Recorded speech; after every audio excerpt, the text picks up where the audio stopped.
And Whitney, am I correct that one of your roles today is you'll be contacting departments that are coming to present later? Yes. Wonderful, I love it. And commissioners, my view of your role today is that you're gonna have a conversation that is professional, that is civil, that is robust, and that is honest and that is clear. Can we all agree to those outlines for the day? You can just give me a thumbs up. Yeah, I know we're at mass making part. Wonderful, fantastic. Then I'm gonna go ahead and dive us in the very first thing. Can you do me a big favor? I think it's essential to start with just a little bit of focus. Will you please find the very back page of your handout? It is our mission statement. I'm just gonna read that out loud, just to remind us why we're here and what we do to serve the community here in Deschutes County. So just a brief focus for us. Hey, why are we here? What is our point? Our mission statement for the Board of Commissioners: enhancing the lives of citizens by delivering quality services in a cost-effective manner. And we do this really briefly through safe communities, healthy people, economic vitality, and service delivery.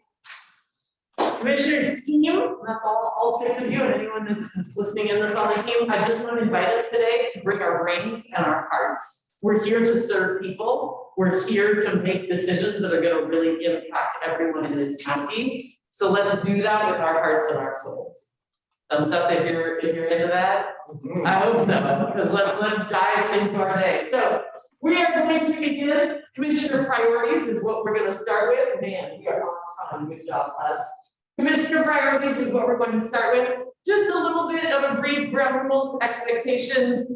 Each commissioner will have around 20 minutes. I'll give you a 3-minute warning. I'll be up here kind of off camera. I'll give you a 3-minute warning when I'm like, hey, you got 3 minutes left, wrap it up.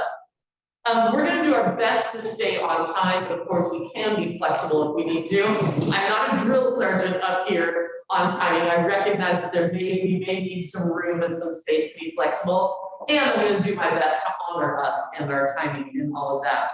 This is a time for each commissioner to share. This is not necessarily a time for big, fierce debate. At the same time, commissioners, I want to ask you, because you all have done this before and I haven't, do you prefer to have a little bit of time at the end of sharing your priorities for questions and comments? Or do you prefer to just say each person is going to kind of say their thing and then we're going to move on? Give me your thoughts, because I want today to work for you. I'm thinking this is a time to say our piece for a little while and move on, but we can take notes, and anything that needs to be discussed, we'll be able to be brought up throughout the day. Right, usually it's recap and then we look at it and then we discuss it at a later time. Perfect. I think it's probably a better utilization of today. Excellent. Commissioner Chang. I would say that discussion, yeah, maybe we can save for later, but maybe clarification questions. Perfect. Just so we understand what the other commissioners are talking about. Excellent. Or sometimes. Then how about I'll allow for about 2 minutes at the end of each commissioner, where if we just have questions like, hey, I just genuinely need some clarity there, tell me that again.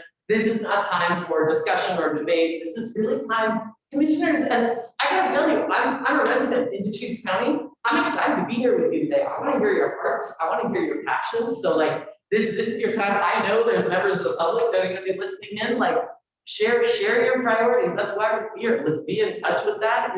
You do this job for a reason, because you care about us in the community. So let's be in touch with that. We'll do so on that note. Each person will have 20 minutes. That means I'll give you a warning at 15 minutes. I'll give you a 3-minute warning, and then that'll save us 2 minutes at the end just for clarification questions and whatnot. I'm seeing some nods, so I hope that's going to work for everybody.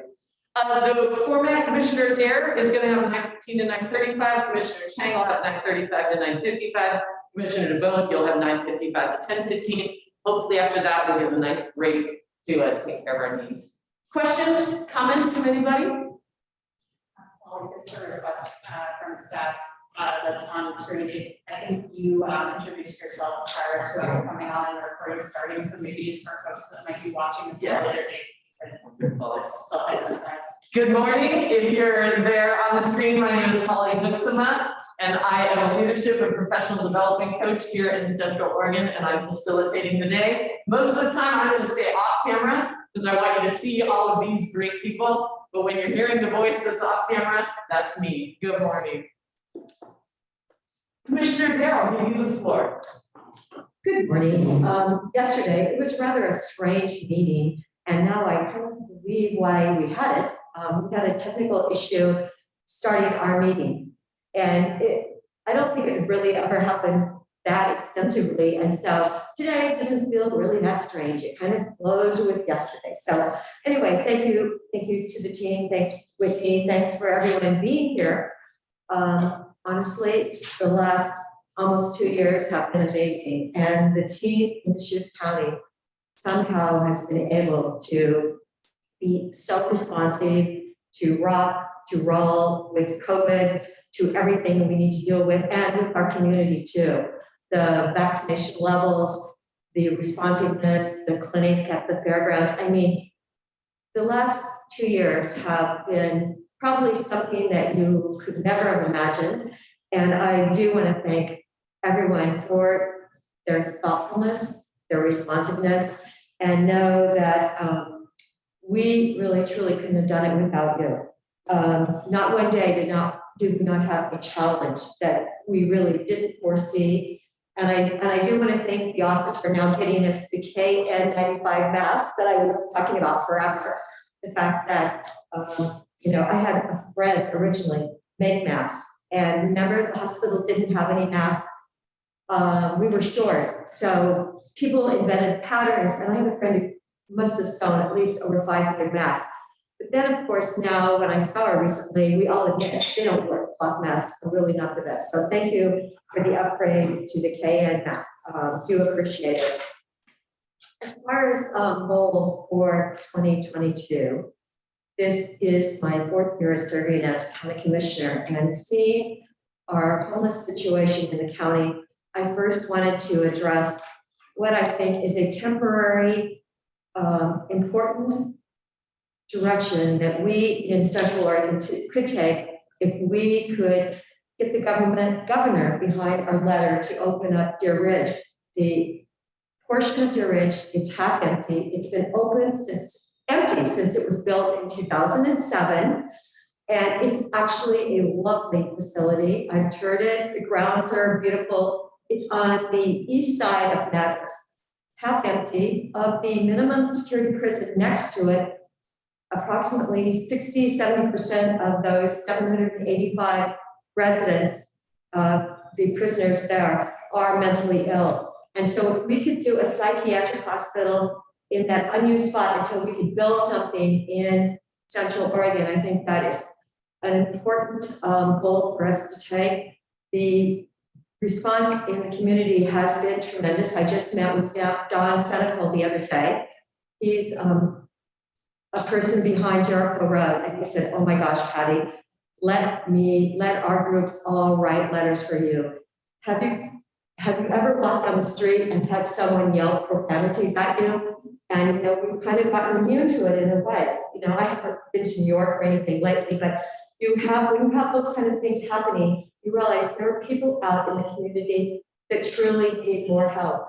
And the fact that the state hospital in Pendleton closed in 2014, at one time, that hospital had 550 people in it. Where are the last people? Where are they today? Where would we find them? Clearly, there's some people that are mentally ill that need serious help.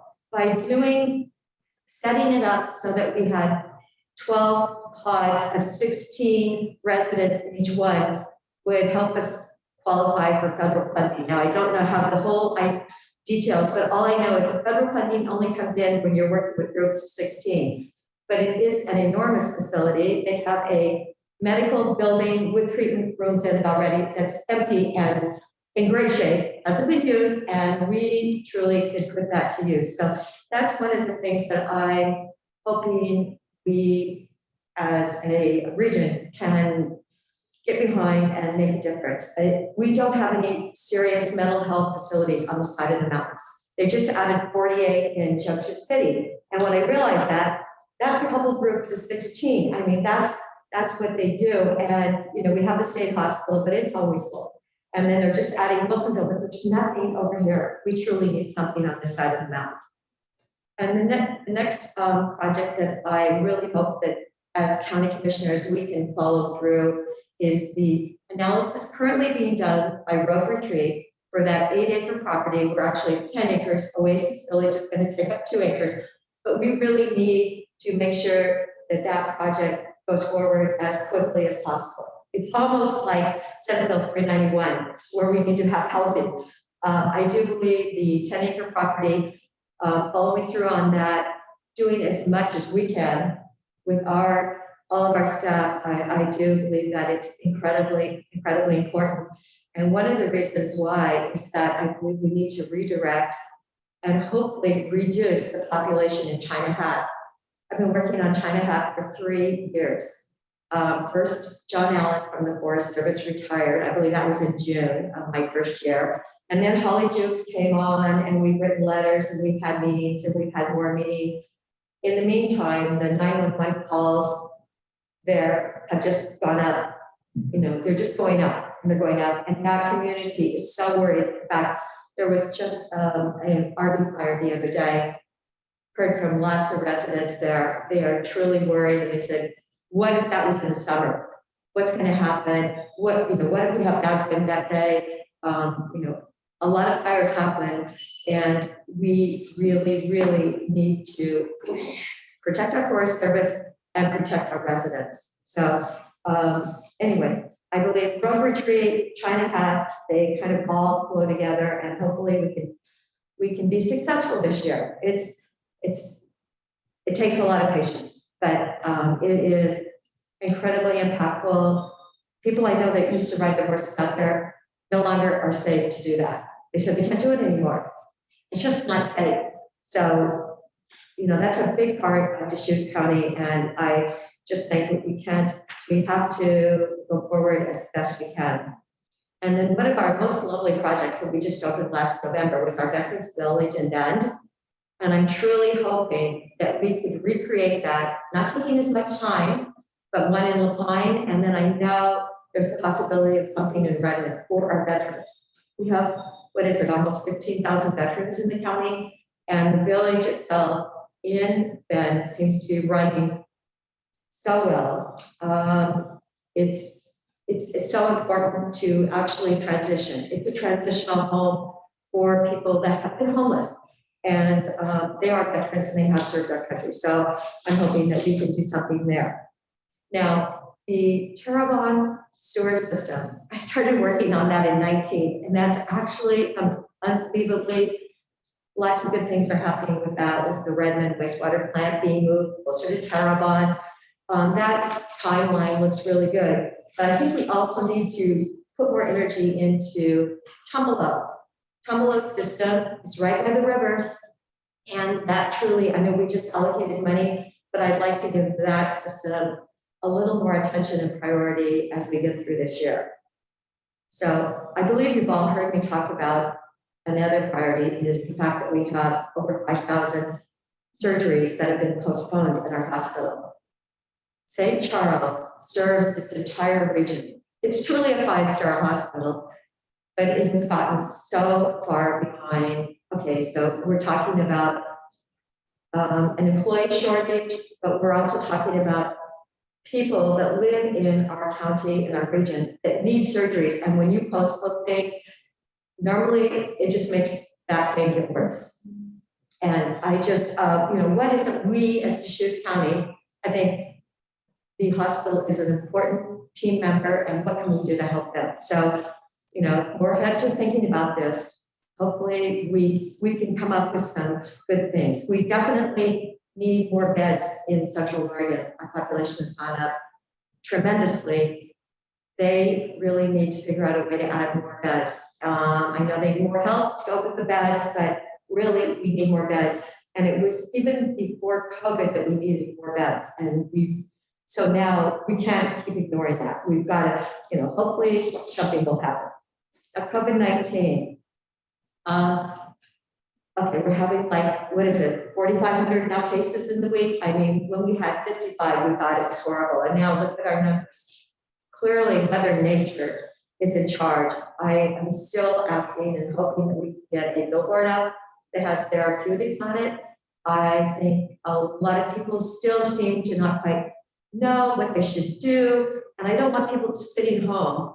In fact, at this moment in time, my granddaughter has it, my son, and my other son had it a couple of weeks ago. I mean, it's truly, it is out there. And, they don't even live here, and they're dealing with it. But they seem to be, doing what you're supposed to do. But if we could get a billboard out, I would so appreciate that. I think we need more messaging, and I'm really excited that the fact our voting service system will be working now 6 days a week instead of 5.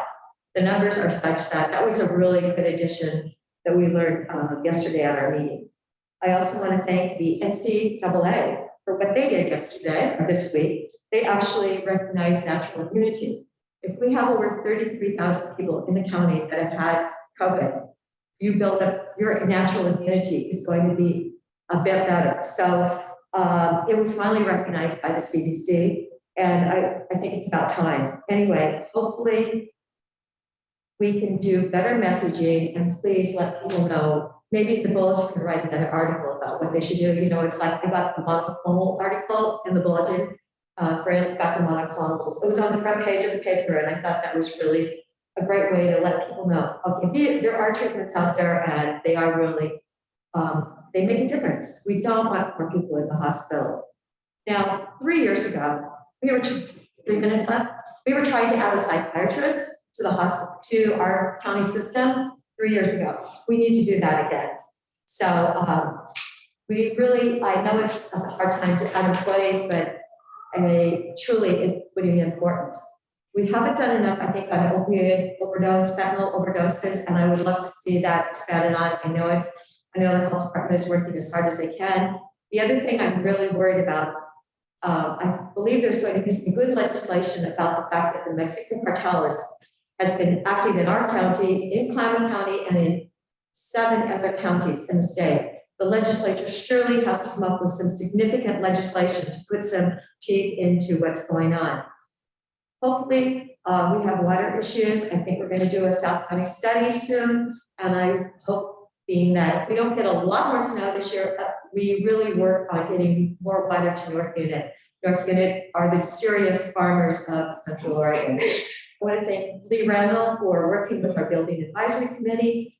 That's great. And one thing I thought, we spent millions of dollars on childcare, but honestly, I would love to see childcare for the employees of Deschutes County expanded. Munchkin Manor is way too limited. 911 staffing is projected to be 10%, and I'm worried about that. I think we as a county really need to recognize that we cannot put that much pressure on 911. That is a critical service that we provide, whatever we can do. So proud that we were able to expand fire free 2 years ago. That was one of my little, please, more cleanup, make people take part, and people love to save money. It might cost us something, but what's one fire going to cost? I'm hoping that this year we can move that fire freeze back maybe a week so it doesn't go into June for the rest of the county. But I love the program. I think it's wonderful. And could we add a day to the Lion transfer station? I think the population down there warrants it. I think they also warrant getting the DMV a bit more too. Anyway, I do feel better. I've been worried tremendously about our landfill siting. And after my meeting on Monday, I feel better about that. I thought we were so far behind. So anyway, that's all good to hear. Thank you to the businesses that have vended. Thank you to our environmental department that has worked so hard with everyone. It's been incredibly stressful. Deschutes County, strong, powerful, and what can we do to make your life better? And I so appreciate how our staff really does respond to the community when they're coming and asking for help. So thank you. And especially thanks to our office. We were always open. It was amazing. They were so brave and kept our office open. And I do believe it makes a difference. So thanks. Thank you, Commissioner Dare. You came in 4 seconds We've got 2 minutes if there are just clarification questions from anyone. Again, this is not debate. This is literally just, hey, I want to make sure I understand. So any clarifications for Commissioner there? Fantastic, thank you for sharing. This is so energizing to be part of. Commissioner Chang, you've got about 17 minutes, or I'm sorry, 15 minutes. I'll give you a 3-minute warning at 15. You can go to 18 and then we'll have 2 minutes at the end for questions. Okay. So I also wanted to thank the staff and our community for getting us through a very hard 2 years, 1 year of which I've been in office here. And to jump right into it, I'd like to talk about things that are ongoing, that are priorities for me, that I just feel like we want to make sure we don't lose focus on. And then also a couple of new initiatives I'm interested in. And can everyone hear me okay?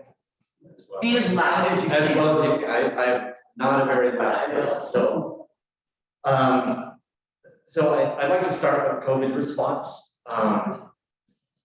Now that the Supreme Court and the administration have wrangled over vaccine mandates, and that's not going to happen, I would like the county to consider once again the idea of vaccine incentives for employees, because we have learned that vaccines are the best way to reduce your likelihood of getting COVID, and certainly to drastically reduce the likelihood that you're going to go to the hospital if you get COVID. So that is an important thing I think we can do as an employer to model for the community that vaccines are an important, a critically important piece of our COVID response. In the realm of homelessness, I just want to emphasize that the people who are doing the work are our service providers. We are a service provider. We are one among many, but there is an army of amazing organizations in our community that are providing services, shelter, food, behavioral health services, connections to work, substance abuse treatment, and a whole range of other things. And they're doing an amazing job, but it is not enough because the homeless population in our nation, in our state, and in our community is mushrooming right now. And so we need to help those people to increase their capacity, scale it up, dial it up. And the best ways I see the county being able to do that are through things like the Joint Office on Homelessness, our Emergency Homeless Task Force. Because again, it's not our job to replace service providers. It's our job to help them dial up what they're doing, fill key gaps. And we can do that best working on policy, working on long-term funding, and showcasing and cheerleading their efforts. Those are some of the things we can do through a structure like the Joint Office or through the Emergency Homeless Task Force that we've been working on with the City of Bend. A couple of policies I want to see us chase to the ground and finish deliberations on. Seed-based funding. Basically, I would like to see us enable commercial property owners in our community to have access to financing, to additional sources of financing to make investments in the value and performance of their buildings. So I hope that we can complete deliberations on that policy in the near future and move forward. The community benefits bidding process policy that has been raised in the last couple of months, modeled by Lane County, I think is an amazing way for the county to not just make investments in important capital projects that we are doing, but also to invest in our community, to invest in living wages for our workforce, to invest in healthcare for the people who build Deschutes County in Central Oregon, and to expand the pipeline of people who can do that critical construction work in our community through apprenticeship programs. We heard from Skanska the other day that apprenticeships is probably the sticky wicket with the community benefits bidding policy. for our local contractors pool. But apprenticeships is also something that I believe all three commissioners have expressed support for.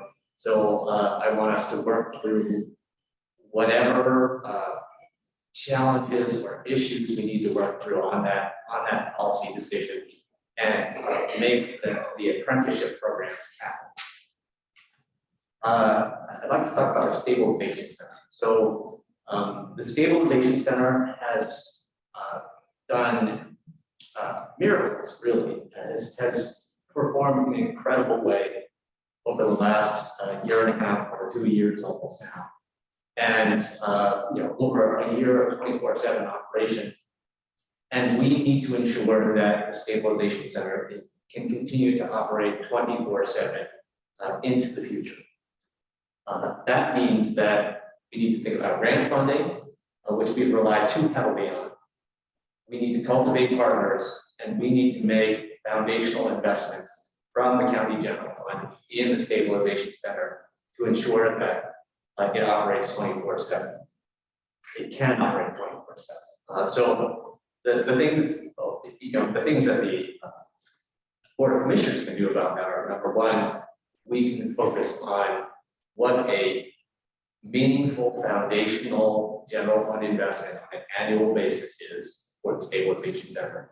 And then I believe when we've done that, we can go to partners in good faith and say, we are making this investment in this facility and we would like you to make an investment as well. I am confident I can secure investment in the Stabilization Center from the City of Bend in this year. And I'd like the other commissioners to help with the City of Redmond and the Central Oregon Health Council. We've had some discussions with St. Charles already. This is not, I don't think this is going to be the year that they invest in the Stabilization Center, but those other two potential partners are a critical piece of future funding for the Stabilization Center. Along the same lines and talking about long-term funding for important things, we have learned this year through our ARPA deliberations and ARPA allocations, ARPA being American Rescue Plan Act, that investments in affordable housing, transitional housing, and shelter are transformational for our community and are critically needed. So we need to think about what we do when ARPA is done, which we are almost done allocating out all of the ARPA funds that have been allocated to Deschutes County. So we need long-term programs to be able to make local investments in affordable housing, transitional housing, and shelter. A couple of ideas that I have for that I'd like us to explore are allocating a portion of the transient room tax revenue that we get on an annual basis, because a large amount of the transient room tax revenue that the county receives is generated from short-term rentals. Short-term rentals take up housing units, reduce the supply of housing, drive up costs, and in that way affect housing affordability.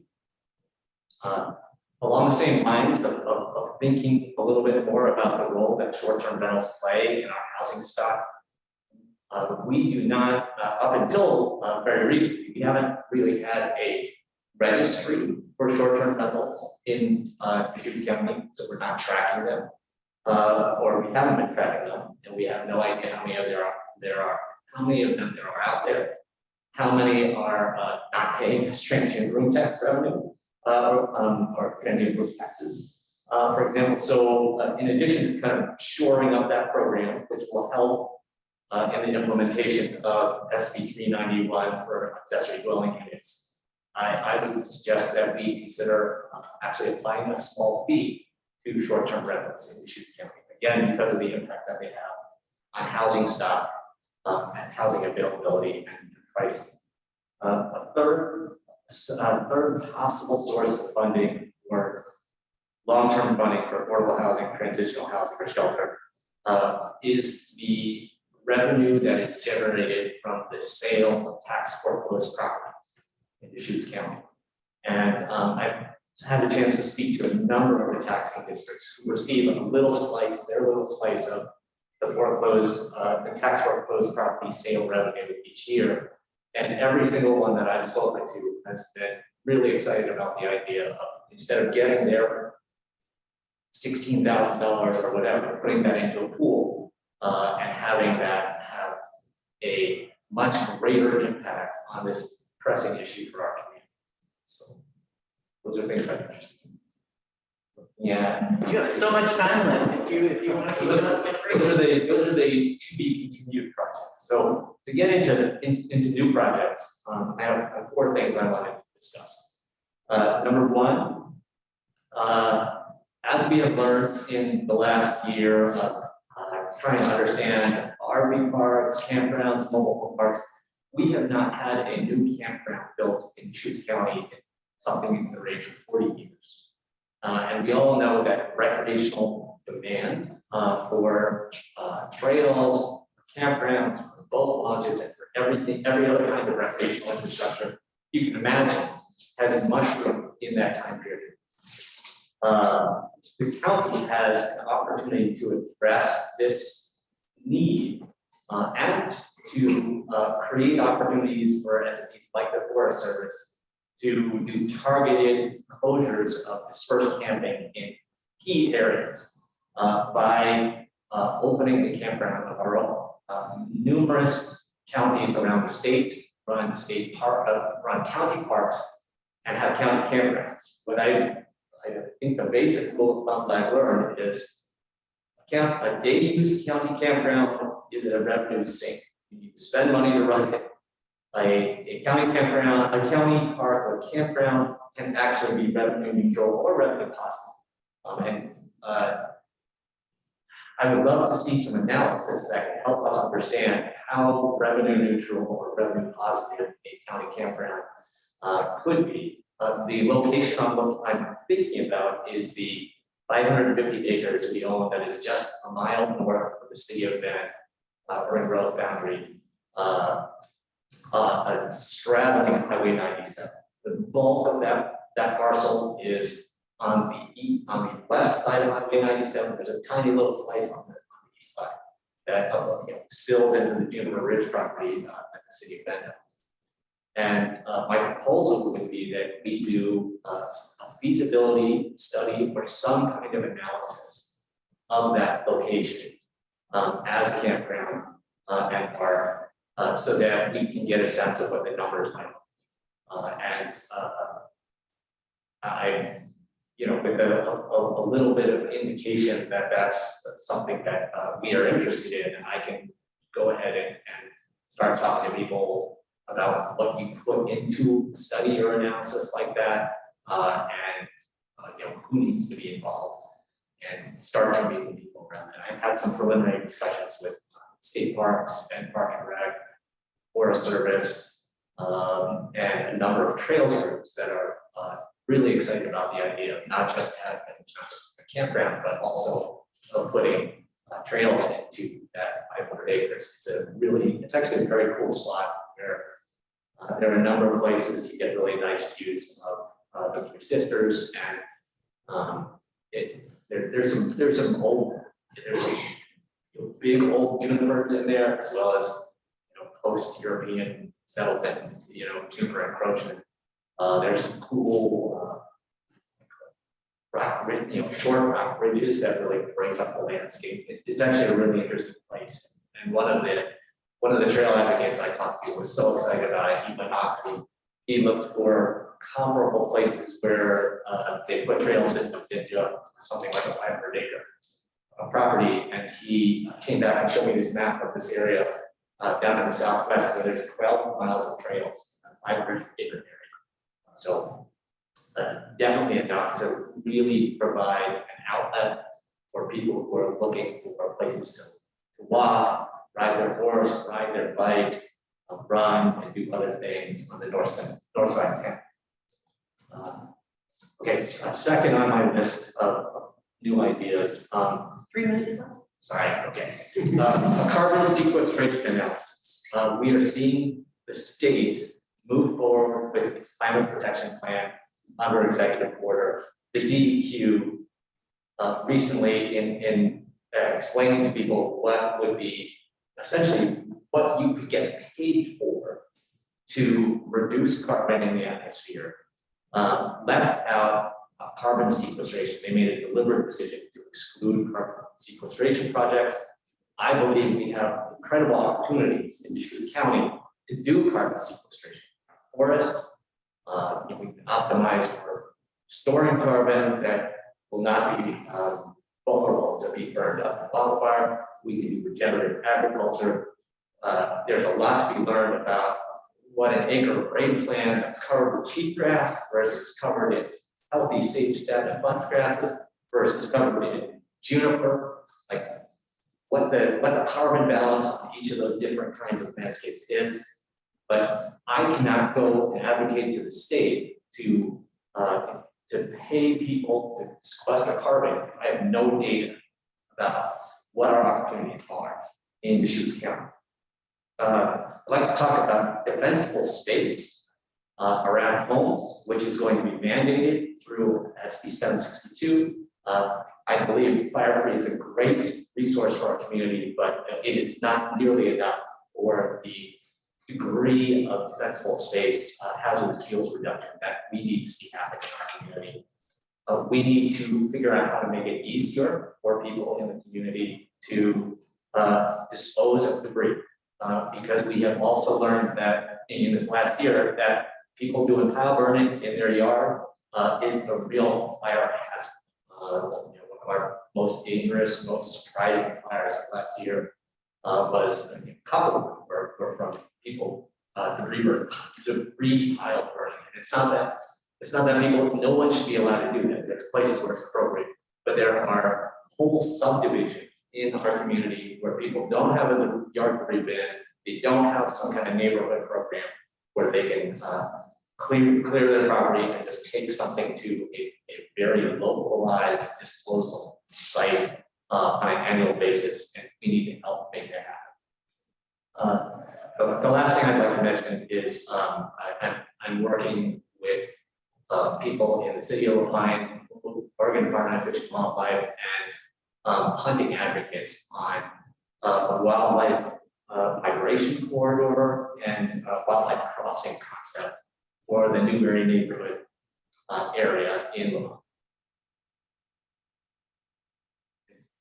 I go over my hand. You've got 48 seconds left if you want it. I mean, I guess I would also say, I wanted to respond to a couple things that Hang on before, questions, so if you're done, we'll go with questions for you, clarifications. Yeah, I mean, if I have 48 seconds, I would say I'm very much engaged in water resource discussions at the state and federal and local level, and trying to help move forward water conservation so that there's more to go around for everyone. Thank you. 2 minutes for questions or clarifications. Again, no debate, but just clarification questions for Commissioner Chang. Just to understand, at the beginning you mentioned consider vaccine incentives. And I'm just understanding what's the why behind that? What's the vision? What are we trying to fix? Our vaccination rates are still not high enough in the community. The county could conceivably, if our vaccination rates at the county level are as high as they are at the community level average, I believe through vaccine incentives, we could encourage a few more people to get vaccinated. And with every person, with the vaccine hesitant or resistant, with every person you get vaccinated, there are ripple effects through families, through neighbors, through their social network. And so just getting a couple more people to get vaccinated can bring along a whole lot of recovery.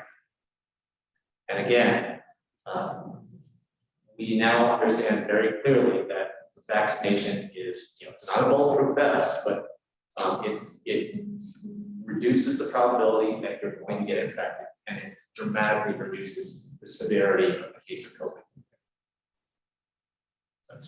Vaccines are the central pillar of COVID response, and we should be doing everything we can to enhance vaccination rates.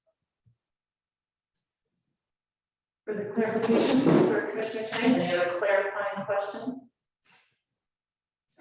I got many of you guys, we are staying on pace and on track. You've got Commissioner Bone, it is your turn.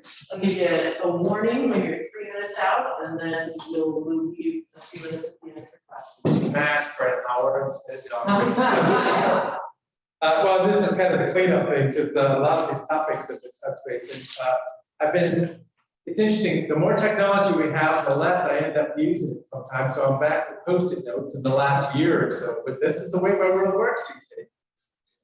Oren Teeter used to be on the city council in Bend, and I was communicating with him recently, and he said, it was just the concept of governing between 10 and 2. And when he said that, I was like, oh, that's just kind of a comforting thought, governing between 10 and 2. Understanding there's huge diversity of opinions, but in the end, governing between 10 and 2. So just one of my post-it notes of the day. Housing of any kind is a statement. Housing of any kind. We have homeless people. We have plenty of jobs. We have a disconnect between the cost of housing. And we do have, a tourism economy, which is just amazing. That Deschutes County is just a unique place in the state of Oregon. There's other places around the country like this, obviously, but in the last 10 years, growing up past the Great Recession, it's just been an upswing, and now the housing prices even went higher. So housing of any kind, we're talking about accessory dwelling units. One of the ADU discussions we're going to have is within 100 feet of the primary dwelling, and I've kind of landed on the concept that the vision I have is the housing space, like the living space of a new structure within 100 feet. But maybe a garage or the rest of the structure, which would be, I'm thinking, lean-to or garage outside, could be outside. So I'm just letting you know that's one of my thoughts there. Campgrounds, it's a common theme here, pretty exciting. Forest Service says, they will respond to somebody's application for a campground on the forest. As in, you go down some roads, maybe there's some places where there could be a campground. That's something that we could possibly do, is advocate, empower, help dream about where would that next, privately operated market rate campground be. And I'm thinking a couple miles down China Hat Road or up Century Drive are two specific areas, but there could be anywhere. And then that is that buffer, that shock absorber for people that are looking for recreational amenities, temporary housing opportunities. We have summertime construction activity where people show up and they have an RV and they just need to be able to be somewhere for 3 weeks or whatever, and then that would be an opportunity. And then also the statewide land use. Mr. Chang, you mentioned that 500 acres. I think of statewide land use. We're so proud of our one-size-fits-all prescriptive system, and we've just got these dead ends in the system that have been just walled up with a brick wall through our court system over the years. And it's probably time to talk about some of those issues. And this is a statewide issue, obviously, but in Deschutes County, that's where we maybe have a discussion. The state legislature can help us, and I have tried to do that a little bit in the last couple of months, talking to Tina Kotek and Representative Fahey, and really getting the word out about what does it look like if there was, So now this time we're talking about specialty legislation, which is a shame, instead of the path of private market on campgrounds. But man, let's celebrate that. Let's run with it as a group here and see what we can do. That's pretty darn exciting. I do envision the way I am as an elected official is, kind of managing the growth of the county. We've seen, as it says, since I've been in office now, this is 11, starting 12 years. Honored to be doing it, but it was the recession. We didn't know if we were done with the recession when I got started. Everybody was like, oh, I'm not comfortable yet. But obviously, we just kind of slowly grew back out of it. Deschutes County, we paid down any debt we had for the longest time. We are in a great spot. Revenue's going up. People are moving here. Values are up. Revenues even go up more. Now is that time to invest in what we can do here. But my point is, the tax bill is huge. It's scary when you see the library bond on top of some of the local option levies, the school bonds, every 5 years, we put another 20-year bond on, and it just stacks up. So it's not in the Deschutes County as much, but I'm just pointing out the fact that it's, it's a really sensitive topic for me. Holding the line on those taxes in the big picture, hopefully, figuring out what it looks like. We every time the tax bill goes out, we have people come back to us. I can't believe this, but it kind of works right now. We're in the right place generally, but it's because we try to be really prudent and cost effective with the dollars. Going to jump in another whole topic here. Thank you very much for providing the department opportunities and challenges. Sitting down with Nick, and thank you, Nick, for joining us as the county administrator. Very exciting right now to be able to run at the Deschutes County $500 million organization, thousands of employees and growing, and it's just amazing what we do here. But yeah, 2 years of COVID really puts us on our heels. The world is changing. You've heard me say high-speed internet, home delivery, video conferencing. The world is different now than it was. We had a camera on our phones for many years and on our laptop, but man, we're using them now. My point is really me personally and us as a group engaging with our departments. This is the annual retreat time.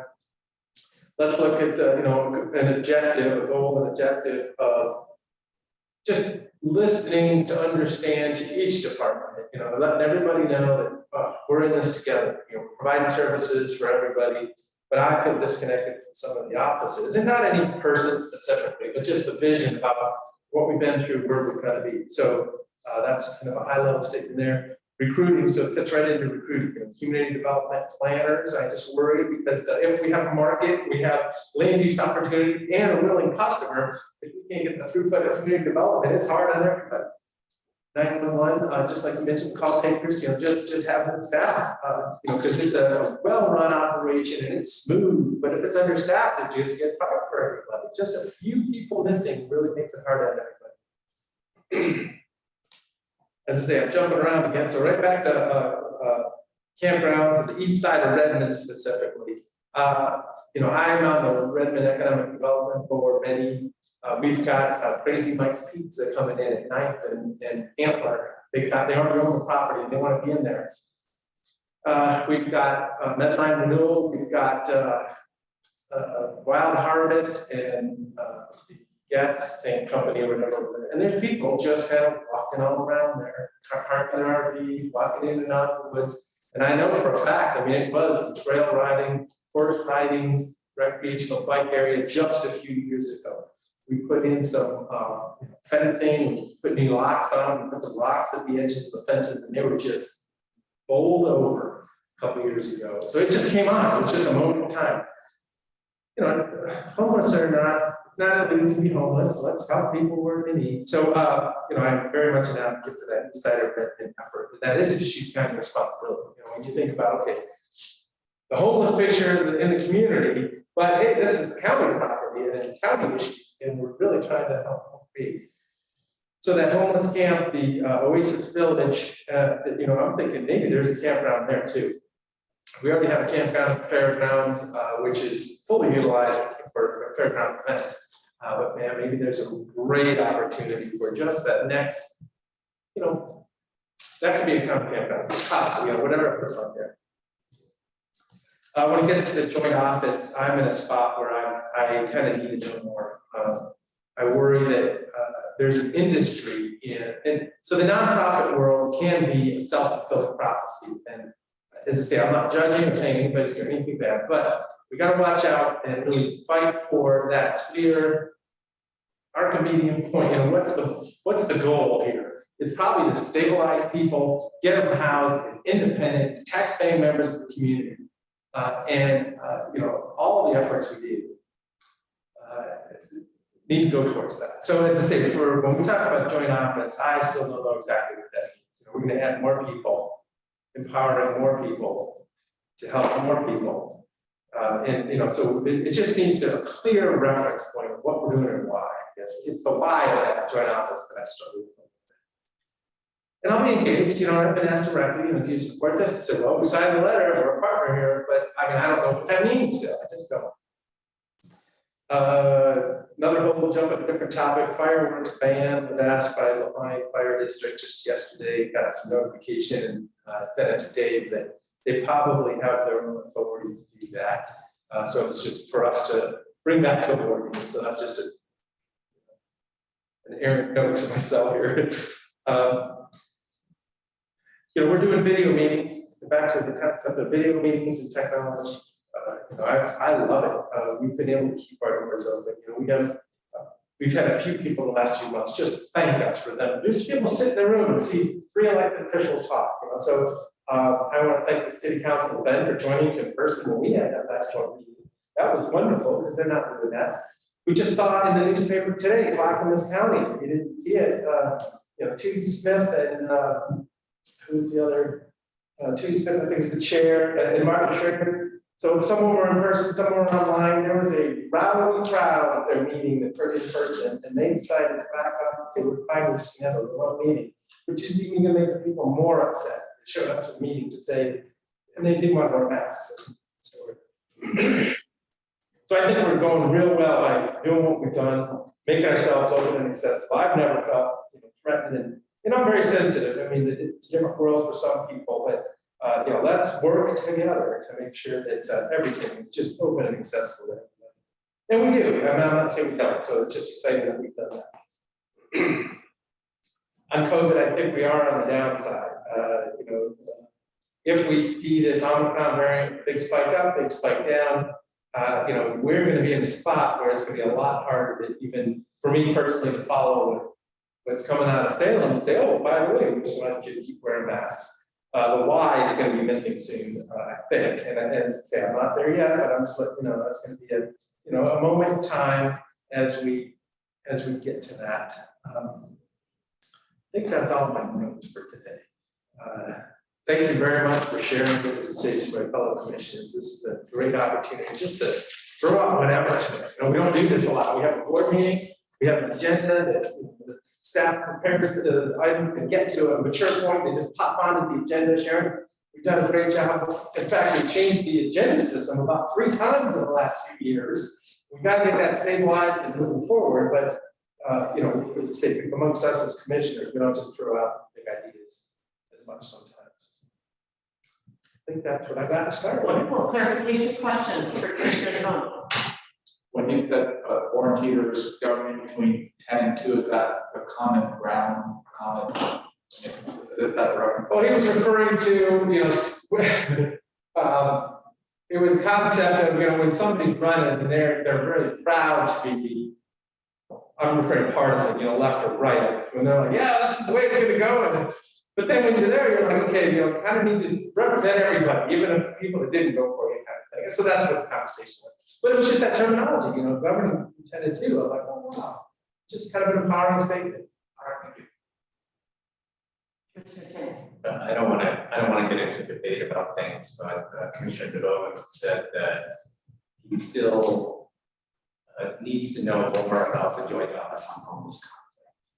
And I just would like to get a clarification on what information is needed for to be able to decide how you feel about that. So when we start a board meeting, we do the Pledge of Allegiance, and it's a very inclusive statement for anybody and everybody that's in the room, that's listening, that's an American citizen or wants to be an American citizen. It's like that guiding light. This is what we're working towards. When we say, oh, we're going to open the Joint Office of Homeless Management, I don't know what that means. We're going to work harder. We're going to work harder. What do you need to know? What information can people put together to address your concerns or not address your concerns? So we can get to what's the date that we're not going to have people sleeping on the side of the road and on the streets next to small businesses? I want a date. And I'm just saying that's a goal, right? That's it. The day that the police are asked to say, okay, we don't need to be rude, we don't need to be hard about it, but there's 40 people behind, the tile store, the carpet store over there, and they're pretty rough characters. On And Second Street. yeah, and That's so on the road.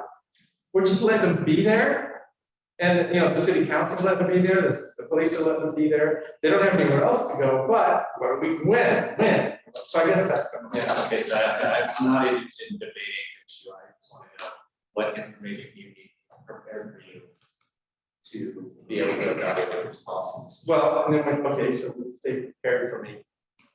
I'm an elected commissioner, I want to be at the table to prepare.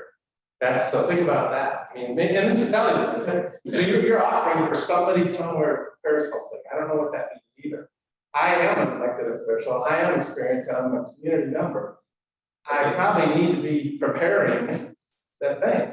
So if you, okay, so I think I hear you saying that you actually want to be at the table shaping the policy. Is that what you are hoping for? And if so, then we can make sure that happens. Well, so let's take it real carefully. And I'm gonna interject here, I think, that if I'm hearing correctly. We're verging in the debate, but Right, right. I just keep, That's where I'm gonna moderate us for just a moment, so if I'm hearing correctly, we have about 2 minutes left. If I'm hearing correctly, Commissioner Chang, you were asking for, we're not debating, you were just wanting clarification of Commissioner Bone, you had stated, I want more information about this joint homelessness thing, and so, am I correct, Commissioner Chang, that, and again, we're not adding into debate here, you're asking Commissioner Bone either right now or perhaps at a later date for a list of what information would he like to have, am I hearing that correctly? yes, but then one just kind of added on that he actually wants to be part of the process of shaping policy, which is also helpful. And then I'm gonna say, great, if we're going that direction, let's hold that until we get to that further discussion period. Because right now, I'm just trying to clarify, great, you're just asking for what, Commissioner Bowman, what further information would you like? You had mentioned, from what I heard, you had mentioned you want a specific end date for like when we expect people to be off the streets. Was there anything else that you want to say to Commissioner Chang about these are the bullet points I want for information? Well, I'd just like to acknowledge that, when you said, what do you mean? I've said we a number of times, which we statement. I think you're referring to a group of people that are setting the policy, what can we prepare for you? Oh, in that case, I was talking about the staff reports that are being put together for the board on this joint office concept. I was talking about, I mean, that's really the main thing. We, the leadership of the county, are asking for information, assembling information, evaluating information. And we includes all of us. Well, and I was just trying to confirm that, because I mean, we is us. That's where I was at. So it sounds like we'll have some more robust conversation about this during our more, conversation time. Right now, I just want to make sure, because we're good on time, and you guys are doing a great job, well done. We're actually running early at this point, so any further clarification questions for Commissioner DeBone from anyone? Beautiful, I would say thanks to each of you for sharing. As a resident, I took copious notes. I'm excited about y'all's passions and what is going on there. It is currently 10:07. We are early for our break, so I would love to know from you guys, would you like to go ahead and take a break early now, or are there other things we want to tackle in the next few minutes? Thank you. I just want to, before we go too far in the day, I really just want to thank our facilities department for all the work that they did to set us up here today.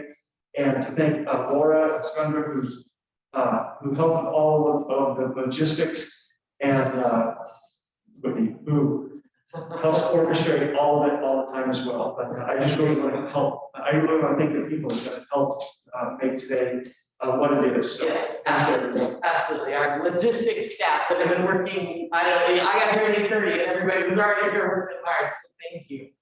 So so these are both deputy county administrators. I just always want to acknowledge that this is exciting that we have this organization too. So, thank you very much, Whitney, for wiggling wires this morning. But I mean, there's a org chart of leadership here now that it's different than it was just a while.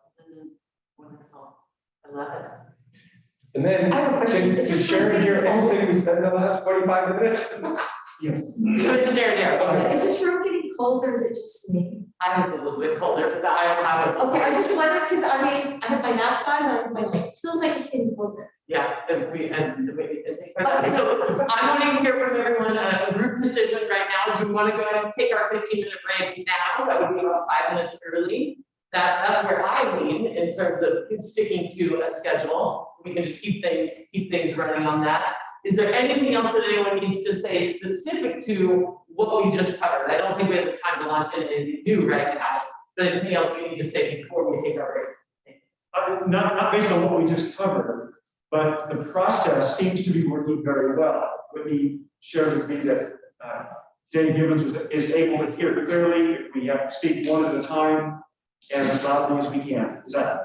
Wonderful. Yeah, but I think we're getting confirmation that it's not perfect, but it's even here and across the room, staff have carried it with you as we presented, so I just wanted to give that feedback. Wonderful. And are we recording? Yes. Yes. That's great. If people can hear us, your constituents that are listening can hear you. I mean, that's a win. Wonderful. Then I'm going to move that we adjourn for 15-minute recess. It's 10:10 on the dot right now. We'll restart at 10:25. Feel free to do whatever you need. And I'll see you back here at 10:25. We'll be diving into the group discussion on budget priorities, and that in theory will take us all the way till lunch.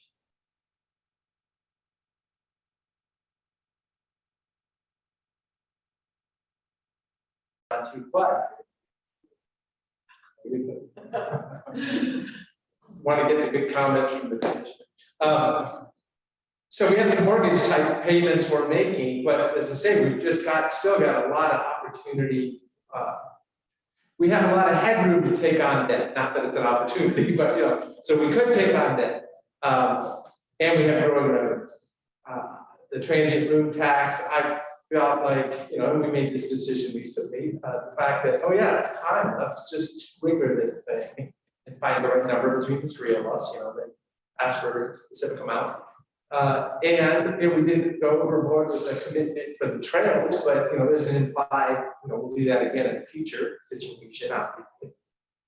But yeah, I want to be able to spend money from that transit room tax specifically for good things, and definitely fit in the courthouse capital needs in there is appropriate at this time. And there could be a point in time where something's going to change. Anything could change. Commissioner Chang mentioned, put a fee in for registering or whatever you mentioned earlier. So I mean, if that thing just grows, somebody's going to say, "Well, we need to help them spend that money." The legislature can do something or whatever. I do expect it to be very. Well, the governor's office, I think I mentioned it yesterday, for Gina at AOC, is actually talking about maybe pushing some of the mental health care costs to the counties. So that could be really significant. I know she's seeing that out there. She made that comment on the call a couple of days ago, and then I asked her for clarification. So it hasn't happened yet, but something, and then also the numbers on our TRT, actually the last 2 months have slightly ticked down. And so, inflation is up there. It's really bad. What is gas is, you can see at the station now it's $4.20.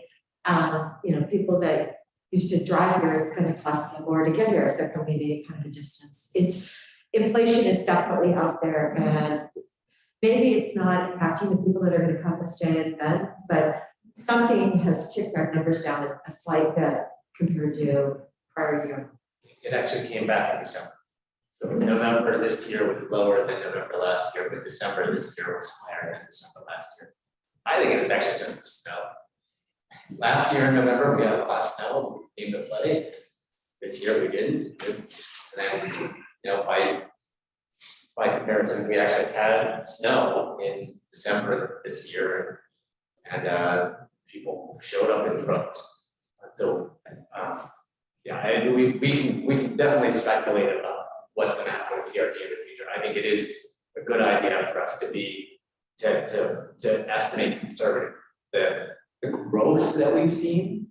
I don't think we can count on that. Whether it'll flatten and stabilize, and maybe just kind of dip a little bit or rise a little bit. I think that's the likely scenario, but we should, with our kind of year-to-year commitments out of TRT, we definitely should stay well below, kind of projections based on current levels, so that we always have some cushion to work with. On our incredible capital building need, construction needs, I do. Commissioner Turbon said, we have paid off a lot of our debts in the last few years. But we still have a few, but relative to other local governments, other counties, other cities, our debt load is very low. And as Greg reminded us, it has reminded us a couple of times, we are, to do public financing for a large capital project, we are looking at historically low interest rates right now. So I think that this is, our community is growing extremely rapidly. We are very fortunate that at the moment we're seeing the very positive side of that. Property tax revenues are going up, transit road tax revenues are going up, and various other revenues are going up. But we will reach a point where all those people are here, and then we're going to have to provide services for a much larger population. So if we don't make the capital investments we need to make now while times are good, we are going to be in a really bad situation later on when we need to provide services for a lot more people, but we're not on the upward curve of revenues anymore. So I very much think that this is a time to make a lot of these capital investments, and I don't think we should be averse to taking on some debt for a county that has a very low debt load right now at this moment when interest rates for that financing are going to be more favorable than they've been in decades, and probably are going to come up soon. So we don't want to miss that window. We should really act quickly. I think they went up yesterday. It was on the radio this morning. Mortgages tick up to 3.35 or something like that. So it's going up. I don't know whether our financing rates are mirror mortgage rates or not. But yeah, I mean we need to move quickly. So one of the reference points is the ITR economics speeches and EDCO. ITR economics was just the featured speaker at the annual lunch a couple of times, 2 times over the years. And they say that the US economy is we're going to be in the kind of the low interest rate growing economy for a while, but there's a point in time where the national debt, cost of healthcare, Social Security commitments are all going to generally hit a wall, and the economy is just going to go flat. Maybe a depression, maybe not. It's just going to be flat. And they're expecting it to be the early 2030s. So I personally use that as a reference point. What does it look like 10 years from now? So that's just a thought. And I've just heard it. I'm not a national economist, but that seems to make sense to me. I actually heard it was going to be flat this year, the economy, because they're projecting 6-7 interest rate hikes. And then what is that going to do to the country's debt? Because if those, the interest rate has been so low and our debt now is so high, it's going to be impactful, and I think things will slow down before the 30s. So The Fed needs to raise interest rates to control inflation. That is the actual, in terms of policy tools, that's the really big policy tool in the toolbox. And raising interest rates means that people are not going to feel as good about the economy, and we're not going to get as much growth.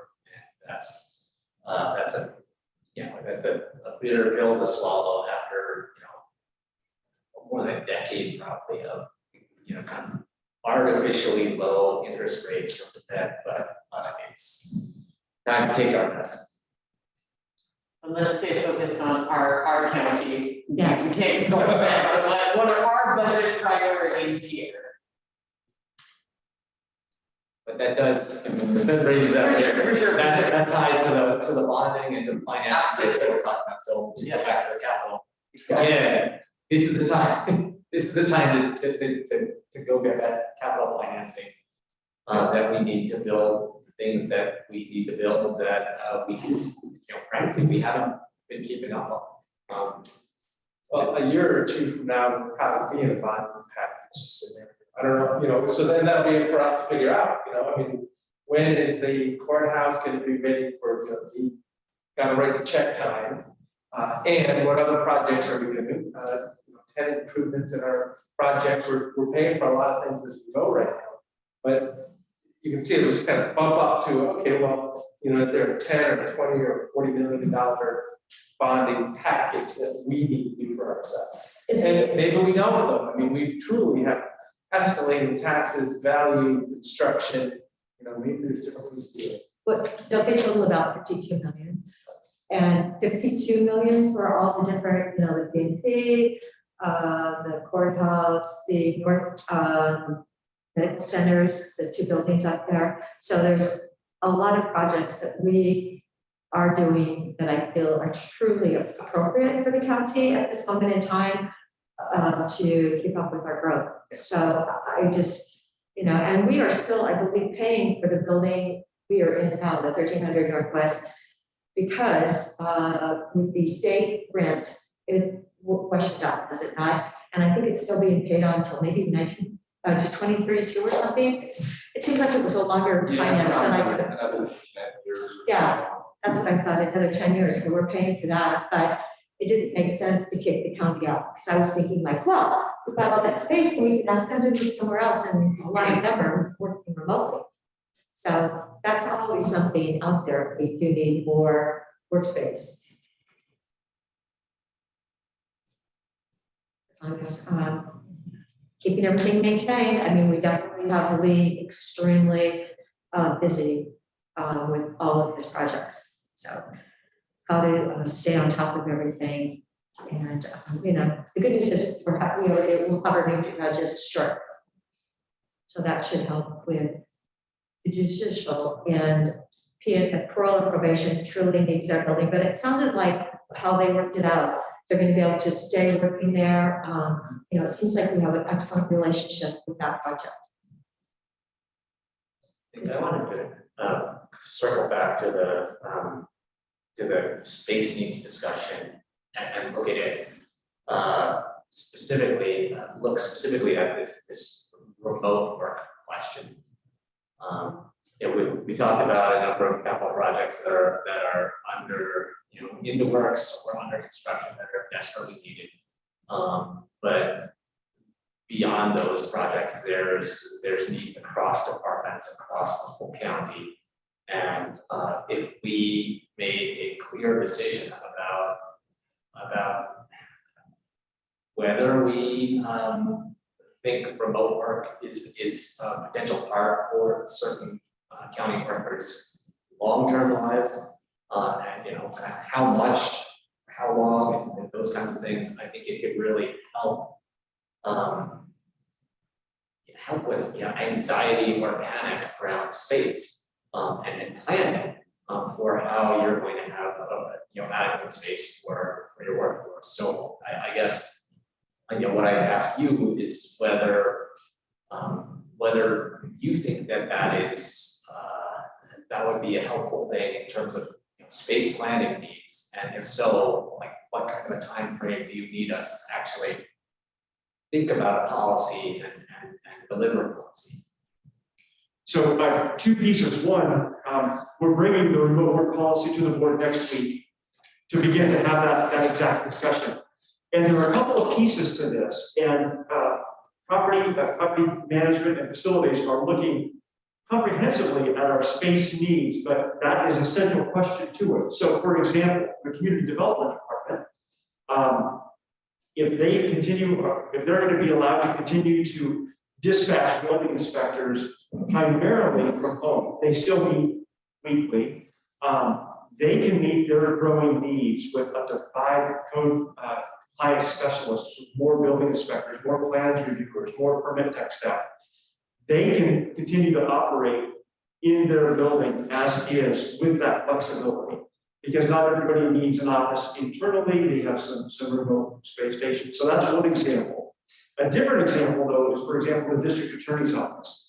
At least in the short term, they need space downtown because they need proximity to the courthouse from their office. So, so different departments are going to have different needs. Health services, and Eric, as our interim director, could probably speak to this even better now than maybe a month ago.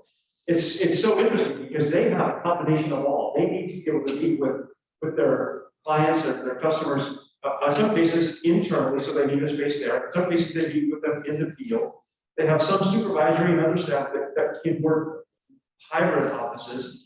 And so their needs are going to span across the department and really almost based on programs and based on services. But we have to get to your threshold question, will the remote work policy and those options save space, and I would also say parking at some point, depending on where they're at?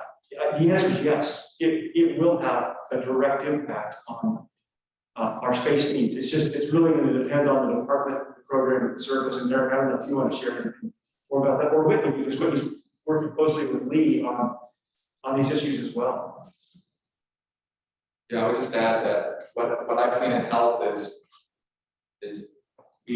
health has leased space at Williamson, at a building over by the hospital. And it used to be for the administrative staff or people that do more of the office work and less client. And those staff have actually been displaced and are now remotely so that other staff could go into those areas. But continuing remote work definitely assists the health department. The other piece of it is remote work is an important attraction and retention tool. You know, we saw from the asking negotiation that was one of their top priorities was the remote work, and we kept it as a management right, and we told them we will take a draft policy to the board. That it was a very important policy for ASME. And the last thing I would say is really the primary for departments is they like the hybrid model where yes, there's value and people in the office at work in terms of customer interface and the whole team building. And we see that in our office, like, oh, so was in them, go talk to them rather than email them. So there is a value of the face-to-face. The hybrid model seems to be what both departments and employees are looking for. Yeah, I would echo that. That's what I have heard as well, in terms of that hybrid model, and having the best of both. Well, and it's going to boil down to what's the work product. You know, I mean, are we getting done what we want to get done? Can you measure, you know, general productivity or work product per person or per division or however, you know, the world may look different for that. And then, you know, time cards too. You know, there's some jobs where you just kind of need to be there, you know, putting the net on the bowl for 8 hours, and other times it's like, well, you just need to get the work product done. And then, you know, did you get that work product done in 4 hours or did it take 8 hours? Yeah, so there'll be some dynamics. But this is the new world. And as Nick mentioned, we'll bring a draft policy to the board next week. I also expect that if the board approves it or whatever the board approves, we may come back in a month or two and need to do some cleanup because there's some pieces that get a bit complicated.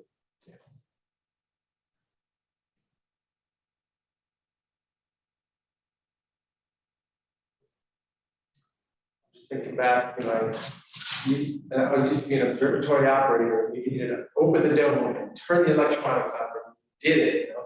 And then I ended up in the engineering group. My job was to read some chapters and figure out the next algorithm, and it was just brain time. So I mean, I've kind of been in both of those situations.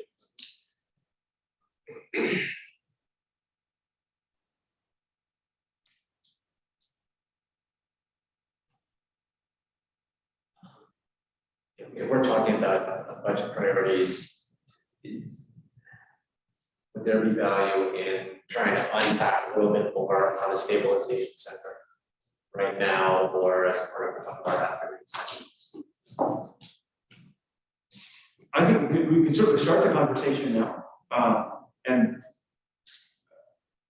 Eric, I don't know if you want to jump in as well, because I'm just with the health services, but we started to talk about it again this past week in our meeting with the health services leadership team about what the annual costs are and what the contributions have been from the general fund, as well as what we may be seeking from our partner organizations. And then the key is the grant as well. And it's called the impact grant, if I recall correctly. That's right. Yeah, piece of the funding. A significant piece, wasn't it, like $2.4 million or something? Yeah, it was really the difference. So, and I know that what it really applied, and we won't know from that, they get that again. Yeah, I think they said we may not know until May or June, Right. which is a bit challenging because, and one of the other challenges that we learned about this past week is if the board commits a certain amount of dollars to keeping it open, we can't then change that. They'll only fund what the gap is. And I can't recall what that gap is, but there is a challenge there that we may experience with the timing of that grant based on what they shared with us.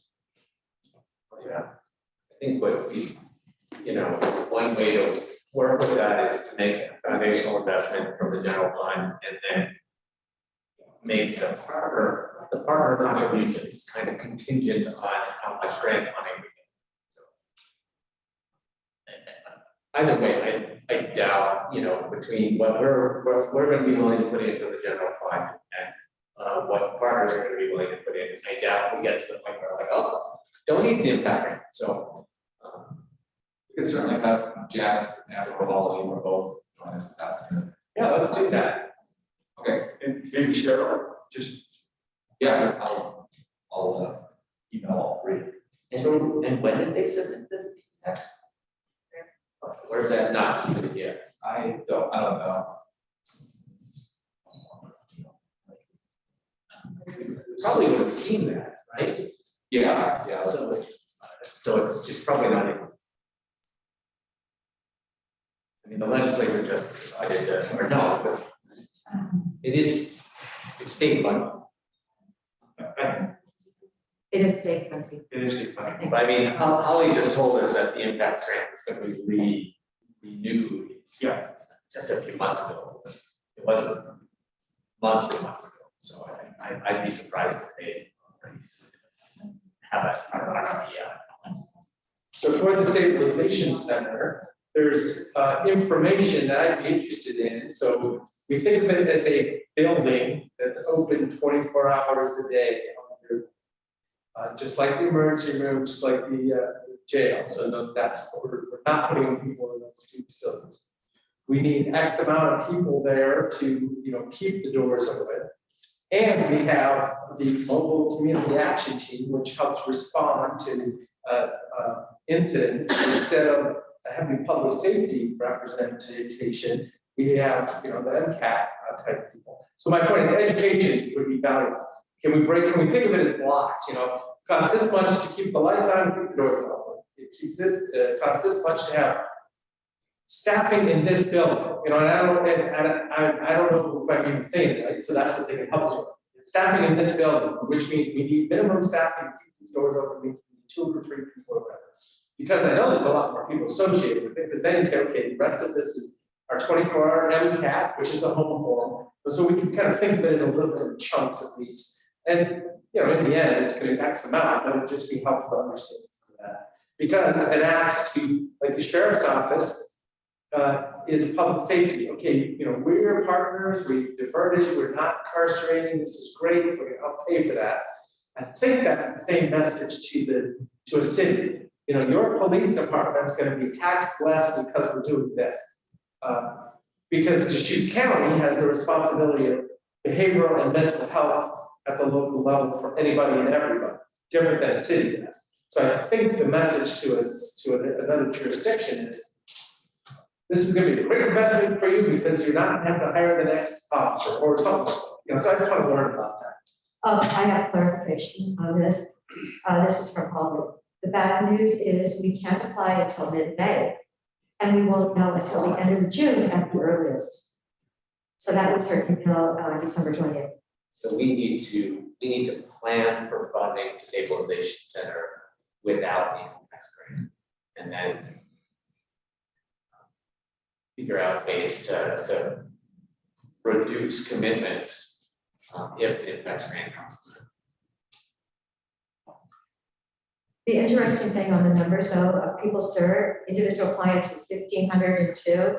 And if we could actually get Deer Ridge open, some of those people probably maybe need to go to Deer Ridge, maybe not. Maybe these people actually go to St. Charles because they are, dealing with serious mental health issues where they have to be hospitalized for 4 days. So anyway, but yeah, it was 1,502 individual clients for a little over a year, June 1st, 2020 to the end of November, 2021.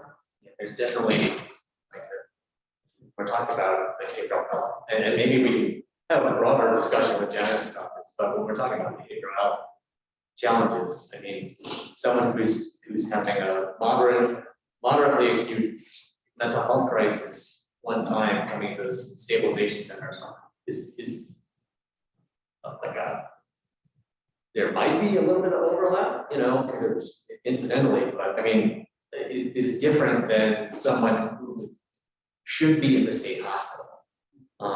And is severely acute, chronic, and needs that kind of level of care.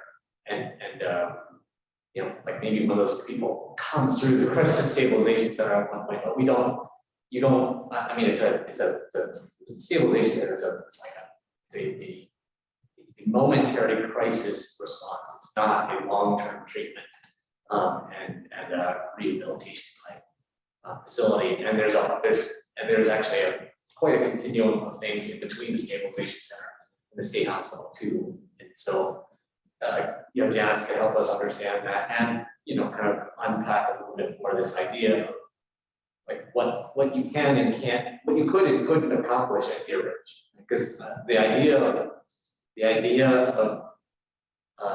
creating a second state hospital somewhere in Central Oregon, and if the Deer Ridge, if the infrastructure out there is right, maybe that is a great location for that. But we're still going to need all sorts of, we'll still need a stabilization center, we'll need all sorts of residential treatment type stuff in our community, in addition to another state hospital. That's at least my understanding. I know it's not taking the place up, but definitely there is that higher need for those people that are truly mentally ill and need more help than our respite center could do. The referrals from the emergency department were actually 158 for like 16 months or something. So they actually recognize the fact that the stabilization center, people can go there instead of sitting in the waiting room at the hospital, and it takes the pressure off of them. So that's good for our hospital that is so far behind because of COVID with the surgeries. Well, I don't think it goes together. I'm thinking all the cubicles inside the stabilization center, is there a subset of people who could move somewhere else if we had space, or is that optimal? I'm just wondering out loud about, I wonder, should 6 of those people not, should that not be their home base? Could it be the Holly could elaborate, but yeah, I've heard it actually works out well because MCAT, there's 24/7 operations coming from there, and so it actually works out well to have the whole crisis program together at one spot. Is it the right size, I guess, then too? We built it, that was the existing building, it just seems kind of tight. That's all. Yeah. To go back to the idea of Deer Ridge functioning as another state hospital, actually what that, if we create additional state hospital capacity in the state, what it really helps us with is aid and assist and civil commitment. Those streams of work at the county level, both of which are strained and taxed because there's not enough beds at the state hospital. So I mean, it's interesting, kind of Commissioner Deval was just kind of like delineating where public safety ends and where behavioral health begins, I actually would say that I would say that something like the stabilization center is actually part of our public safety system rather than kind of outside that. And similarly, I mean, when you talk about aid and assist and silver bit, I mean, that's a place where we see, you know, that total nexus between those worlds as well. Well, public safety is part of the health system too. Right. So am I hearing correctly, Whitney, for your records, we're gonna have someone this afternoon presenting on, because this seems important, and we Yeah, look at, we're so that's on the radar. working on getting Holly, Janet, and Cheryl for that discussion. They'll take one of these half-hour walks. What about Stabilization bringing in- center, MCAT, and kind of this state hospital question. What about bringing in Sheriff Nelson, because he's always been a firm promoter, supporter financially of the stabilization center, and see if he could think ahead to perhaps maybe his contribution this next year could be bigger, just because we're under that crunch of, you know, applying in May and not knowing in June what's gonna come in. Happy to reach out to Cheryl. Well, I mean, I just was wondering, you know, just so he would know that, oh my gosh, we have this, we've got an issue coming, and you know, where are we gonna find the money? And he wants, and he's really interested in adding a sobering center, Right, which, you know, Holly and Dennis will say, well, maybe we need that, but it's actually not necessarily compatible with the stabilization center, and we need a separate location, but that's another thing that we can discuss with him about, you know, his appetite for investment to make something happen. Just to clarify, that would be in the same time period, those health services stuff and the sheriff. because he was one of the consistent early promoters of the stabilization center and the sobering center. Right, at one point in time, they were talking about, well, maybe they could just add on a little bit to the stabilization center for the sobering, but I can't imagine that that would really work. And is that enough time, these half-hour slots, like, commissioners, do you feel like is a half hour enough time to hear about stabilization center from the sheriff? Well, in relationship to the stabilization. Yeah, it should be. Maybe that's, Or I 45 mean, we're adding these additional pieces, maybe an hour for that whole one. Hence my question, because we have kind of 4 half-hour slots blocked out. And again, my role is just to get you guys what you need. Half hour is really short. I think a half hour is really short, but maybe it's enough. Just putting that on the radar with me, it might be more than a half hour, which is great. I mean, we could always make it 45 minutes and then, you know, Be flexible. right, be flexible, right? I love it, I love it. We have another really meaty one. We can give that 45. Yes, I mean, it's your time, we're running, you guys are rocking and rolling today, we're running ahead of schedule, so we've got the time this afternoon, which is great, let's get you the information you need. Well, when I explained the Dear Rich to the Behavioral Health Advisory Board, I said, as a temporary basis. Because, okay, so there's this massive amount of funding, 180 million in the state, but how many years or a decade will that take to build something? And Deer Ridge is just sitting there empty, and it seems like we truly need it. Just like agencies, civil commitment, I mean, the whole story. I mean, I know people who are living in with their families, who their family is afraid they're going to burn their house down. And whoever wants to read the story in next week's paper that, oh yeah, so-and-so burned the house down and his parents both died, you know, but they're older and they're watching someone whose mental health is just slipping away. Well, that's how some of the local folks that have out in the woods, I mean, I've seen it and I've talked to them. Even families that we can't handle this and they're, Right. well, they give them the camp trailer and they send them. And, it's just, it's a downhill ride. It's a bad situation. Yes, I know, and it's, I mean, some people have done a lot of drugs for a long time and, it definitely has its dental impacts.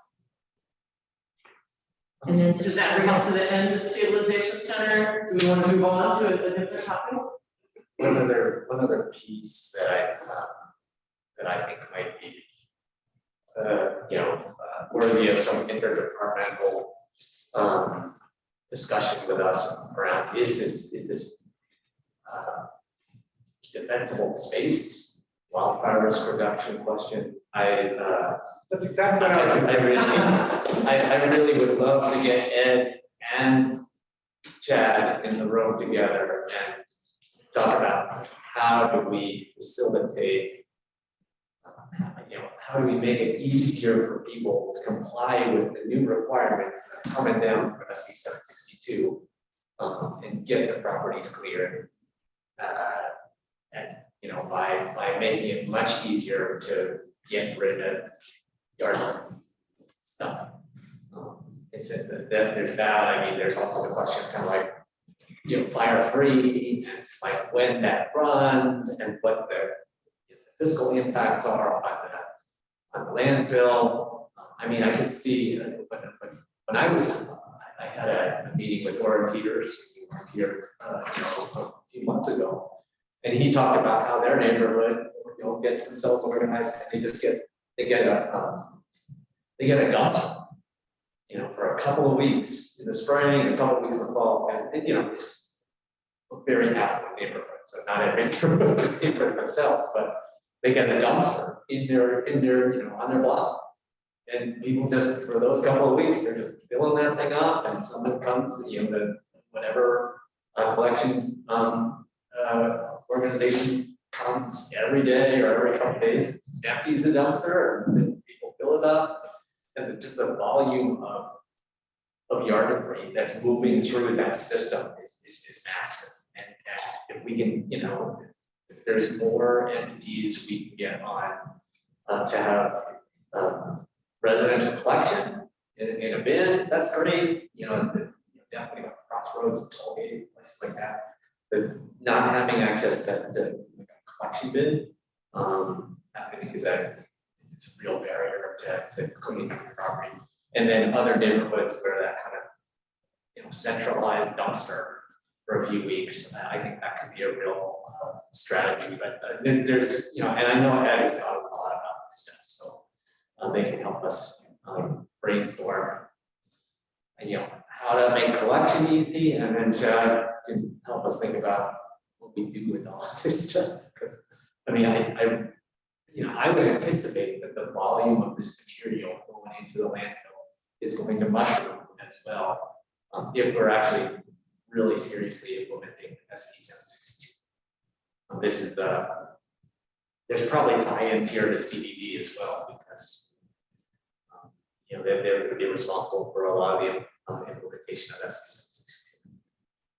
Eric? This may not work in our system, but just a thought. When I lived and worked for the city of Phoenix, part of the solid waste fees that we all paid actually covered quarterly cleanup, where the city would send out a little bobcat to residential areas once a quarter, and it was all scheduled. So you had like a week or two window, and you could put out big things, or like what I did is I trimmed all the trees, and then literally just put all the tree, limbs and all that right in the road for like either like a week or two, and then the city would come by and pick it up.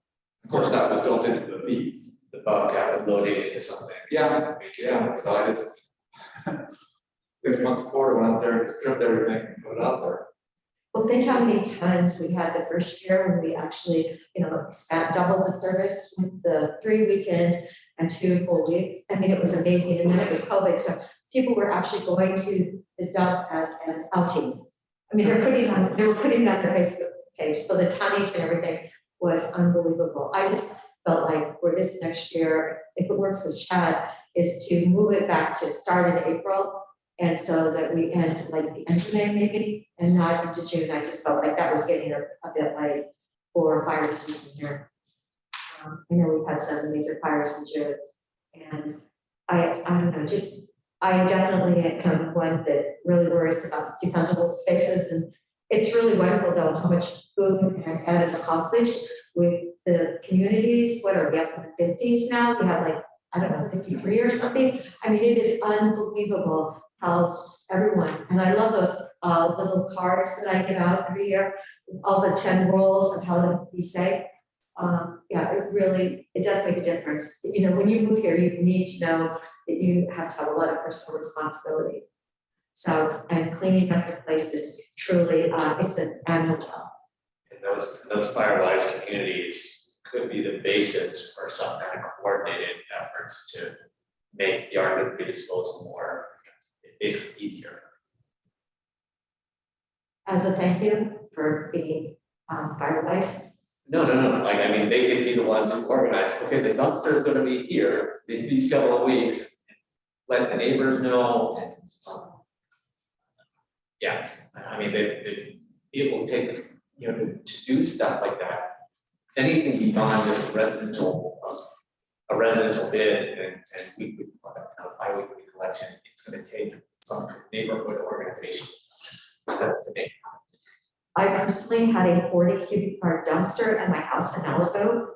And the morning of the fire that burned 259 homes down, and I don't know how the man came in to our property, picked up that dumpster, it was loaded with like sumac, and hauled it out, and we had 8-mile-an-hour winds that day. You know, 3 people died, all these homes were burned, but somehow he got in and picked up that dumpster because it would have exploded. I mean, it was, you know, I'd done more cleanup. When when you live here or there, you have to be so responsible. And it's just, more personal responsibility. Well, so that's a request for Ed and Chad. I support that and the fact that, what is 762, what are the expectations, what's the timeline, and where to go from there. And then To clarify, with the board, Ed and Chad will both be joining at 1 p.m. We're both available, but would you like CDP to participate in that discussion, or just given timing, having Ed and Chad take it? If we're just talking about yard debris disposal, I think maybe those two, but if we want a broader discussion of 762, probably CDP, it'd be good. Perhaps maybe a 45-minute, if you feel like. we could do 45. 45 and then 45. Yeah. Okay, I think that might be good, you might be a little. And then I know I had talked to Tim several times, but I really feel that the population in South County and the cleanup that needs to happen there, I know that county, that portion of our county needs more help. And adding another day down there, I don't think we should put that off any longer. I really feel that their population numbers are worthy of having an extra day at the transfer station. So I don't know if I've said it to Chad yet, but I know I said it to Tim a lot. Like, Tim, we need to expand. I don't know if I see it in Sisters at my station. I don't think our population has bumped up as much. I know, Redmond has, and we're doing things there, but I know that the Pines numbers have bumped up a lot.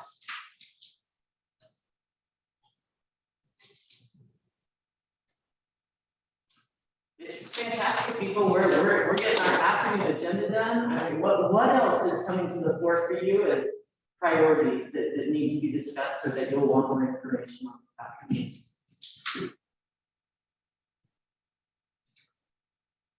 I know we kind of bounce off, but what about possibilities of discussing what could happen on the east side of it? And I'm just an idea, I don't know, because we can talk about it, but for today, is that kind of a vision type of? Yeah, just kind of a quick update for the board. Next week is part of the ARPA discussion.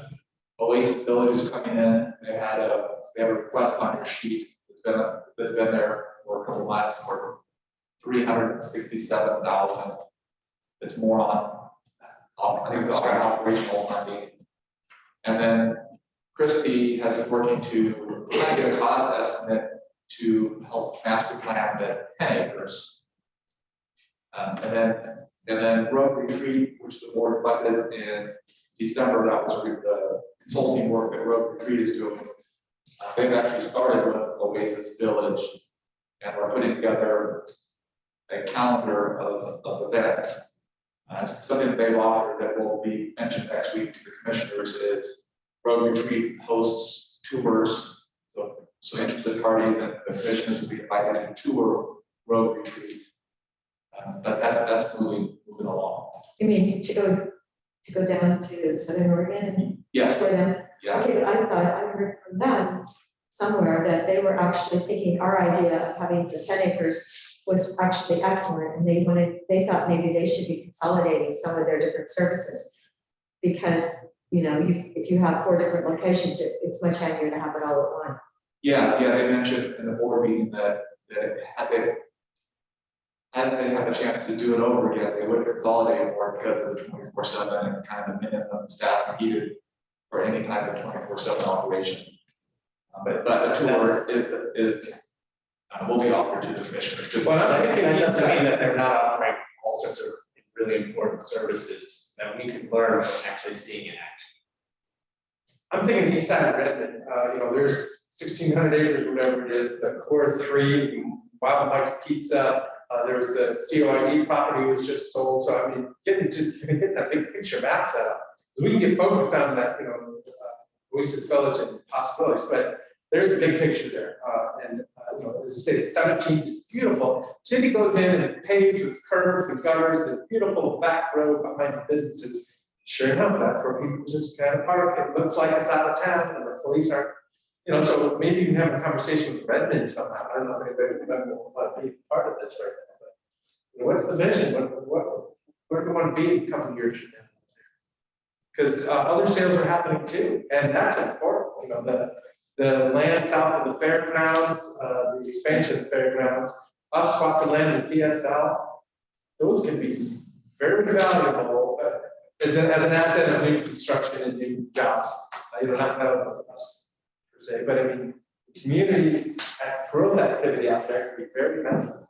So you're discussing broader. Yeah, so I'm thinking, what can we do at a brainstorming retreat day? Maybe it's look at the big picture, because we're gonna get focused on that. Yeah, so I think the question would be, is that something you want to discuss today, or, thanks to Sharon, we've been coordinating, Sharon has really been doing a great job coordinating with the city of Redmond on the March meeting, with the joint meeting with the board and city council. So just a question is if you'd like to discuss that today, or that's a great topic we can begin to plan for a discussion with the city council. If we're talking about visioning for Redmond, I think that would be a great thing to do alongside the Redmond City Council in some ways. Well, and I would like to, even if it's not a big thing today, just take a look at it, pull it up on a map and say, okay, this is the county's assets. These are the people around us. This is the activity happening. If core 3, remember, this is the public safety training center, it could take part of it. I'm just thinking there's a big picture that's a county of. And the good news, it is a huge piece of property that the county owns. Yes. So that is really good news, and then some of it is going to be cleared, what is it, 600 or something? Oh, yeah. That they're clearing for that FEMA grant, so that will help the fire, if we have another big coming northeast. There was a lot of information in there that it might take a while to put together, so it might, I think that might be a good work session. Which is a county, now it's my thought, if it's not today, let's do it at the county level. Work session item and then like some joint visioning with the Redmond City Council at some point in the future. That's fine, that sounds good. My one other thought was, if you raised that question of, do we want to actually have a standalone housing goal? Besides having it kind of be a part of economic vitality. And I think that's a really interesting idea that, we're having like really like 90,000 foot discussions today. That can be interesting to unpack. We often, oftentimes our discussions of housing here in, at the board of commissioners level, just are about state land use planning laws, the need for investment. I think there's a whole lot more for the county to think about housing than just those two things. Conceivably we could have a brainstorming session today about what would be the components of a housing goal with a couple of relevant departments, property management, CDP. I'm not sure who else. Maybe Greg. Because I really think that investment is, it's like, thinking about how we create long-term sources of investment for housing is a key piece of this. Program habits, it's an idea for. One of the keys with housing and why it could be such a valuable discussion for the board today is that CBD they're reviewing the proposals right now for the comprehensive plan of state results. And so the big goals that the board identifies today could be some of the first really big inputs into the comprehensive plan of state that'll then, of course, take 18 months or so. And we're really beginning to chart the course for what they're thinking about comprehensively with all of this. If that's of interest. Well, and then again, is it the right thing for today? This is kind of budget, so it's something I want to dive into, yes. I do want to mention that psychiatrist, that I've been trying to be part of. I actually went to LA in 19. I knew somebody that was running the USC med school program for psychiatry. And I think normally people graduate in early spring, from med school, the numbers are still so limited. But honestly, I do believe that we should try and really push that position out there. We got to, just getting someone out of med school is better than not. And somebody that might want to come up here and go skiing, right? And, these summer things. Anyway, I think, I don't know if we need to spend any time on it as a group, but I would hope that maybe meeting with, talking about it with Janice and Dr. Barry, every once in a while I hear that there was somebody that was going to do it, right? And then nothing happens. So I can imagine that it's, that person will be an incredible demand, but, if we approach it like right now, it might be a perfect time before they made a commitment.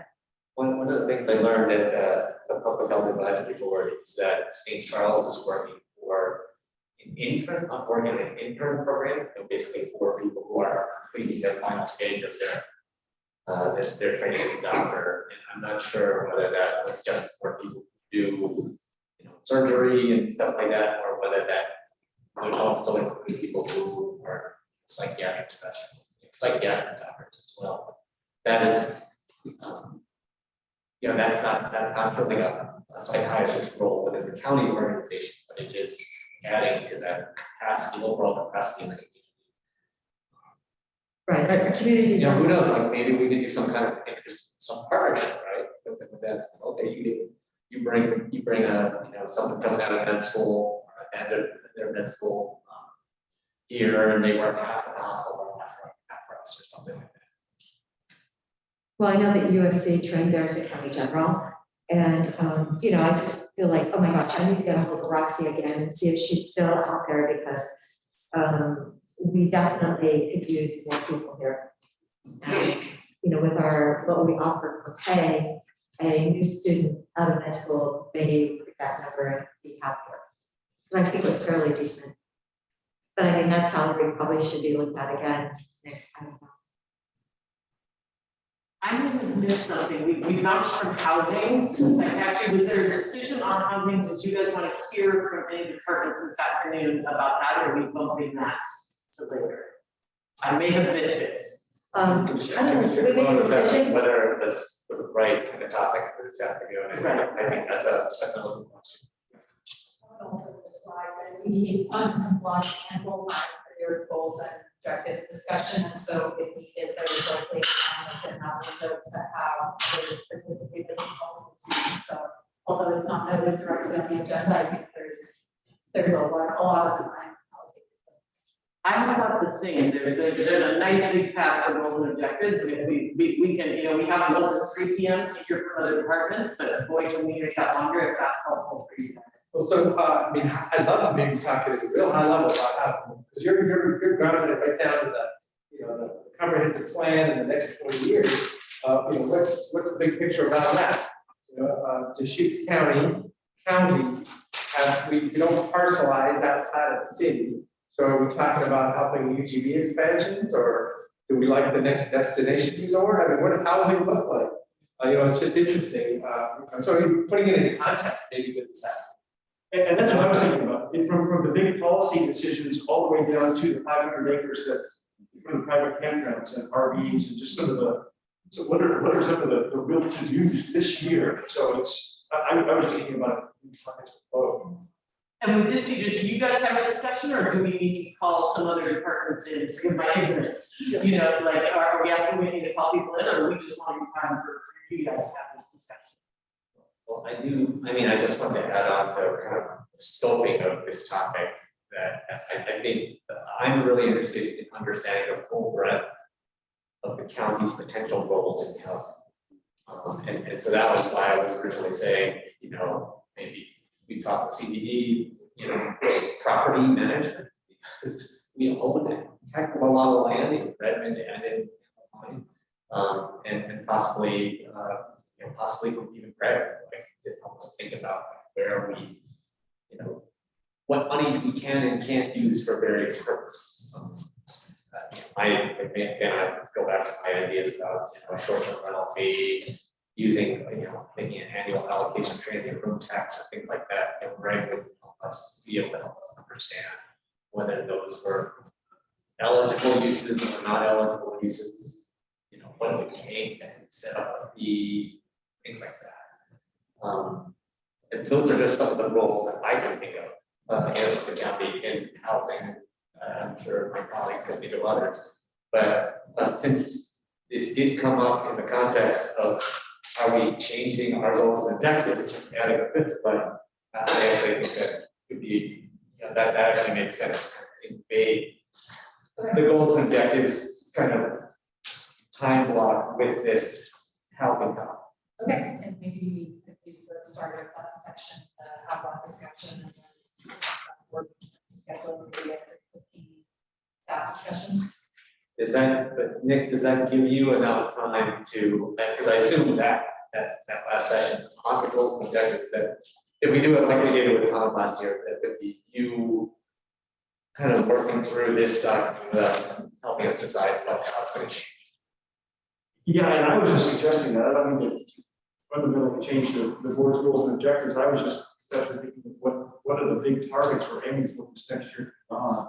But yes, I mean, I think we have enough that we could invite Christy, Peter, and Greg to begin to talk about what either the goals would look like, as well as what some of your specific goals could be this year. Does my answer your question?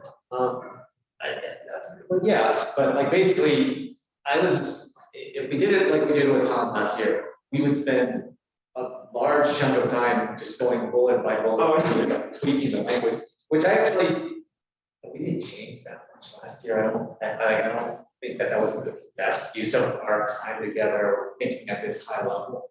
I thought of that as stuff that could follow. You know, you could take the information that we get today, go back and do a redraft for this, and then bring it to us at a future board meeting rather than trying to finish this document today. Right. But in terms of hearing from people on housing, am I hearing correctly that y'all do want that as part of the afternoon? You want to have some discussion about housing, maybe bring in some people out of perspective? I'd like to put in perspective. I mean, you're saying you want to put a fifth main bullet called housing? This was you know, Nick raised that possibility at the beginning of the session. When I heard that, I was like, oh, I'm sorry. That's a really interesting idea. Well, yeah, so that's the discussion. Then. Yeah, what does that mean? But I'm hearing there are two different discussions we're talking. Are you talking about early afternoon having some departments come in and present about status of housing, and then later in the afternoon we're going to go back to goals and objectives and decide, hey, we want to make that a goal and objective. I like both. Christy, it's right now under economic vitality. Yeah. Support affordable and transitional housing options. Oh my gosh, yes. Do we ever need those for all populations actually here? Workforce, vulnerable, yeah. Right, and we break that out and make it its own. Then Whitney, if I'm hearing clearly, the team is wanting to hear from someone early afternoon. You guys know the people.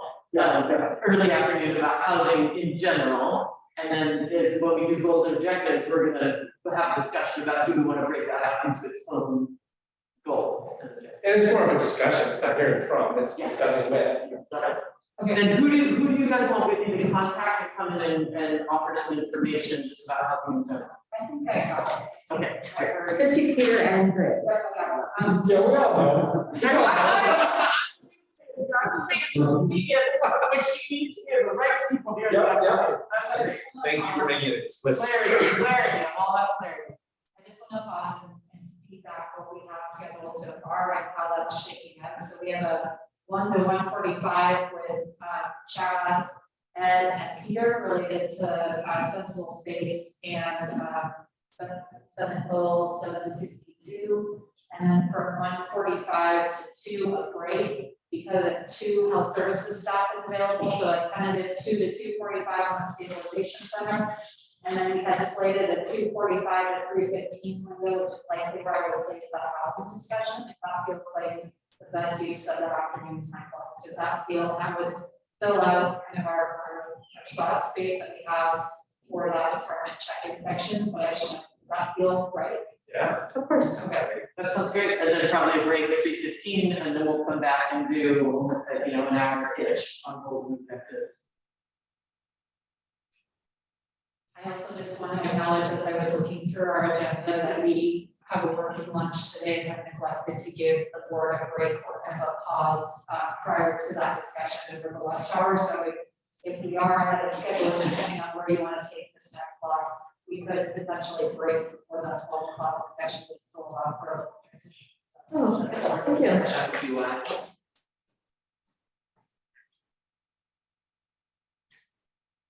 Okay.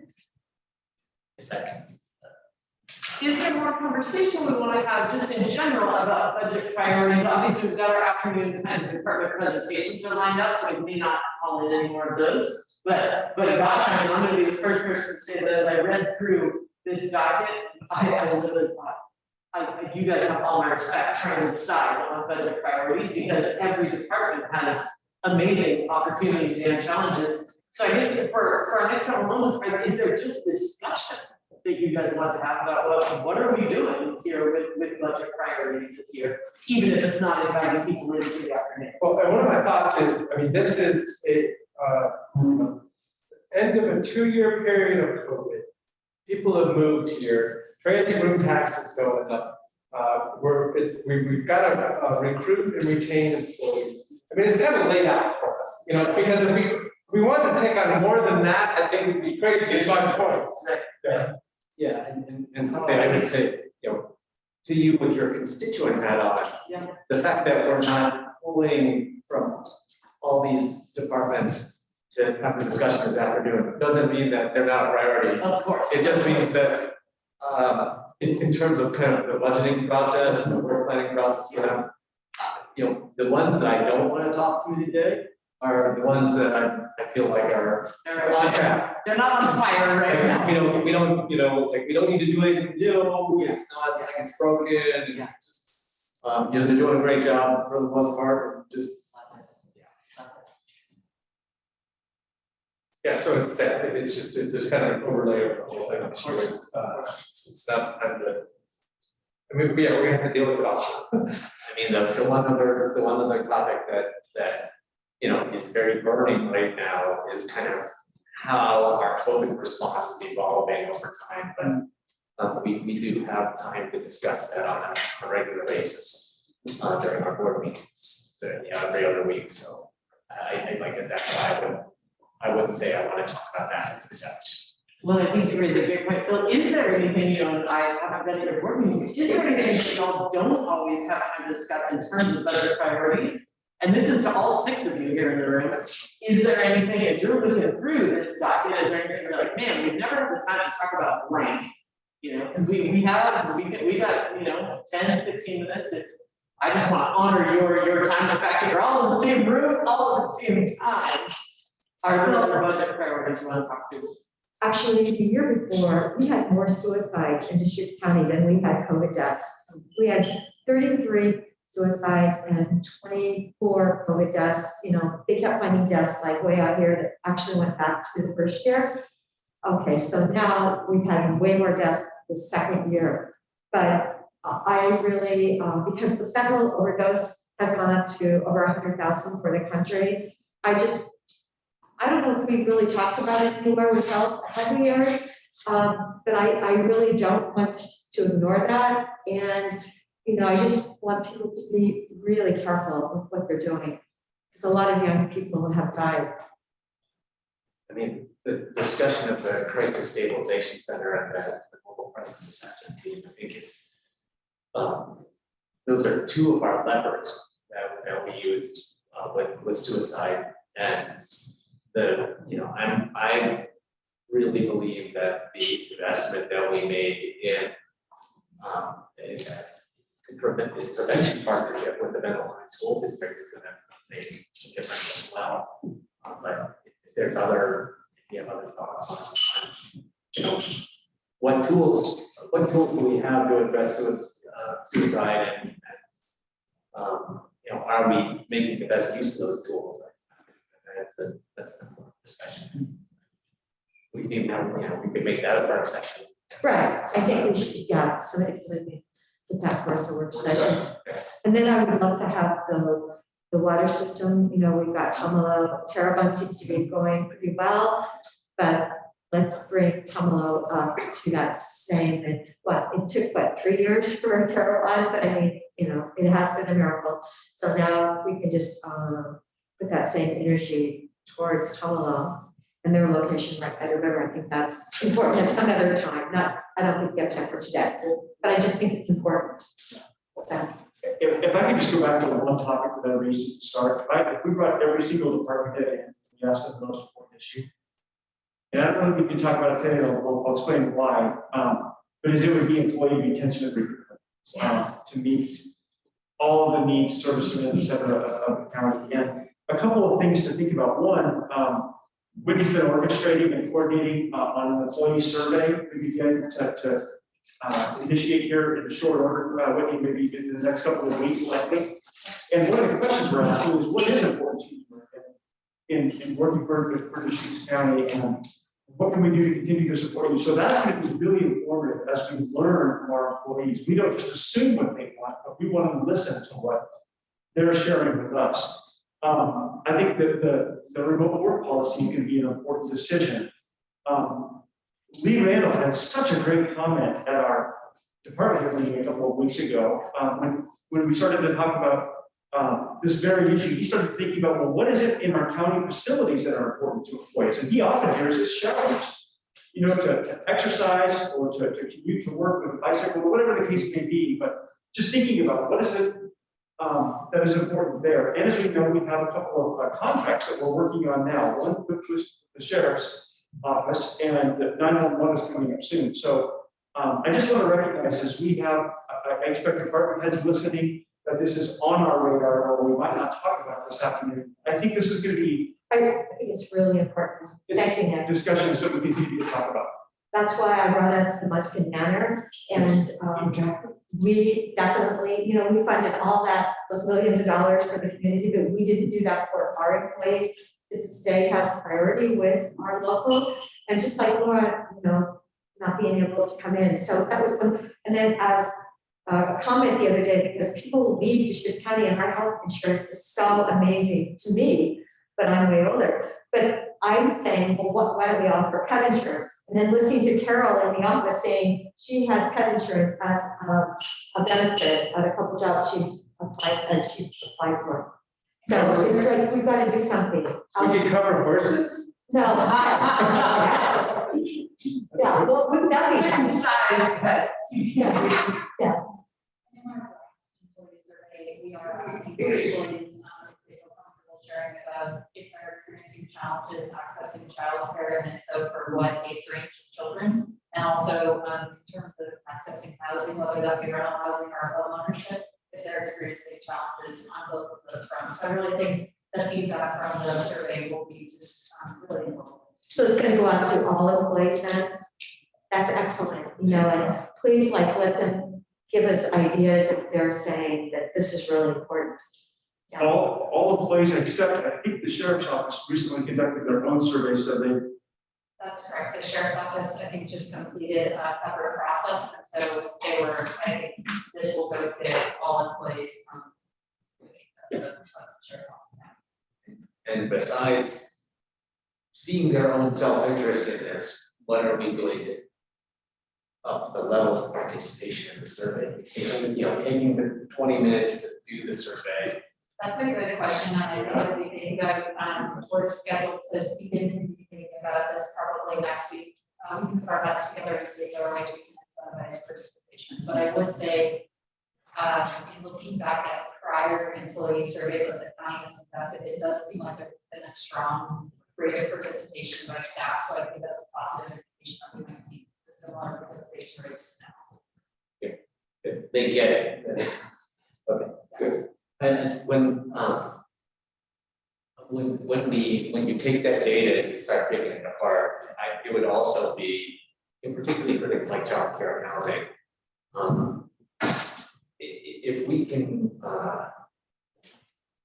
kind of demographically slice up the county staffing and look at younger employees.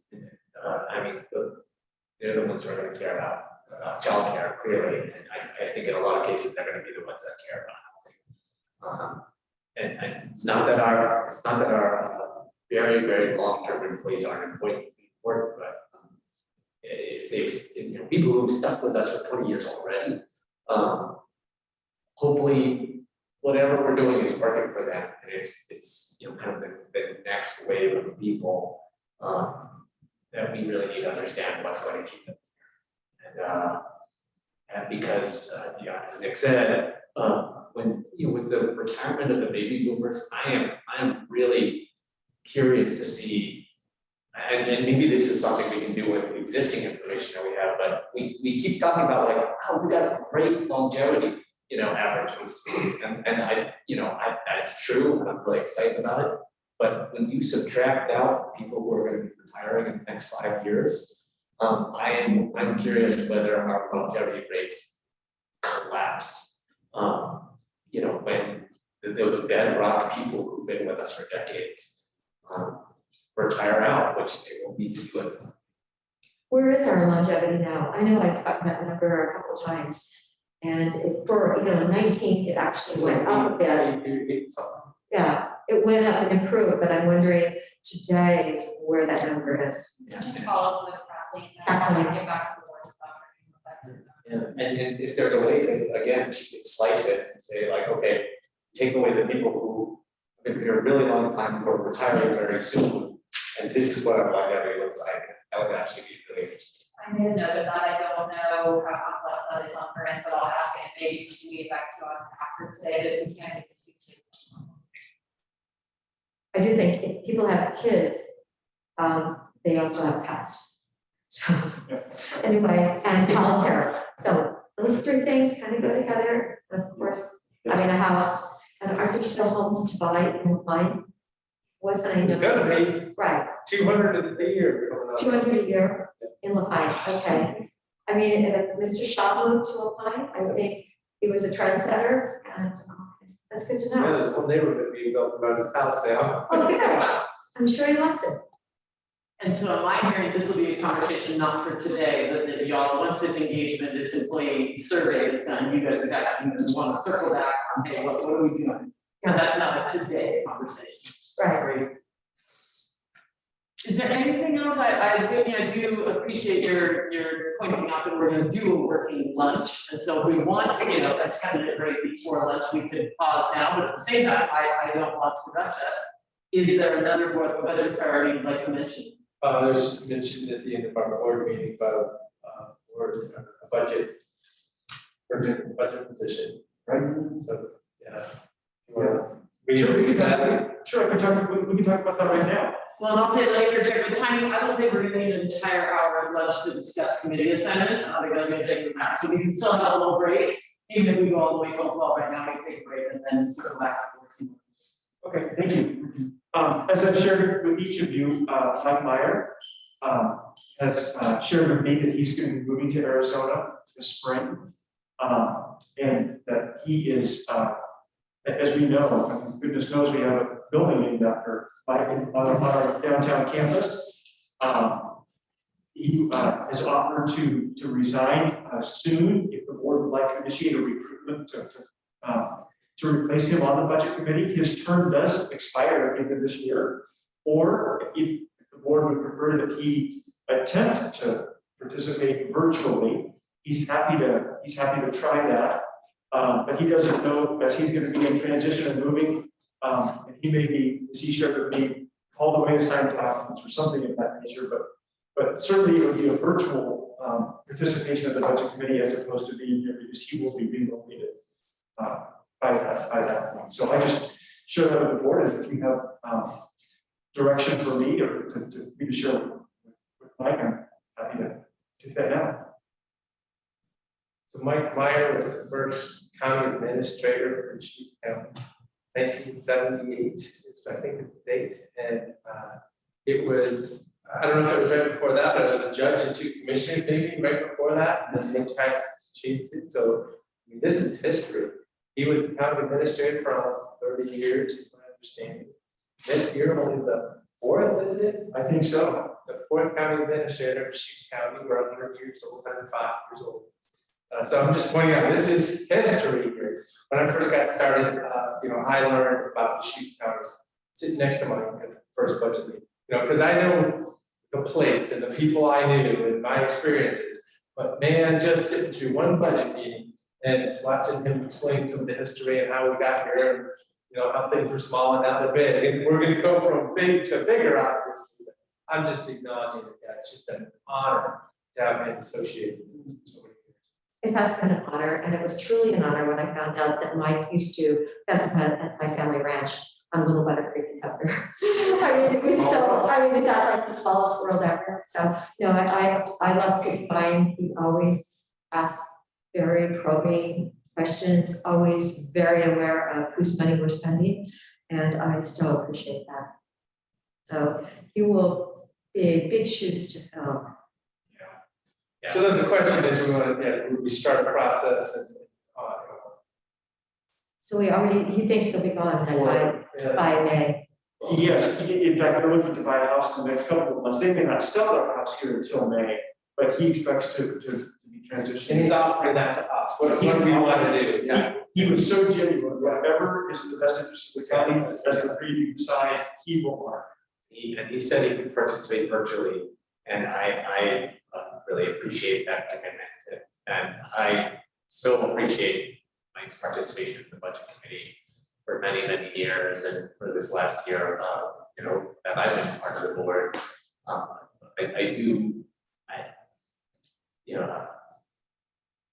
COVID has made the budget committee discussions complicated enough that adding the additional layer of having someone we know for sure is going to participate virtually, I think it does take away from the quality of the budget committee's work. And so I would like to take Mike up on his offer to phase out earlier so that we can bring on a new budget committee member to participate in person in May or early June or whenever. And I'm supportive of that too. I mean, it's good to know early and make a plan around this also. What's his term? Do we know offhand? Is it yours? It expires, Commissioner. This is last year. Okay, so this is the end of 1 year of term, so then it would be probably expected that, we were looking at the next 5 years, so, determined that that's what we're looking at. I'd be supportive of that too. If we're gonna do it, let's do it. He sure has offered a lot of value over the years, and it's okay to move on too. I just want to check in with Commissioner there, just to get your perspective. No, it seems like it's logical, gives us time to replace him. I feel badly because I think he's I really like working with him. He makes a huge contribution to the budget committee, and we should have a big party to send him home. Anything else that you guys wanna cover in this section, budget priorities? We're saying goodbye to long lasting, committee members. Wonderful, well, it's 11:55. Why don't we take maybe a 10 or 15 minute break, use the restroom, go ahead, we have a beautiful lunch set up for us, go ahead and get your lunch. Let's be sitting back down by maybe 12:10-ish, 12:15-ish, I wanna be really flexible there. We'll discuss committees, just kind of, how things are going, are we shifting assignments, committee assignments in general? And then we'll definitely be ready right at 1 for, the Defensible Space, Ed, Chad, and Peter. I look forward to meeting all these people whose names I'm hearing. So thanks for a robust morning, that was wonderful. Take a good, 15-minute break. Let's be sitting back down by 12:15 with our lunches so that we can start that committee assignments discussions.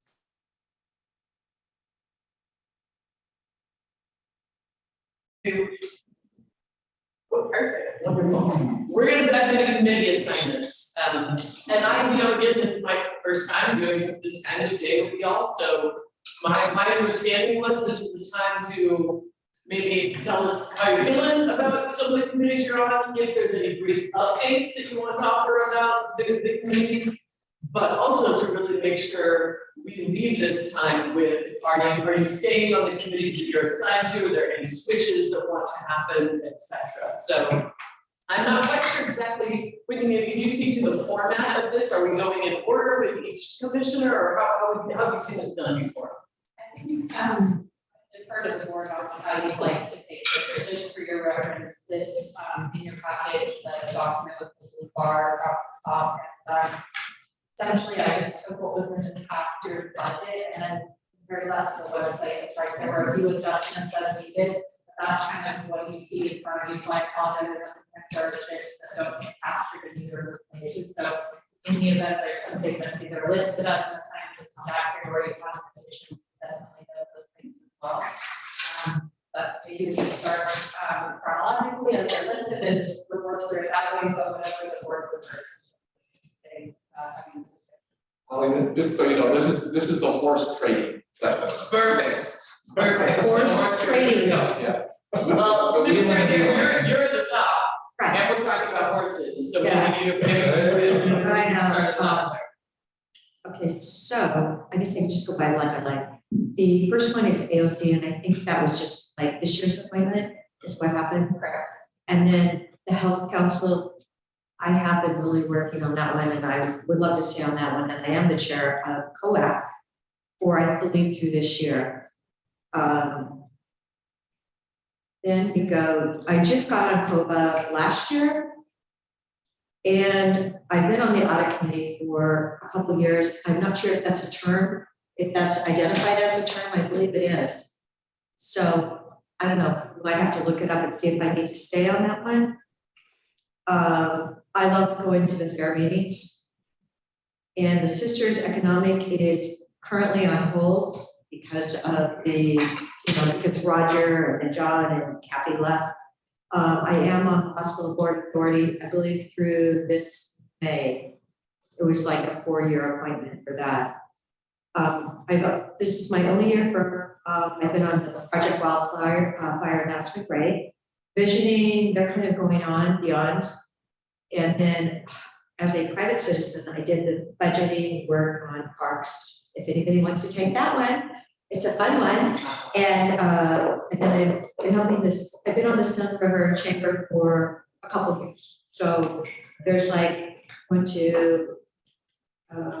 there's a couple that I think I get to stay because it is an appointment and it is through this year. And then there's some that if someone else wants to pick it up, I have lots of opportunity here to share. Are you wanting to share, like, are there anywhere you're like, No, I thought I heard that, I looked at my list and went, oh my gosh. Yes, the COAC fits with COIC, but the COIC, that's, I've been on that for a couple of years, so it's not a permanent appointment, so I'm happy I can go or I cannot go. And then the audit committee, I'm not sure. Whitney, can you see that anywhere? Behavioral health, I've been that liaison for a while. I do appreciate that group. David was saying, I think you might have given us the answer in the chat, so we can. Okay, yeah, I thought it was through like this year maybe. Oh, yeah. No term, annual leave for audit committee. Okay, There you go. all right, so that's no term. All right.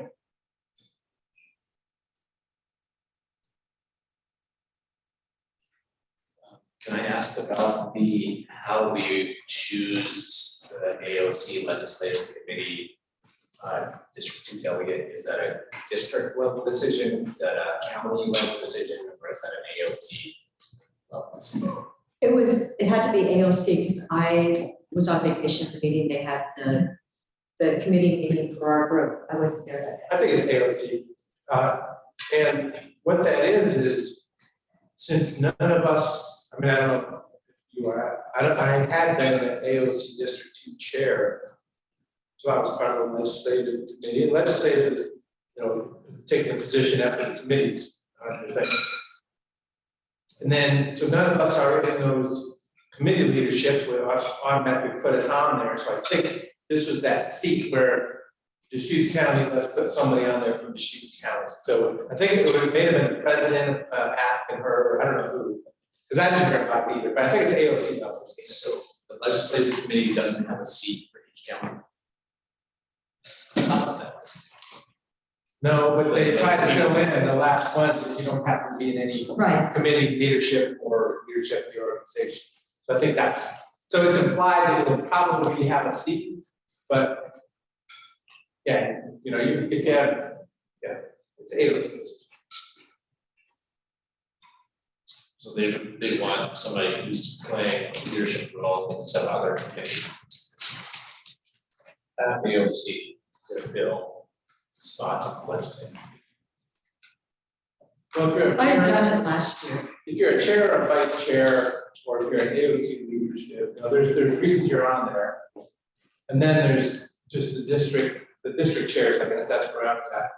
And then, as I say, I think this is just that, since we didn't have any other seats, this is how she got on, or somebody from the Deschutes County got on. Right, But I think it might have been the president. Mr. Murdoch.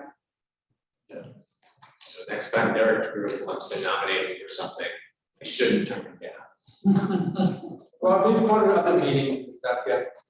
You gotta do it for a reason. So I'll talk about mine real quick, and I am interested in the COIC board, I'll talk about that.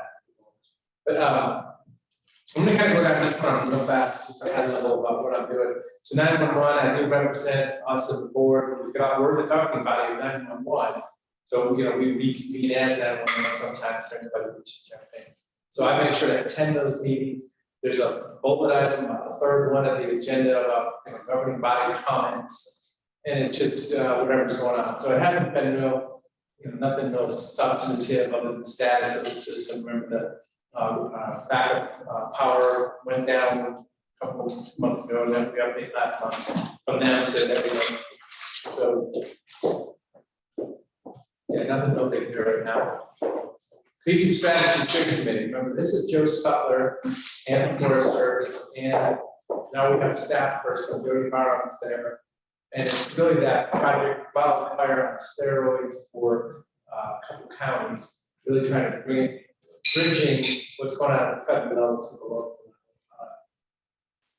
The Forest Service paid for part of that, and everybody seems to be real positive. But next week, I think it's going to be a big meeting about kind of a strategy. Do you guys have that on schedule? Yeah. So that's kind of the first work product. Let's get that ready together to talk about what the world look like. And this will be kind of that higher. Historical Society is just a ad hoc seat. Anybody can be involved in that. They want more people better. But I really like it. It's fun for me. So I'm here to watch this problem. You can't do. Public Safety Coordinating Council. I am sitting on that. Nick's on there also. And that's remember the judge and the sheriff and the TA, a couple of public members, and a bunch of folks. And it was kind of juvenile focused, is my understanding of the history of that, but any topic comes here. And the Board of Commissioners, we see some of the same things that need to be vetted through Public Safety Coordinating Council come to us anyway, so there's usually nothing extra that's going on in this bunch. East Cascade Works, I still don't have, I mean, I attend some of the meetings, we're the consortium that empowers the organization, commissioners from, Wasco and Klamath and everything, Jefferson. They want more money to be able to, get people re-engaged in the employment right now, but I'm kind of less focused on what that is. What goes on in those ones. A lot of money, good services, but I don't know what I was qualified. Center for Economic Development, definitely very active right now. The line, people are looking at the land, building, a couple of buildings being built in Business Park. Under employee is engaged, so that's a really exciting meeting. Well, except the pine, it's getting more exciting. A Ribbon Airport Commission is really interesting. That's a meeting every month or two. And we've been meeting virtually, but there's a big airport facility plan that's coming out there, and that dollars flow down for these things. There's $100 million, $250 million architectural stuff out there. There's the horizon, there's some big stuff they can do. But we always watch the employments, deployment numbers, anything else going on, and kind of the contracting of the land around for these agreements and stuff. Cybersecurity Advisory Council, I think that was a follow-on from the SIEC, the next one below. That never really happened, but that is, I am on it, I've been in a meeting or two, but it's not ever coming together. It's industry and government get to a table talking about what do we need to do for cybersecurity safety, and I'm not in leadership of that, so I just get fighting. Yeah, that just hasn't been hit on its own recently. SIC is serious business, though. That is public safety, state radios, ODOT, state police, and everybody's kind of coordinating the frequencies and some of the big policies about the next generation of radio stuff. And I'm real happy to be there because of our 911 radio partnership with the state system. And I'm representing ACC on that also. A couple of times I've been able to talk to folks around, other commissioners around the state about topics to go through there. And I've offered to bring the AOC, like a session at AOC. Yeah, I mean, there's not a whole lot of big public exciting stuff, but there's some interesting things going across the board there. As I say, I would be interested in attending the COIC. So I know that's the three commissioners are kind of the governing body of that thing, the way it's set up. But, a couple of years ago, I was on it for just a year or two. And the buses, the broadband advisory team, the map that they're working on, there's a lot of topics that go through. They I don't know, it's actually, just kind of a call, I'd love to do that. and they finally got their financing for loans, finally is happening because of Patrick. I mean, it's taken quite a while, but they finally are doing that, so that's really good news. I don't know who the other commissioners are right now. Wayne and Jerry. If we want to talk COC now, before I get into mine, I guess I would just like to say that I am currently the alternate for COIC. Have attended one of the board meetings, was summoned at the last minute to one of the other COIC board members when Commissioner Adair couldn't attend. So if COIC, the COIC position is in motion, as the alternate, I would be interested in serving in that. This is horse trading, I guess, at that point. So we'll see. And I can go into, Please proceed. I guess I would start by saying that when we went through this process last year, I walked away with fewer committee assignments, fewer of the committee assignments that we collectively distribute among the three of us than the other commissioners. And so I actually believe I have some capacity, and I don't necessarily want to leave any of the committee assignments that I have, but since my load was lighter, I would be open to taking on additional assignments and you know, for the, you know, that I am interested in some of the other committees and we can swap some things to balance things out as needed, potentially. But to just run through some of the bodies that I'm sitting on, there's the Bend Metropolitan Planning Organization. So MPO is this federally designated geography where we have an additional layer, an additional set of capacity for transportation planning.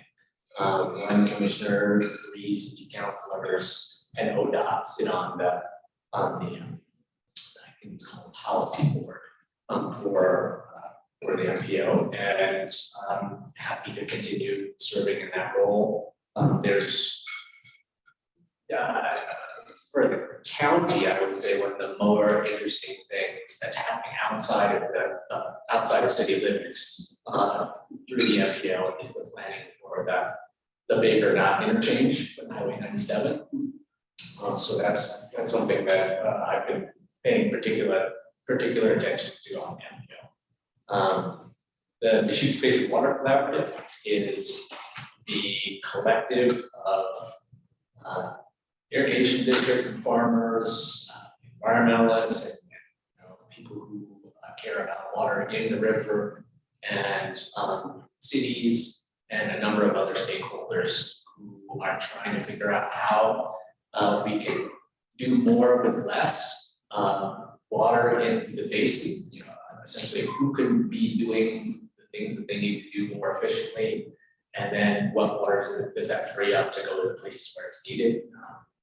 It's in my opinion, a very valuable collaborative planning effort for the region, and I anticipate that group is going to play an increasingly important legislative role in advocating for implementation funding for some of this conservation work, and also for policies such as a little bit of flexibility in the way that water rights are administered, so that again, we can move water around where it's needed.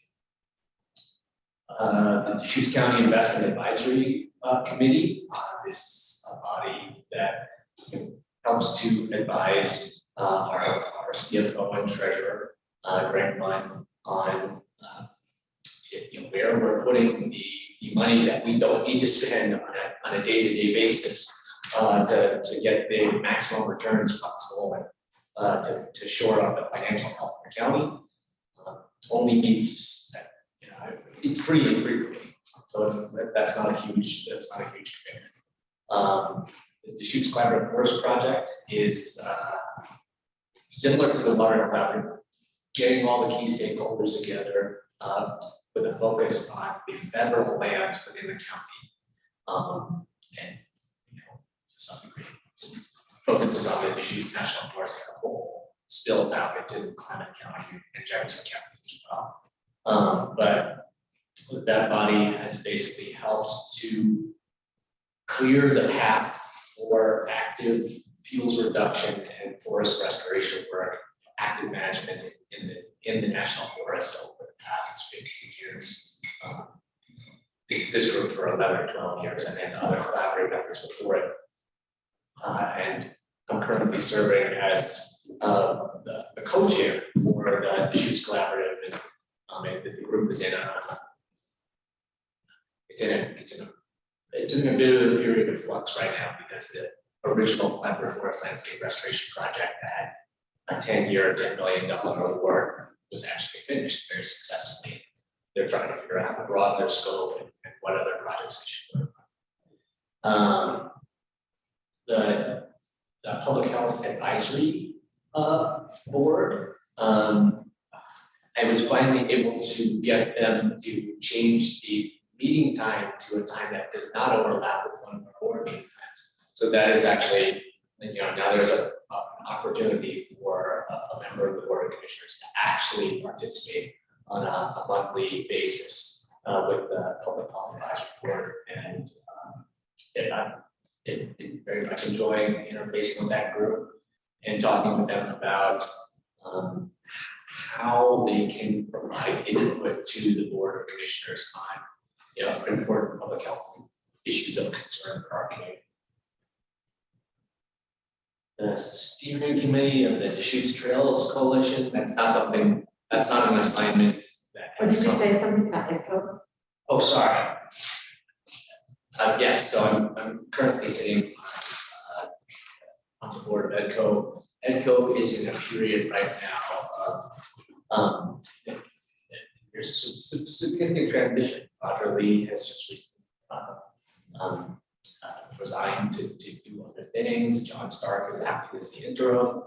And so there's a whole executive director kind of search process happening, and you know, how they're going to do that is a good question. They just before Roger's announcement, we had the EDCO board had a big strategic planning session that set their strategic plan for the next few years, and the raw material from that is is being worked through right now to develop a new strategic plan. But then there's questions about kind of how much of a role the new permanent executive officer should play in shaping the strategic plan. So those two things might have to kind of be synchronized a little bit more. So it is an interesting topic. But you know, EDCO is our local economic development organization that's focused on recruitment, retention, and growing new businesses, startups. Okay, so the Deschutes Coalition, that's an assignment I came to, not through the process of committee assignments amongst board members, but they asked me to sit on their steering committee, and I joined their steering committee. The next item on here is similar. The state has a community renewable energy program, and I was nominated and appointed by the governor to serve on the advisory committee for this body. And there's one other group that, group that I would mention, which is the board for the new Oregon Conservation Corps, which is focused on setting up conservation corps to help with fuels reduction work in high wildfire risk communities around the state. I was also appointed to the board of that body. And then would you be willing to speak to, I see that you're alternate for multiple things here. I know you mentioned you've gone once for COIC. As an alternate, were you involved with any of these other boards as well, or anything to speak to with any of these other committees? I've stood at the ready to serve as an alternate for these different groups. Who is, did I miss it? Who's our public safety coordinating council? Okay, is that, did you cover that? Yes. Oh, you did. I said negative.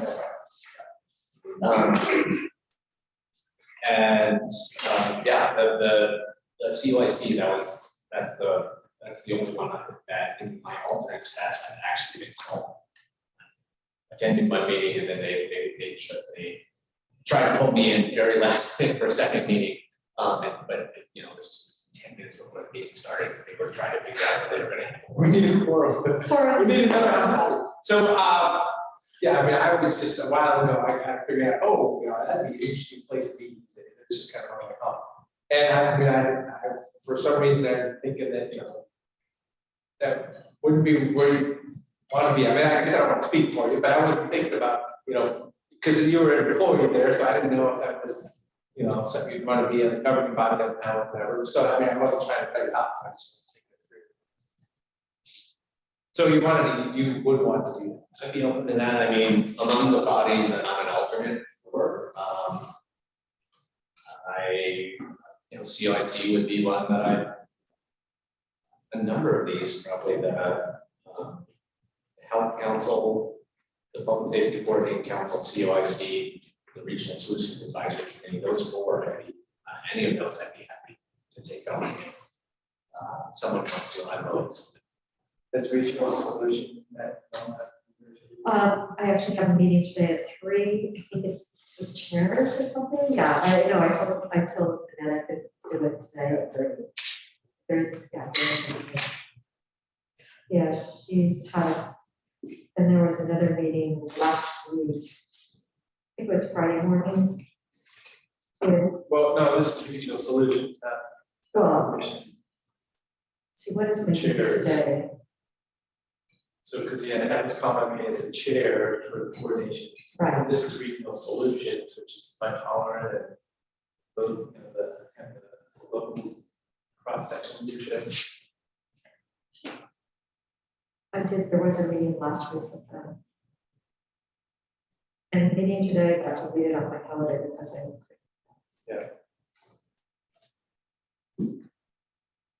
Any sort of conversation you guys want to have about switching committees or you know, the horse trade, if you will, anything official that we want to decide upon right now? So as to say, I mean, COIC is the only thing that jumped out at me, and then just Cascade Works, if anybody knows or wants to do more with that. It's all fine and dandy, but I just gotta get around to that.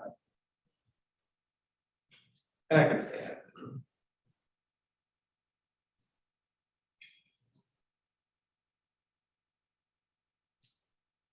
Commissioner Gary, thoughts about COIC for yourself? Well, CYC is usually like a back-to-back day for me. So having that one leave might be kind of nice Okay. on that day, because I usually COAC is first, and we're really going to try and be more inspiring for our community and accomplish something, because of all that funding. So I feel a tremendous pressure because of the COAC position. So that will kind of help there. Okay. And then, is there anything that you're not wanting to be involved with? Well, no, does anybody want to get on the audit committee since it's only, it's an annual appointment?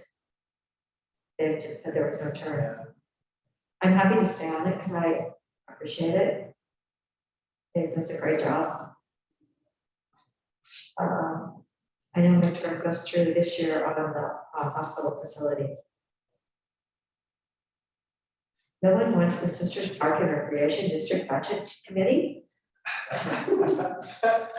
Is that, It's, is that something that you signed up for individually? yeah, I got it before I came on here, and I just kept it because I'm familiar with their financial procedure, and I kind of bring continuity, I guess you could say, to the group.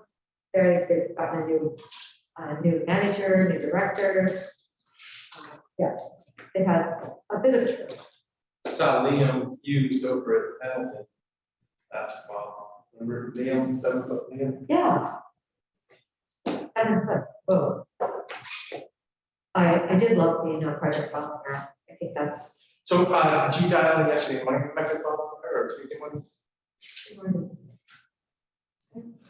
It's on my phone. So, I think we were both, I figured I was on Project Wildfire, so I was trying not to miss them. We were both on it for a while, so. Oh, okay. I believe. I guess I didn't know I wasn't, I didn't know I wasn't. No, was it this week? Was it? Yeah, there's one too, I didn't, I've been in the, just regular community neighborhood association Project Wildfire. thing. Okay, I didn't get it on my calendar or. I had a 7, okay, I thought that was the way we split it up right, last year, was each of us would have a wildfire related assignment. right, I thought that's what we did. Strategy and issues. Maybe I just got in the habit of always making sure I got there, but it was, you know, virtual and going. It wasn't on this January 11th, was not on my schedule, but I did have a meeting with Travis, the DEMA.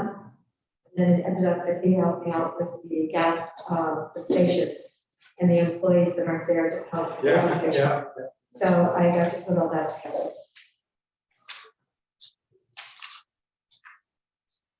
So, Commissioner Garrett, would you like to hand off to COIC? I can do that. Great, so Commissioner Chang, you'll take that. That's fine. I would like to take that. Is that it kind of the only major switch that we're identifying here? Looks like it. Okay. And what about the alternate for COIC? Right. Tony, you want to do that? Perhaps. Sure, I'll Commissioner- read the alternate. You wanna do that? And I assume that Commissioner Derry, you'll hook Commissioner Chang up with whatever info he needs for COIC and all that. Yes. Well, We know, they'll send you a. That's the alternate I've been getting. Oh, of course, great. Wonderful. so, in fact, one of my thoughts, I think, in passing was, it was the same concept, someone, I didn't think it was Tammy, talking about how, that Emma's on the board, I said, are you meeting in person? She said, no. Well, you guys should meet in person, try to meet in person. Or maybe that was the topic We have that in person, recently. yes. And I didn't go to the last in person one, but I did it with the Zoom and it worked out okay. Oh, I'm just saying, I would mean that. No, I think meeting in person is 1,000 times better. Usually the group is on Zoom and there's the executive teams that, because that meeting starts at 4:30. But COAC hasn't met in person and we really need to.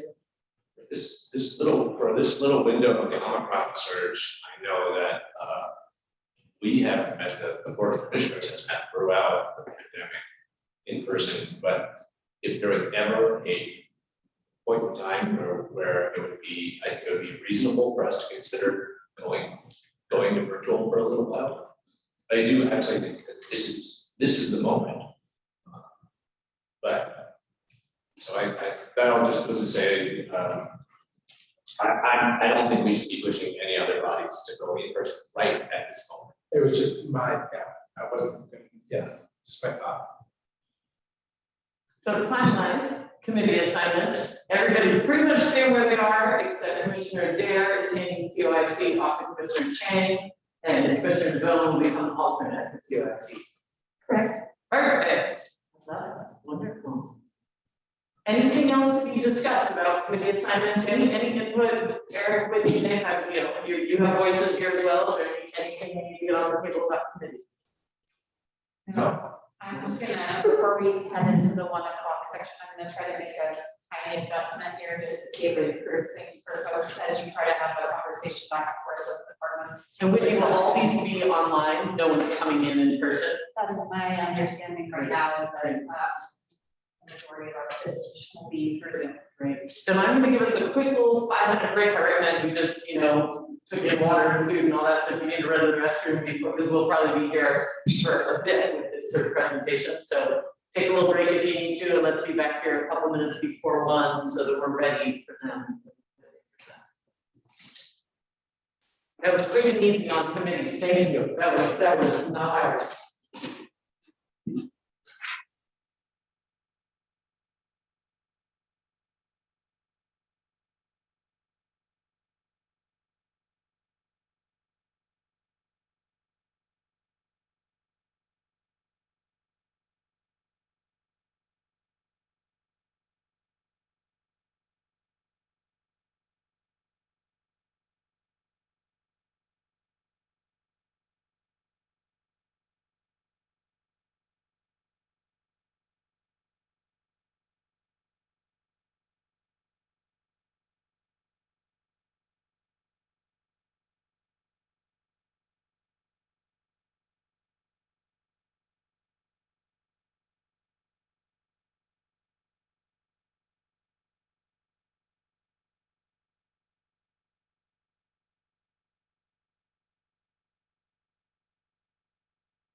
I'm not creeping on you.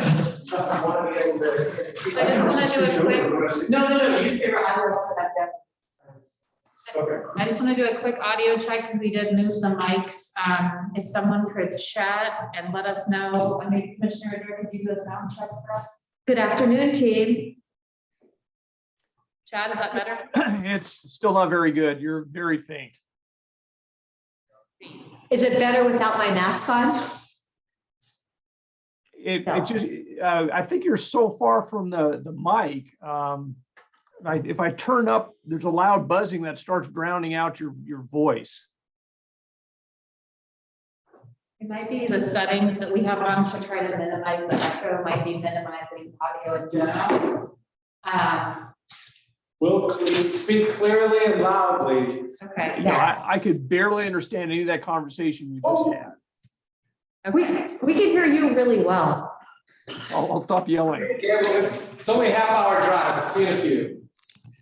We can email them questions, or we can't get it. Right. Are you, can you guys get on the Zoom meeting on the chat on it to ask them? So I just modified a setting. Is this better or worse? Whitney, you sound pretty good. If I really focus. Well, what if you stay there or I can stay there? What if one of us kind of relayed question? Yeah. Or should we like walk up to the microphone? Yeah, we're gonna move one of our audio components closer to the board and then we'll try to get started. Okay, hopefully that'll help. Now we'll switch to the next topic.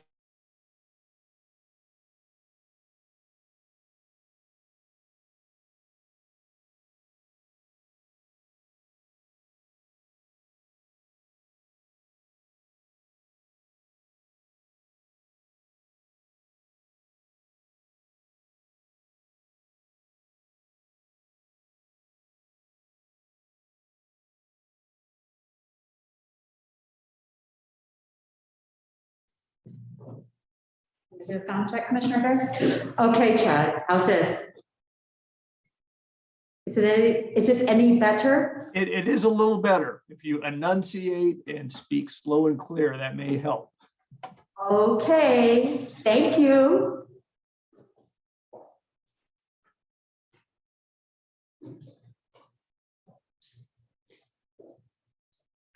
I think we can go ahead and get started in the afternoon and I'll just kind of roll us into our 1 o'clock. So as the board can see, we have Yurgotowski, Ed, Keith, and Chad Silva joining us to talk about fuels reduction, yard debris disposal, and other topics that you identified in the morning. So I'll just kind of turn it over to the board.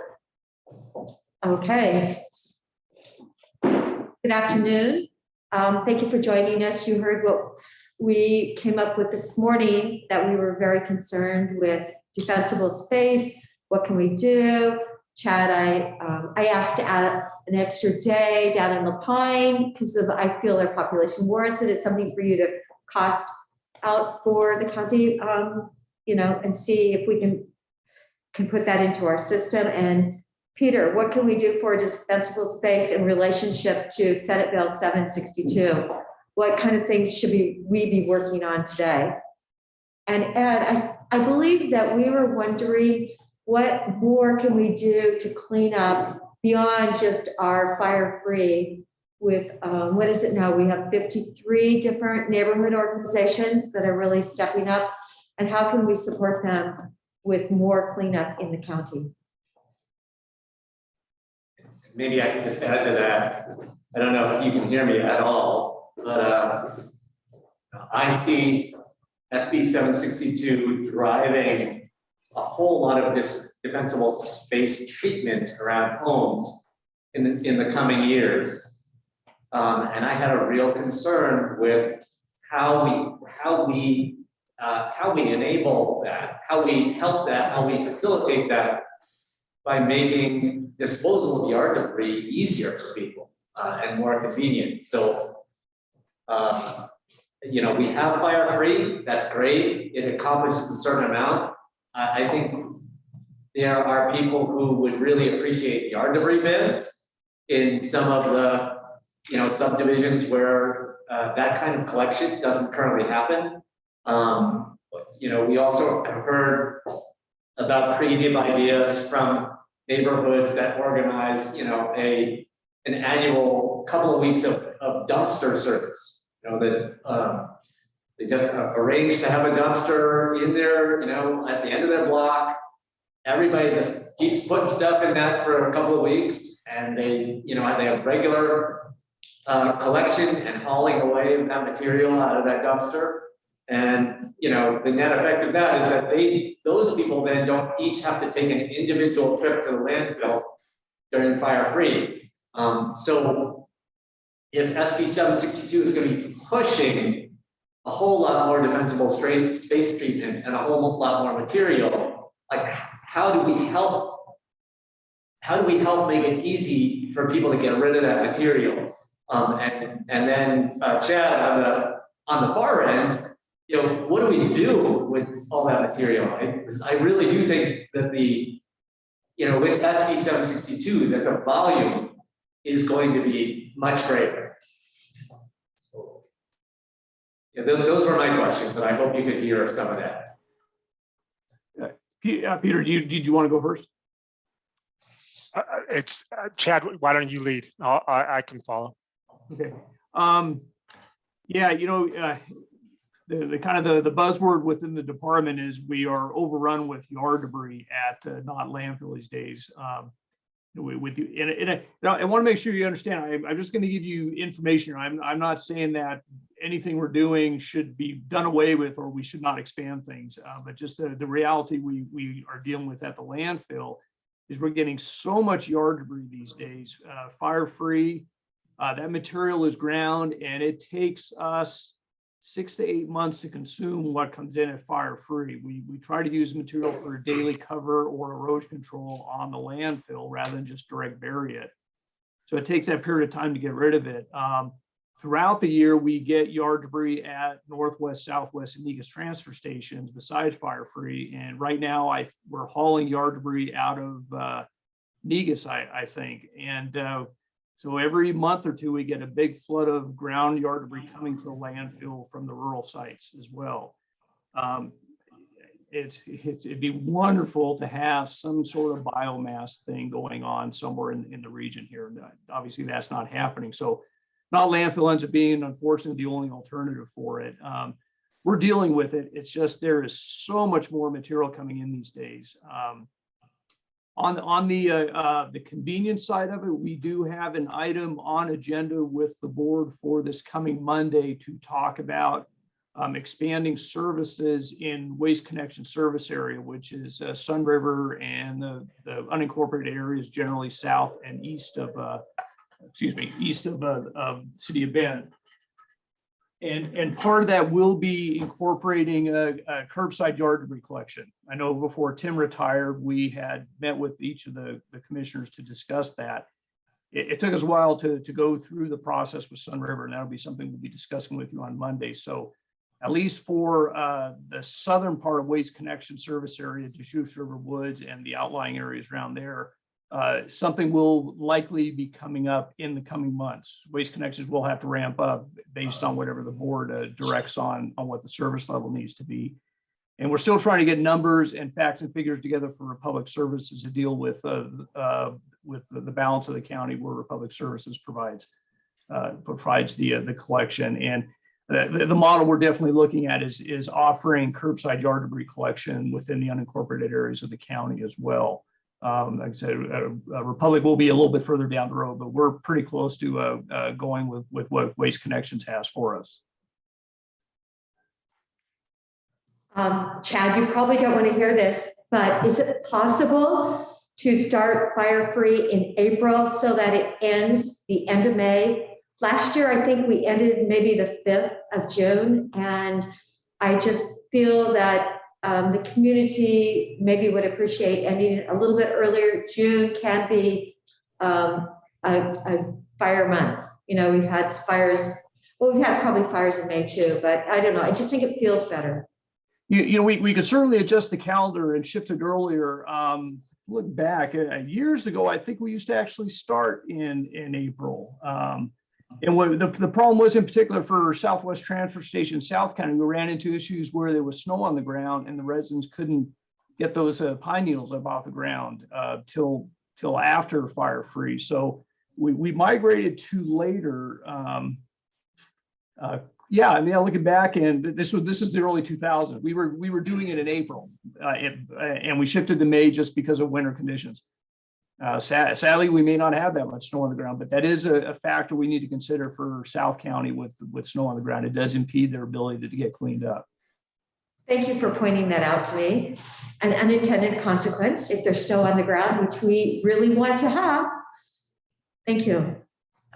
Ed, could I ask, do you have any sense of how the volume of material might change with the implementation of SB 762? Well, I think that you made the point that it's likely going to increase. People are going to be compelled to do better management of defensible space, and we will see an increase in that material coming. It's wishful thinking that we had a biomass facility. I don't want to harp on that, but something that would make things a lot easier for us. We're all concerned about the capacity and lifespan left at not landfill, and the yard debris could very well be having an impact on it. We are going to be rerunning calculations on what our site life looks like right now, but any additional material coming in not landfill has an impact on what we have left in site life here as well. But back on your question, yeah, it's likely going to increase the volume of yard debris coming in. Now, Deschutes Recycling takes yard debris year-round for their composting operation, but they are just about running at capacity and are challenged to be able to market everything they produce. And that's something that we hear from Republic Services, that it would be great if there were some better market development. I'm not sure whether the county has any places they could use yard debris, but or compost, but I don't know if ODOT had local projects, whether that's something that they could use. One of the things we talked about in the solid waste management plan was looking at markets in Jefferson County with the agricultural industry, if there's a way to get them to consume product. But we're kind of coming up to a point where the volume of yard debris coming to not landfill is, I wouldn't say it's unmanageable, but it's having a notable impact on operations. Yeah, thanks, Jed. And I was asking, I was asking Ed if he had any sense of how the volume would change, just kind of based on your understanding of where defensible space is being implemented now and how much more defensible space could be implemented when it's the law. Sure, and I would be hesitant to try to provide an actual number, but my mind immediately goes to the most increase being probably proportionally being in the south part of the county and going to Southwest transfer station, just because that's where the bulk of the fuels are, and a lot of neighborhoods that still have a ways to go on defensible space. Not that other places don't, but in proportion, I would expect that increase quite a bit more in the south part of the county than northwest or not. Yeah, I definitely would agree with that assessment. I mean, is there, and I don't know what this analysis would look like, Ed, but like, is there any way you can crunch some numbers to give us even just a range? I mean, are we talking like, oh, that's a little bit more, or are we talking like we might double what we're currently trying to deal with our maxed out compost system and our process of grinding and spreading, which we're spending 6 to 8 months trying to grind and spread the stuff that just comes in during fire free and spring. Because I mean that's a great concern to me, is that kind of the places, the opportunities we have to make the material go away are maxed out currently.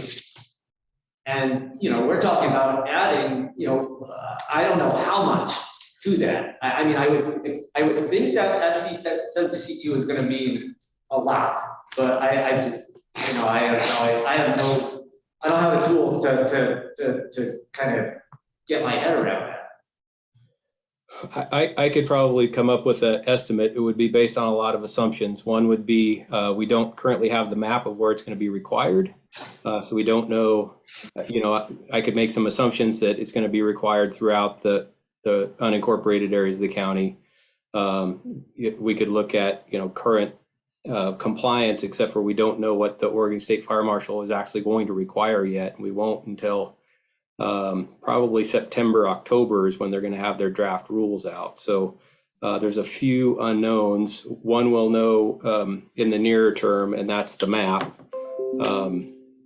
And then we'll know where it's required. And then later on in the late summer, fall, we'll know what's required. And that would maybe take a little bit of the guesswork out of it. And then we could look at, you know, we could sample some neighborhoods and say, you know, this many % of lots are currently in compliance, and these ones have more work to do, and estimate how many cubic yards might come off a given lot. It would still be a fair amount of guesswork, but it would be, you know, informed guesswork. The other thing we don't know is how many people choose to take it to a landfill or transfer station versus how many people choose to burn it or dispose of it some other way, chip it on site and leave it there for their own mulch or ground cover and those sorts of things. So it would probably be a very broad range, but we could try to come up with something.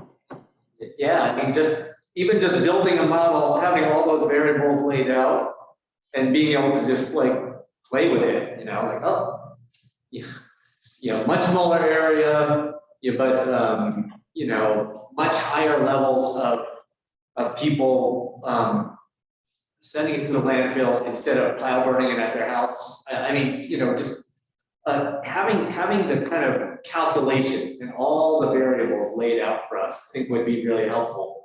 And because right now, like we have no idea. We have no idea how much the volume is going to increase. And again, it sounds like we're completely maxed out on where it's going right now. And that's if we need to be thinking hard about addressing much larger volumes of this material in the future, then the sooner we can start working on that, the better, even if we're working with very coarse numbers. Sure. Yeah, I could build some stuff that, you know, kind of model, and then we could play around with, you know, % estimated to burn versus transport, you know, % of compliance, those sorts of things. And yeah, it would be an informed guess as opposed to an uninformed guess. So it'd be better than nothing. I have a question. Don't they burn at Black Butte Ranch? Didn't they buy some apparatus that they actually do their burning there? Is the capacity of that machine so small that it wouldn't make sense to add that to Deschutes County? I mean, I hate to burn something where we're not getting the energy from it, like a biomass, but if we had to do something, would there be any, you know, capacity? So we actually went up to Black Butte Ranch. Commissioner Turbon attended that with us, and the capacity and throughput of the machine is not what we had hoped. It's a fairly slow process. And talking with the DEQ, the permitting for this could be horrendous. We're talking having to have a permit for the device itself for each one if we were to purchase more than one, and then we would need a what's called a Title V air quality permit for each site that we operate the machine at. So between looking at the capacity and ability of that machine to run material through and the permitting on it, I was pretty disappointed, and unfortunately I put it on the back burner here. I just don't think it's going to be a viable solution for us. I just came from the Oregon Smoke Management Committee meeting, and that they were actually talking about that at the time I stepped out, trying to streamline some of that permitting. I think that's still a ways out, but it is on DEQ's radar. It really has to go through EPA, I guess, because they regulate the point source permits. But it is on the statewide radar screen for, potentially streamlining that in the future, because there's more locations than just Deschutes County that are thinking about that as a solution. And I agree with Chad that at least the size, and Blackfeet Ranch bought the largest one they could buy that was still transportable. But that size really barely deals with what Blackfeet Ranch creates. So I doubt, you could get one of those and it could keep up with any given transfer site. Chad, has anyone talked to you about biochar before? This is basically a process of,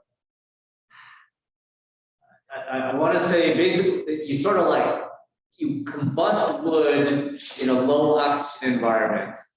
And what comes out the other end is like an incredibly dense carbon product, which is potentially useful for storing carbon in the first place, but it's also people have found it to be a very good soil amendment. So not only is it good for agricultural soil, adds nutrients and all that stuff, but it also puts carbon in the soil for a period of time. And there's all sorts of people, there's people who think it's super great, and that someday there's going to be a market for carbon storage, and they're going to make a ton of money off of it. And that's basically why currently the biochar that they produce has almost no commercial value. It may be really valuable for carbon storage, but if there's no market for carbon, then it's not worth it. But what it can do is it can take a bunch of material and make it much smaller and dispose of it. So I hadn't thought about those biochar systems from that perspective before, but really, if we could use something like that, not for the value of the product that it produces, but for basically space saving, what is the value of not having your whole compost yard filled with material? Maybe those kinds of combustion systems would be interesting to look at. I have not spoken with anybody or been approached by anybody regarding a biochar system. I think somebody may have spoken with Tim in the past couple of years before he retired.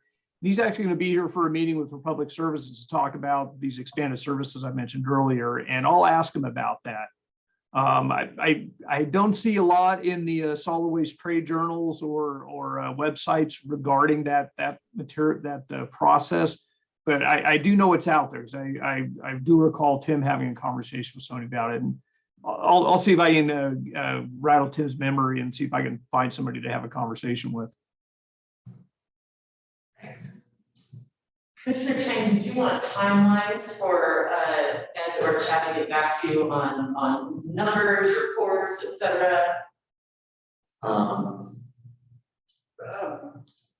not sure that they heard my question, so I'm just telling you, if you want something within a week, make sure they know. If you want it within a month, make sure they know. If they can take 6 months, make sure they know. I wouldn't want to assign a specific timeline. Perfect. I just want to make sure you got what you need. Thank you. Yeah. And yeah, I guess, so besides wanting to know how much volume we're going to be dealing with, I guess, that the other thing I would ask is that we start brainstorming about what our options are for disposal of larger volumes of this material, if there are other options, and between the three of you, you probably, different people would probably be talking to you about very different ideas. So I'm glad we have all three of you here. I'm just wondering, does Crook County have anything along what we do in Deschutes County that we're over our limit? They don't do anything up there, do they, Chad? I don't believe they have anything like fire free at all. They One do day. collect yard debris at the transfer station, and they do have their own grinding machine. So they may be using that like we do for alternate daily cover, but I don't think they're seeing anywhere close to the volumes we have, even scaling down to the magnitude of their facility compared to ours. I just don't think they see the quantities we have here. And there's nothing in Klamath Klamath doesn't have any kind of little industry, does it? That could take our product. How about biofuels down in Wright County? Yeah, exactly. Like was my next question. That's an easy drive down 31. So a little history on. Do they have that? A little bit of history on using mulch, ground yard debris, I'm just going to call it mulch, as a fuel. A number of years ago, there were tax incentives that boiler plants would accept yard debris and get their money for that low BTU product through tax incentives. And there was a period of time a number of years ago with our Fire Free program where we actually were not even paying for that material to go away. T2 was taking that material to Prairie City and actually getting paid for delivery at the Prairie City sawmill boiler plant. And when those tax incentives went away, that whole market dried up completely. It doesn't have the heat value that lumber or waste products from a sawmill has. So you have to burn a lot to get the same energy value you get out of like lumber products or things like that. So it's a hard product to try to sell without having some incentive to get a boiler plant to accept it. The basic issue is that this material as a feedstock for just about anything is extremely low value. The price that someone will pay for it is very low, and the cost to transport it is very high.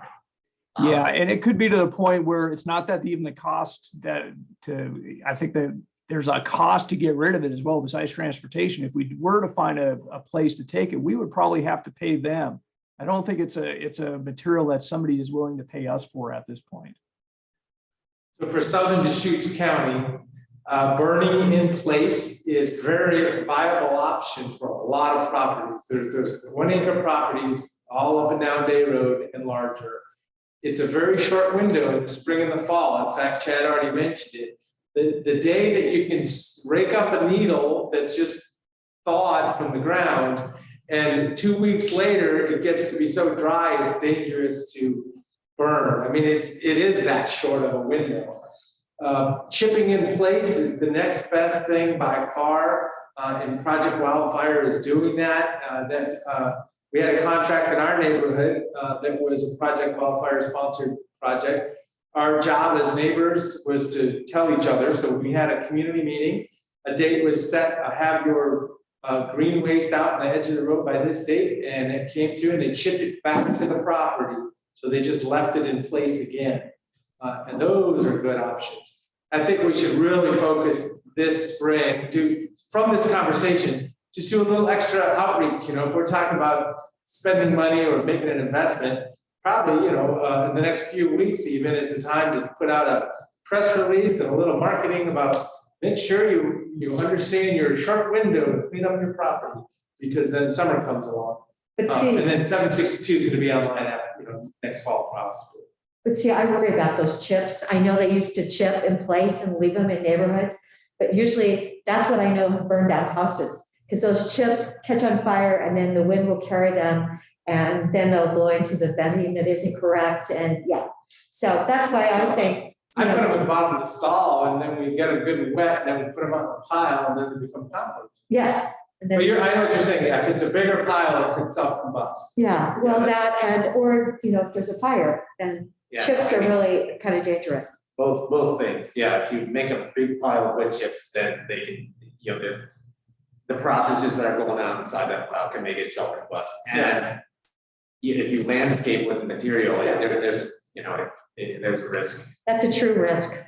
associated with that as well. And I do think there's definitely a place, in the right setting, pile burning on your property is appropriate. What we were hearing from people this spring was very small properties, you know, immediately adjacent to each other, and one neighbor is burning their pile right next to the other. Deschutes River Woods.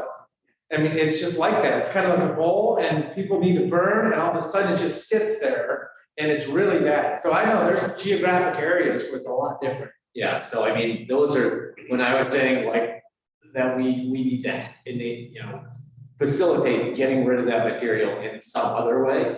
Like those are the areas I'm thinking of, not necessarily countywide.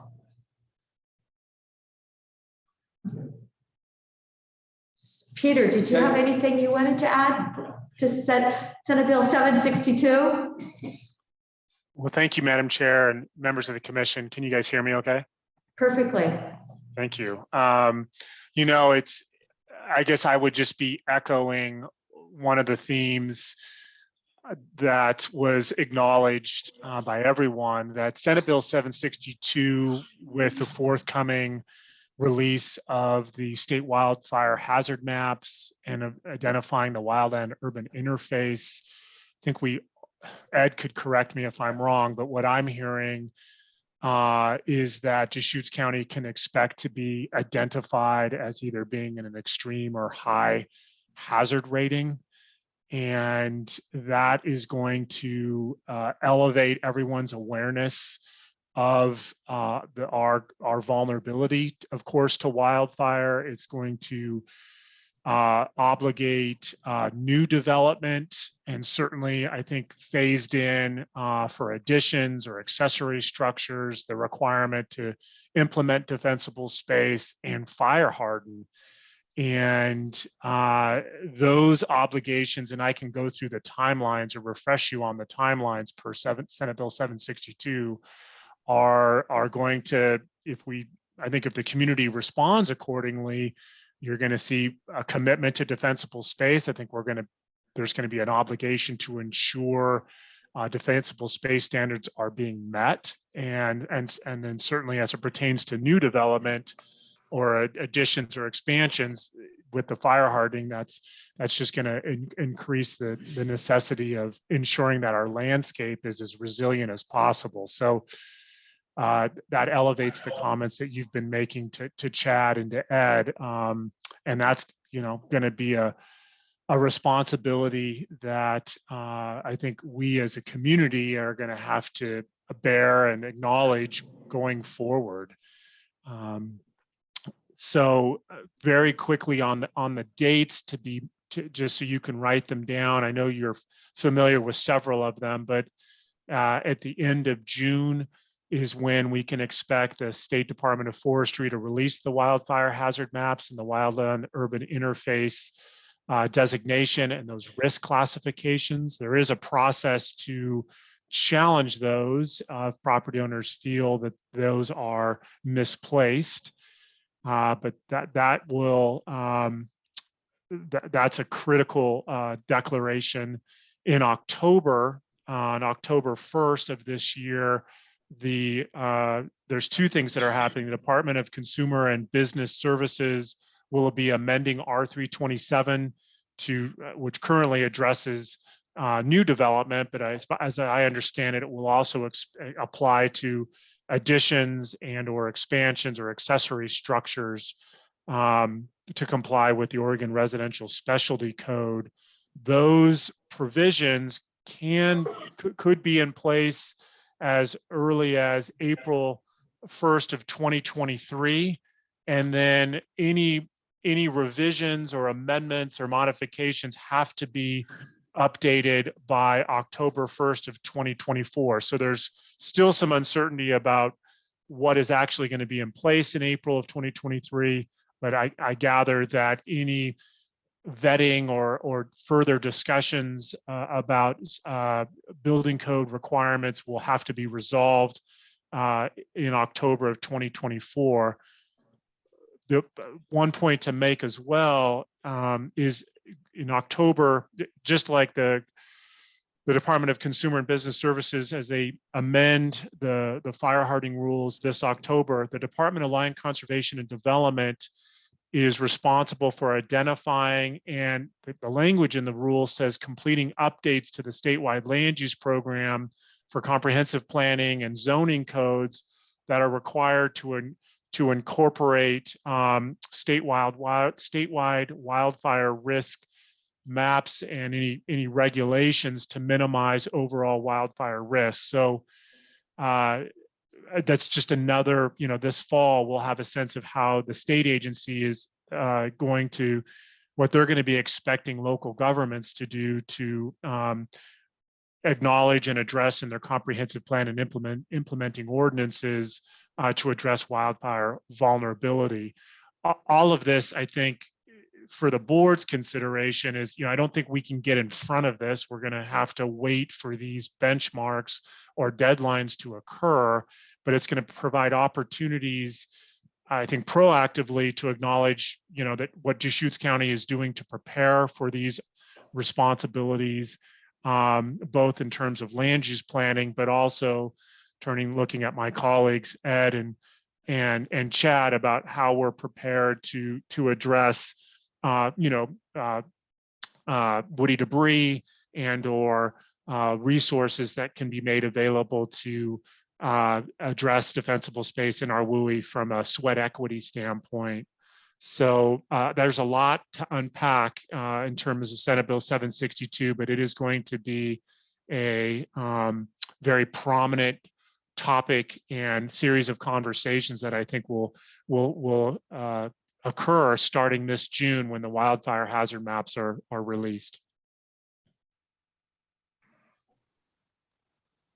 Peter, just to repeat, you said October 1st, 2024. So are you saying that really Senate Bill 391 won't be happening till after that date? No. I'm sorry. There's 2 October dates to be mindful of. The October 1st of 2022, DLCD basically reveals what they are expecting to see in the statewide land use program for local governments to comply with new rules or requirements to address wildfire risk. That same deadline, the Department of Consumer and Business Services addresses fire hardening. And then those fire hardening rules that pertain to new development, existing development, and accessory structures, as I understand it, those rules can be put in place as early as April 1st of 2023. And then the 2024 date for October is any, as I understand it, final updates to R327. So to your question, no, I don't think all things being equal, I am not anticipating any further delays as it pertains to the rural accessory dwelling unit legislation, Senate Bill 391. Our staff, and we'll give you a debriefing, Tanya will give you a debriefing at the end of this month. We are doing everything we can within the department to prepare amendments for the Board of County Commissioners so that by the time the state fire marshal completes their defensible space responsibilities, which is the end of this December, we can be in a position to prepare amendments, get the board's acknowledgement that they're ready to go and initiate a post-acknowledgement plan amendment basically in early 2023. Great. And just so everybody knows, we've got about 7 or 8 minutes left for this, and then we'll be done with this section. So for 762, I think it's going to be pretty easy just to assume that the whole county is going to be in a high wildfire risk zone, and basically just start working down the path of what does that mean. We already went through our local exercise, and that's the common ground. Yep, it's all high. It just is. And if something isn't, that would just be a nice surprise. But that kind of gives us a starting point. Don't have to pretend. And I did one date or one timeline piece that I did write down, between Ed and Peter, maybe you can remind me on this, but the specific provision of SB 762 that we were talking about at the beginning, the defensible space requirement, when can we actually expect the state fire marshal or a local organization, local agencies to be enforcing that essentially, or requiring, when does that requirement actually become active? The requirement becomes active January 1st, 2023. State Fire Marshal and State Fire Marshal staff have said in basically every meeting that I've seen them in that they don't plan to really actually enforce it, saying like going door to door, saying you have to do this, we'll write you a ticket for a number of months or even years after that. So I think their approach is going to be to use their fund that's called, I think, the Community Risk Reduction Fund to offer communities and individual landowners incentives to comply through at least 2023, if not longer, before they're actually thinking about writing citations or using the theoretical stick to actually make people do things. That said, I believe we're all really excited to see more defensible space created across the private land landscape in our community. And at least this one item that's dealt with by SB 762, we don't need to wait. I mean, we can. It will become a legal requirement at a certain point, but I mean, we've already done so much work to encourage and motivate, and in some cases even incentivize defensible space treatments, and I can only imagine that the more we do, the easier implementation of SB 762 is going to be, and also just the safer our community is going to be overall. So, knowing that the law will be driving this later on, if there's things that we should be doing now to further promote defensible space work, that those require additional resources. You have to circle this back to budget. If that requires additional resources of various kinds, I hope that you all will bring us those proposals so that we can move that work forward as fast as possible. Sure, and I would say, yeah, I've been kind of keeping an eye out specifically for the state fire marshal's stream of funding. So we've accessed DEQ's stream of funding for smoke messaging, and that work is proceeding. We just applied for maybe more than our share for the ODF stream of funding, but state fire marshal is still yet to kind of release their guidelines of how they're going to they've got $20 million of funds for community risk reduction in defensible space, as well as the Oregon conservation efforts that Heart of Oregon is hoping to tap into locally. So there's still more to kind of keep an eye on from the standpoint of incentives and opportunities for us to take advantage of locally here. And I expect those to continue to roll out over the next few months. One other, I was just going to really, with the few seconds we have left, one thing that I think, as I understand the legislation, as the state fire marshal allocates resources to local governments to help address and enforce defensible space requirements, that there may be provisions that emphasize priorities as it pertains to socially and economically vulnerable communities, areas where we have lower income families as defined in statute, areas where there's critical emergency infrastructure, and then where we have schools and hospitals and other facilities. So there could be a point, if that's a fair overview of the priorities, where those areas are identified, and maybe they already are with the community wildfire protection plans that help guide or leverage the resources that Ed's already utilizing with the partnerships that he's outlined to ensure that those state funds are being applied consistent with the legislation in Senate Bill 762.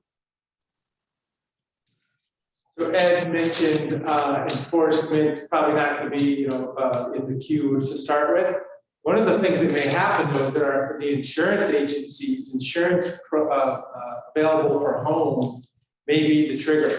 I've already heard from an insurance agent that said, oh, he's already been told that things aren't different, that you won't be able to get a policy, and that will trigger the community instantly. So I'm just saying that that may come before any ticket.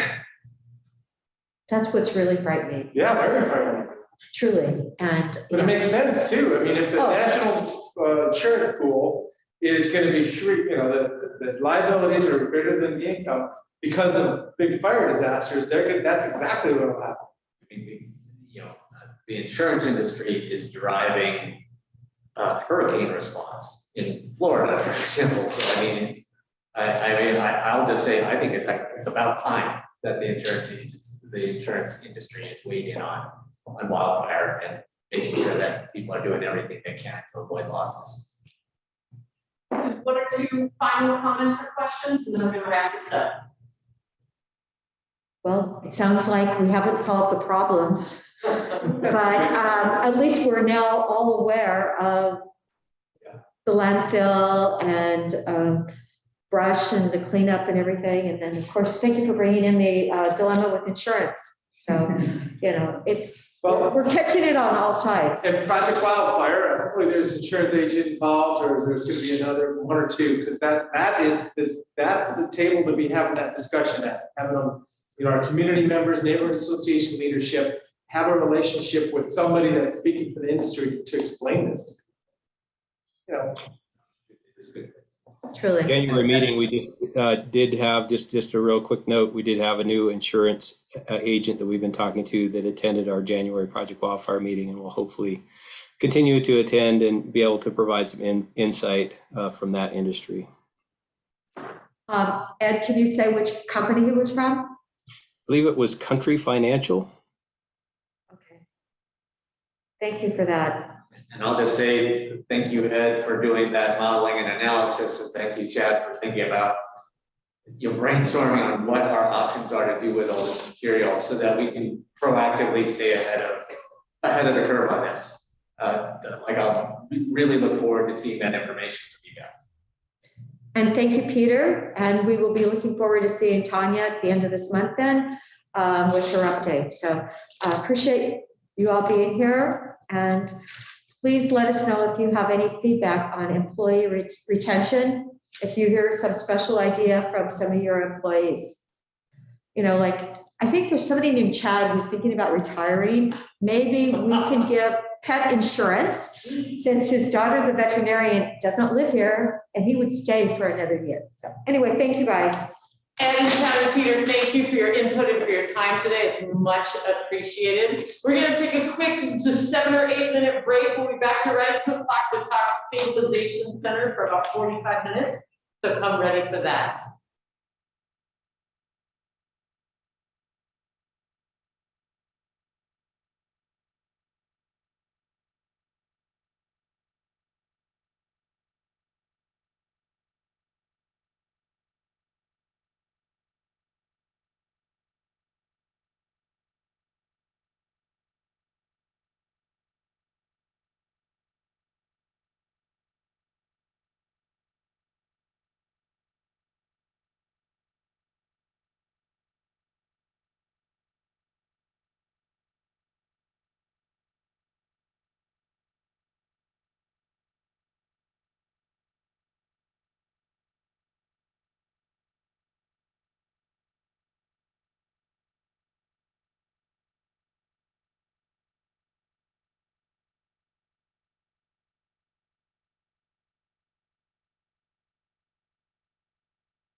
we're doing another session right away at 2:45, so. To 3:15, To right? 3:15, yeah. So 2 to 2:45, we're doing Stabilization Center and a representative from the sheriff's office. So this is kind of open season for all those questions, clarity, etc.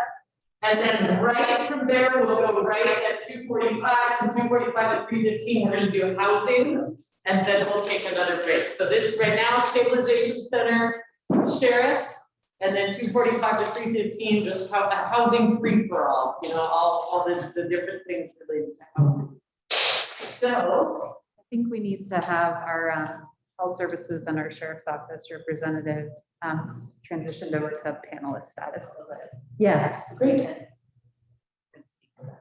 okay, well, there's Holly. excellent.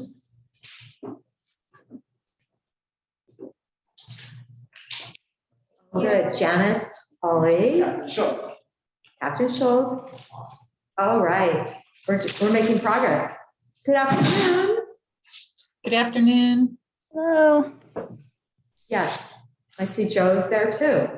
Yeah, Good, yeah, Joe, yeah, I was thinking we could get the sheriff to come up with more funding for the stabilization center. So of course we thought it'd be, yeah, just a little soft ask, right?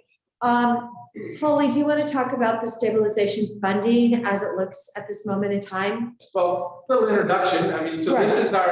this is our annual retreat day.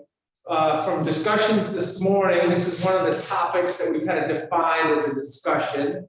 And we, all three of us have ideas about it, but it's really kind of diving a little deeper into, you know, how's it going? What does the future funding look like? What are the, you know, the partnership asks, the funding opportunities that are out there?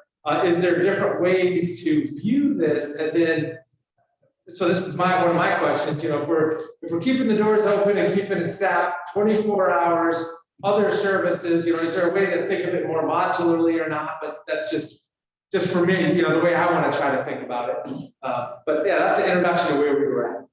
And if I could just say, you know, my interest was trying to line up, you know, these three pieces: grant funding, general fund support from the county, and then partner contributions, and how we sequence and leverage those things against each other in a way that helps us assemble the funding that we're going to need in short order. Meaning, do we need a foundational investment from the county to be able to ask partners to invest as well?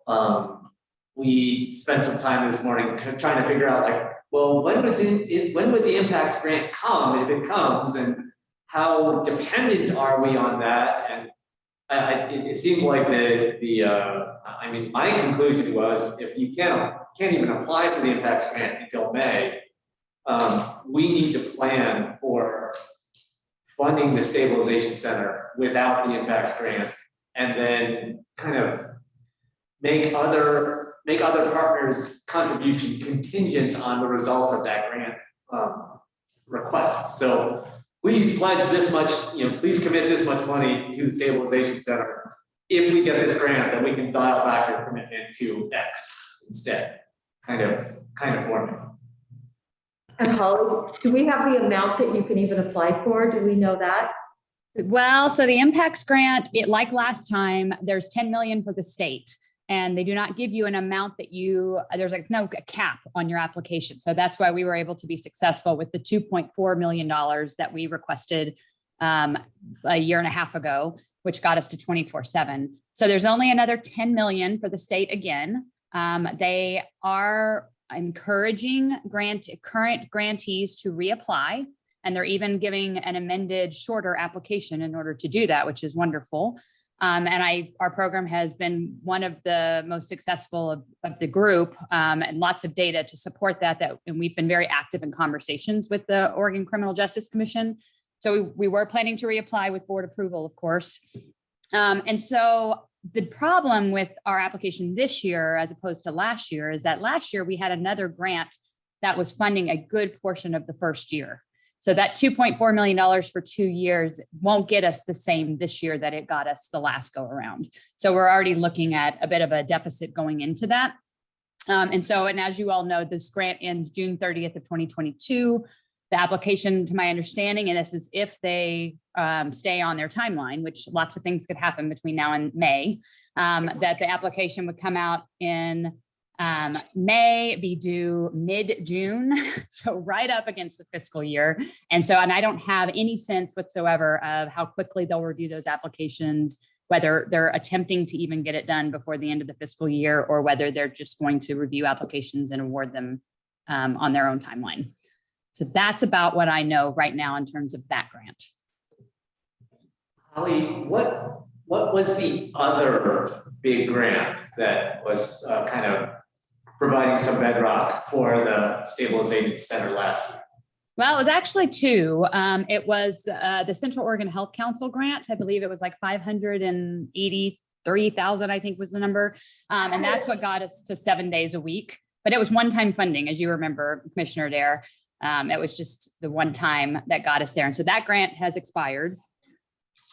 And then we also had a Bureau of Justice Assistance grant, but we were able to get an extension on that grant. So we have another 6 months into next fiscal year with that grant. That grant ends in December of 2022. And that's about $230,000 that will expire in December of this year. So they gave you an extension and added 230,000? We did. Yes, they did. That's great. Well, we didn't add, it was carried over from unspent funds. Okay. So that wasn't additional funding, but it was a carryover because it, okay. Correct. All right. So one more piece of context from the morning discussion. We started talking about the synergy between the Stabilization Center and other things.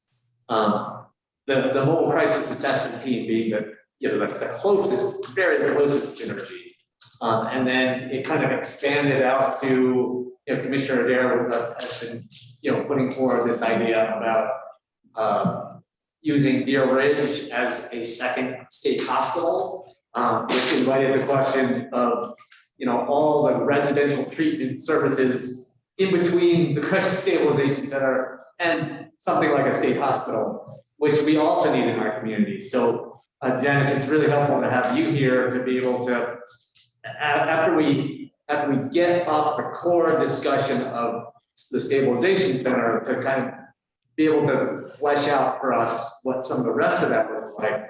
But I mean, with the idea of wanting to grow the MCAT in the next year as well, one of the things I want to ask is, is there synergy between the MCAT and the Stabilization Center that we should be trying to promote and actively foster as we pursue grants? So for example, if you go after the impacts grant again, and you're proposing we need some for the Stabilization Center and we need some for the MCAT, is that actually a stronger proposal to them than a Stabilization Center alone proposal? And to look to our colleagues from the Sheriff's Office, I guess, one of the questions is, the Sheriff's Office has been providing, bedrock foundational partner funding for the Stabilization Center. Is the value of the MCAT to the Sheriff's Office enough to for us to be able to ask you to bump it up a little bit? To ask you to make an investment in the Stabilization Center and the MCAT. So this is probably something that Holly will respond to with better detail, but I think Holly and I would both say that MCAT and the Stabilization Center are inextricably intertwined. For example, it is partly possible to have the Stabilization Center shifts in the evening be staffed in the way that they are because of MCAT operating to some degree in collaboration with and out of the Stabilization Center. It is possible to provide stabilization center services during the daytime and evening hours that are robust because of the other crisis teams that are co-located. So they're very much part of the overall same broad array of crisis programs. And I'm going to shut up because Holly can probably say more about that in detail that's even more informative. Well, I think you covered it well, Janice. I mean, I think there's a lot of attention focused on mobile teams and our ability to respond without law enforcement nationally and statewide. So I'm involved in some state level work groups around how that can look and beefing up MCAT mobile teams. We call ours MCAT, but beefing up mobile teams to have kind of a multidisciplinary approach so that we can, in pairs of two, respond without law enforcement. So I think there's a lot of focus on that at the state level and funding that will be coming our way to address that very issue you brought up, Commissioner Chang. And so I while they're very much linked and support each other 100%, and I can't imagine one without the other, I do feel like the funding for the mobile teams is getting addressed at a state level in a way that's going to actually make a lot of sense. And so the stabilization center part is still the unknown. The state is talking about stabilization centers, but I haven't seen the identified funding that we've seen for mobile teams come through the state yet. That's correct. There are two. So you're actually anticipating state funding through a channel besides the impacts grant for the mobile crisis assessment. That's great. Okay. Yes. And it should be coming shortly. I mean, some of it will be coming shortly. Well, we know the amount that's coming within the next month in an amendment to the contract. It's roughly $363,000.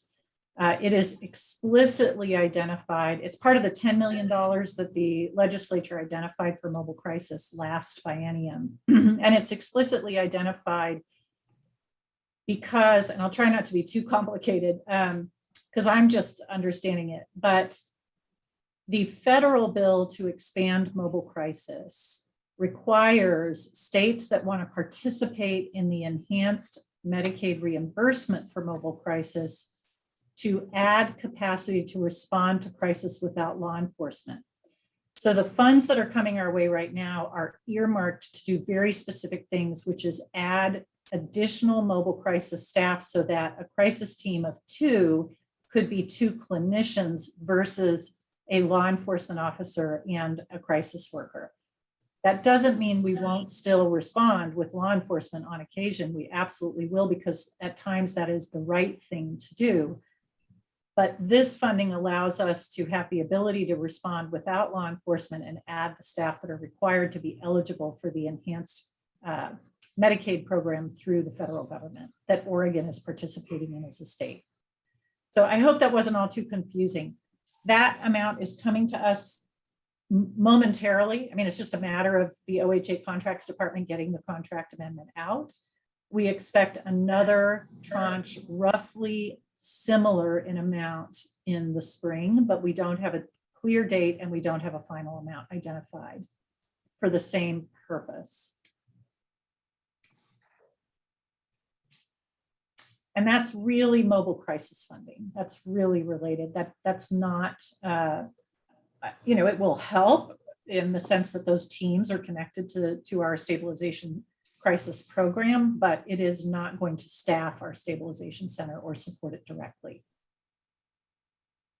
And so that stream of funding, will that, I mean, I know we are trying to expand and extend mobile crisis this year. So I mean, do you feel like with that state funding, you're covered?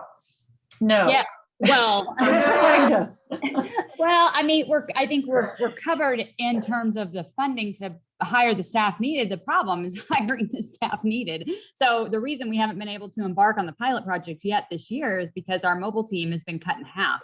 And with a half capacity mobile team, we don't have teams of 2 to be able to respond to anything. We're barely able to respond to the things that we absolutely have to respond to at this critical moment.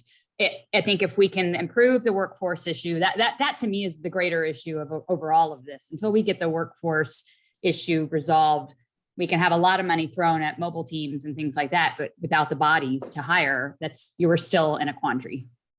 So And today, sorry, just to add clarity, that funding helps us prepare to be able to participate in drawing down a healthier Medicaid reimbursement for mobile crisis services, but it's not necessarily an amount that covers all costs. So it says you can hire some additional staff.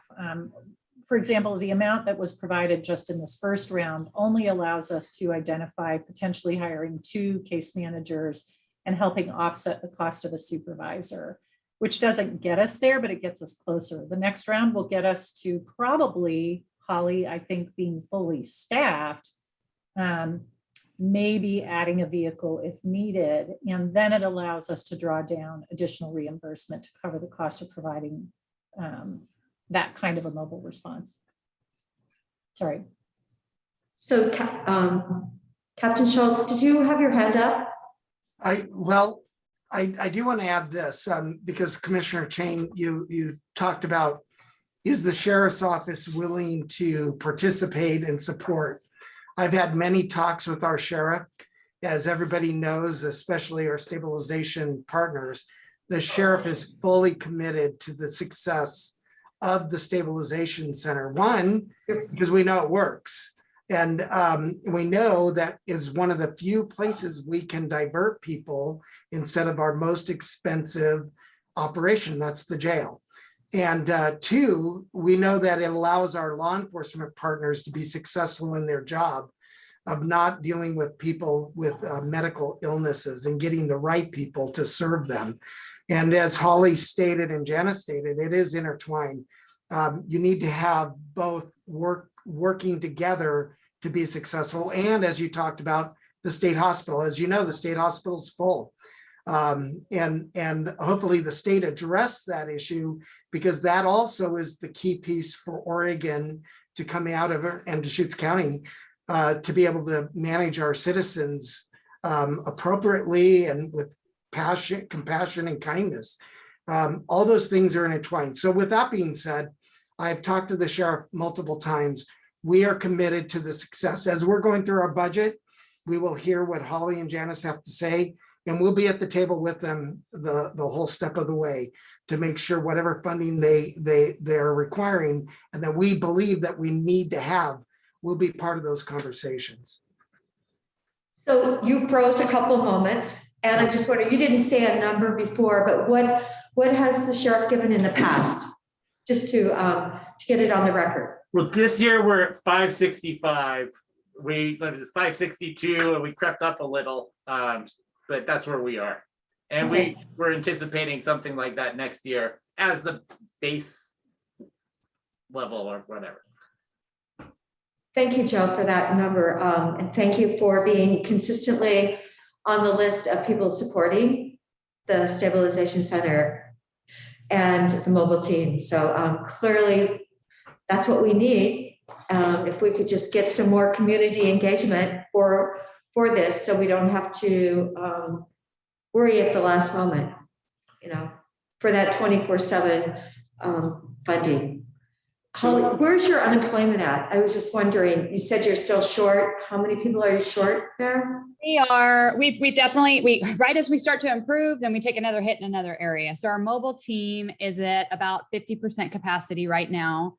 But we have some opportunities that will be arriving to us shortly. So I think we will be able to get back up to 60 to 70% capacity soon. But until we're at full capacity, that non-law enforcement approach is just not feasible. But if we're able to get this money from the state and we're able to hire some non-master's level folks to assist our master's level folks in responding, then I think we'll have a much better chance at hiring those credentials than we are having. And the sheriff's office can attest to this as well. Hiring master's level clinicians right now is extremely difficult. So being able to hire other credentialed type staff to respond with them is a promising approach. In terms of the Stabilization Center, we are in much better shape than we were. A lot of the strategies we put in place made a humongous difference. So I'm so grateful to this board for the support around that. And so we still have, I think we have about 4 positions open at this point, but we're able to maintain minimum staffing and still able to provide full 24/7 services with all of the things that we've put in place with a lot of support from the rest of health services. We absolutely would not have been able to get through this difficult time with COVID and the workforce issue without the rest of health services jumping in, picking up shifts and helping keep us open 24/7. Great. I mean, it's good to know that what we did to try and help did make a difference. And if you're only short 4 people, that's probably pretty remarkable at this time, don't you think? It is. When I talk to other 24/7 operations, their ability to hire night shift staff is just not happening for them. And we actually were successful. We just lost a night shift person, but we got really good applicants for this. We got 2 really good applicants for night shift that we just recently hired. And so we are getting applicants and we are still hiring for those difficult shifts. Holly, what about the security there? I know that's a contract that we have. Are those people able to maintain their security system?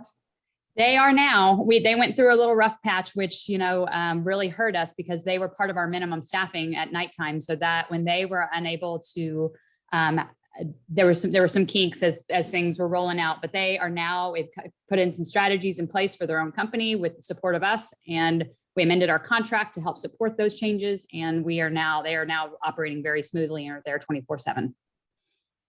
Oh gosh, that's good to hear. Yeah. Yeah. I know. I remember her in Janice one weekend. I think she was working there or something.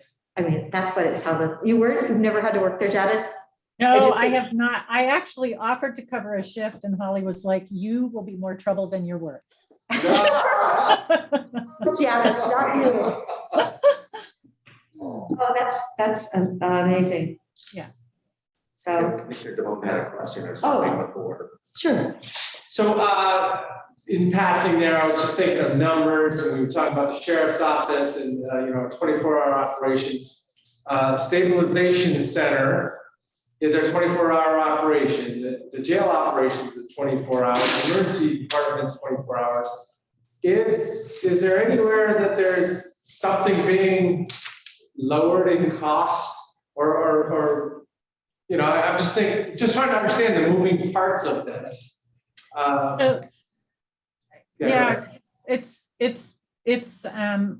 It's sometimes difficult to look at cost savings across systems that measure cost differently, but here's what I can say, and the sheriff's office may be able to give you more estimates. Our statistics are that our law enforcement officers are spending 4.6 or 4.9 minutes.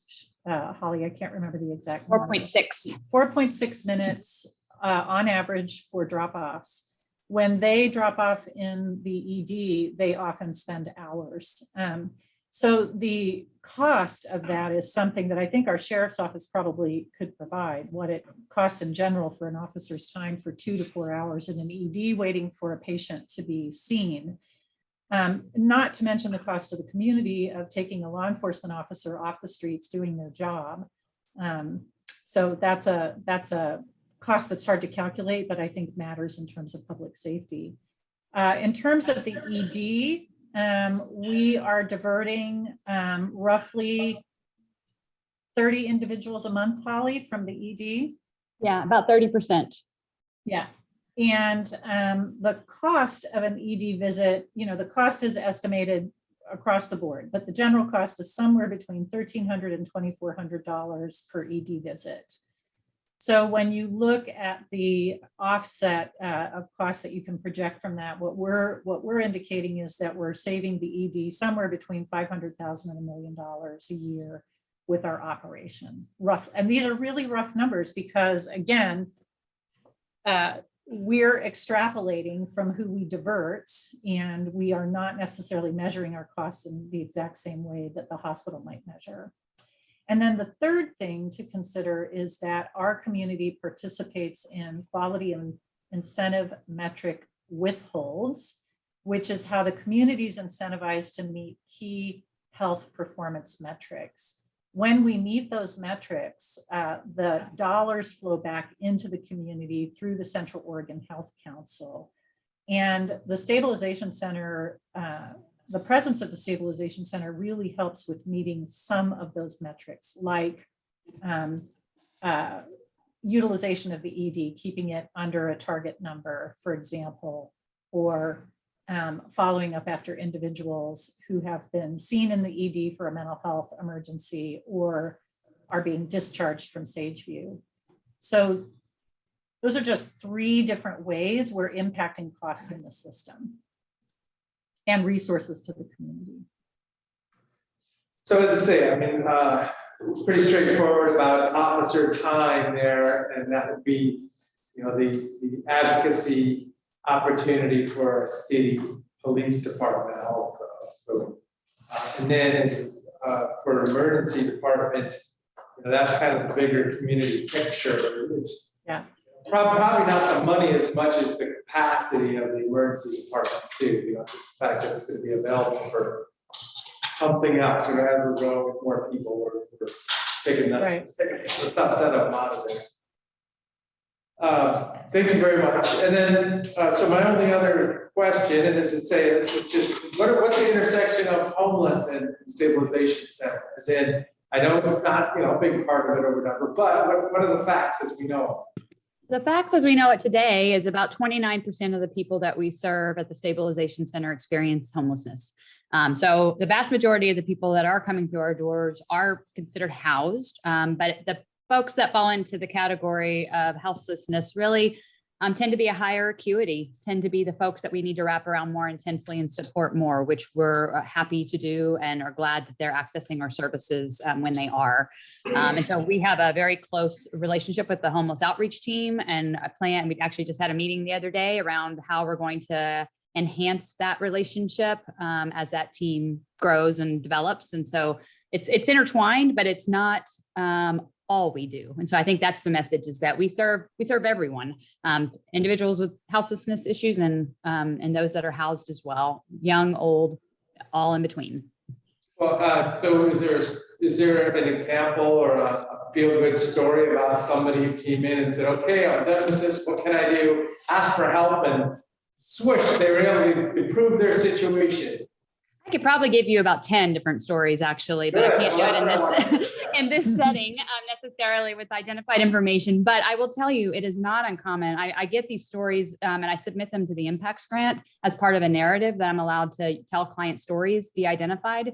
And those are the most impactful. And I have my case managers from the Stabilization Center, who are often the folks that are sending me these stories, who have gotten somebody off the streets, set up with the Oregon Health Plan, connected with supported employment. Now they're housed and supported housing, and really now sober and contributing back, and now are peer support specialists and giving back to those that are struggling themselves. So there are incredible story after incredible story that I get to be witness to very often. Well, CC board at Deschutes.org maybe of the success stories. Or just get it to us somehow. I will. I'll get you. Yeah, I'll get you some. And if some of that is like patient confidentiality, and you're not allowed to put it into the public record, like maybe you could share with board members individually through some other channel. I will absolutely make sure that happens. So I wanted to get down to like dollars and cents, and ask Holly if you could lay out for us total cost of operating the Stabilization Center, pieces that you feel like are in place, you know, how much money is in place, and what the gap is that we're trying to fill with county foundational support plus partner funding.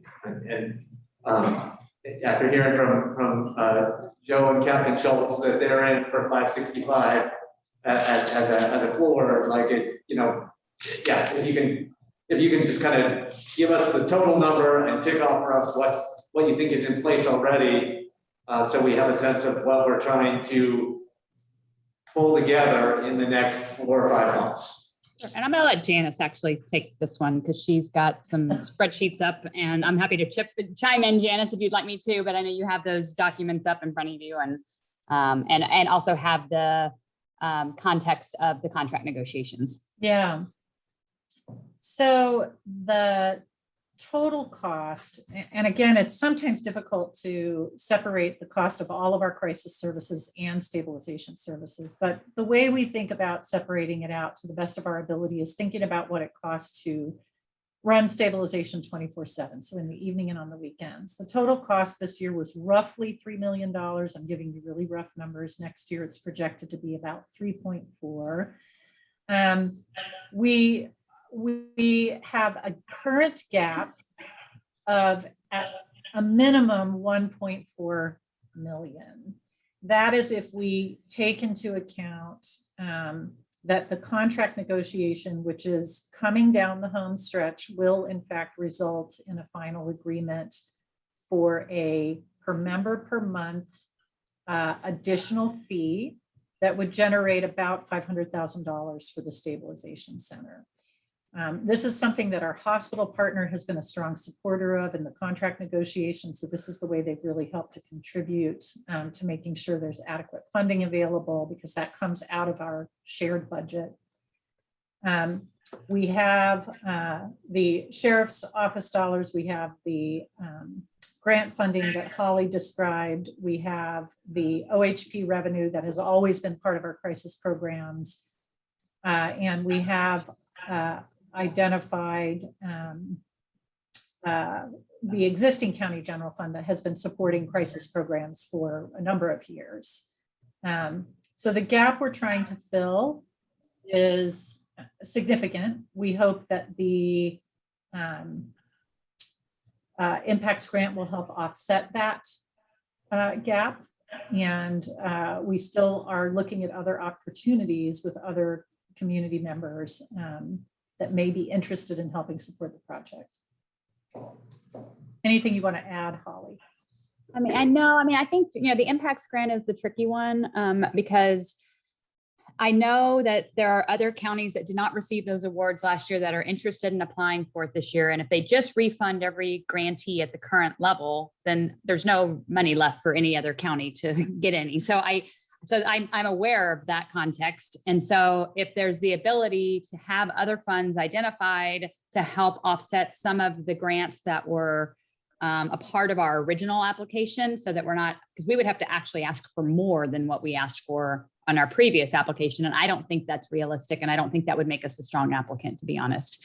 And so I'm hoping some identified funds come along that I can offset some of that, potentially even ask for some less dollars from the impacts grant. As part of our application last year, we were, I was talking about how gathering the data over this 2-year time period to then be able to demonstrate good outcomes to our partners would help us in those conversations for sustainable funding. So I would like to be able to show that that was something that we were able to achieve. And so that's just all the stuff that's kind of in the works at the moment. About 10 minutes left for this session.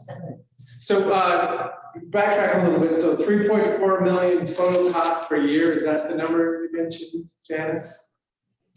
Sorry, ask me that again, Commissioner. 3.4 million total cost per year for Stabilization Center. 3.4 total cost per year for Stabilization Center, yes. And is that totally separate than MCAT? Do we have 2 services in that building? Well, MCAT, remember, is mobile, so it operates from our crisis programs, but it is mostly operating in the community. It's not really in the building per se. It is 2 separate services, yes. And then you said the gap is significant. You didn't clarify significant. 1.4 million. Oh, okay, I didn't catch that. Okay. Yes, 1.4 is what we're thinking about. And I did find it fascinating, Holly. Remember how we had that special vote? You did the presentation for the Health Council. And then just recently, I was told that they didn't really like the way they made that grant funding allocation. Remember, we did pretty well. Somebody else had to make the motion. I wasn't allowed to make the motion because it was our baby. So I do think we have to look at that again, and I should find out pretty soon. Going to have a meeting with Tammy and see what we can do. The fact that they are hiring a new executive director, and yeah, they made a decision that they really didn't share the people who made those determinations, like, what was it, a year and a half ago or something? For that almost 600,000. Yeah, and those are challenging when they're one-year funds. It's just challenging that application was tricky because our application was for a certain amount and for certain services, but the awarded amount was a one-time funds of less than what we had asked for, and so we had to make some adjustments and still be able to achieve our outcomes, which we did though. Well, I feel like that group is very respectful and appreciative of what you're doing. So that's why I do believe that we can go back there and find some funding. Well, you know me, I'm always open to whatever funding is out there, and then we'll go after it if the board approves, so. Yes. Anyway, so let me see if I can get you on the agenda for a presentation, right? And then we'll have a bake sale too. Yes. Okay, so Central Oregon Health Council is one of the outstanding requests we have. City of Bend, I'm counting votes on the council, and I think I've reached critical mass to get us funding for the coming year, for the coming fiscal year. So there's a report on another one of our outstanding requests. Where else do we need to be focusing our attention right now? I mean, I think at the state level, I do think there's some opportunity at the state level with the momentum that is behind stabilization centers. I've had 2 counties this week reach out to me about trying to develop a stabilization center in their communities, and that's in Oregon here, just surrounding county. And so there's a lot of momentum. There's talk at the state level around certifying and credentialing or certifying stabilization centers. So I think if there's going to be that kind of talk at the state level, in my opinion, there should be some dollars that then follow to help communities create these. So that's an area that we just haven't seen anything come out yet that's specific. Yeah, they've been very focused on mobile crisis and non-law enforcement response, but I think there's enormous interest in stabilization.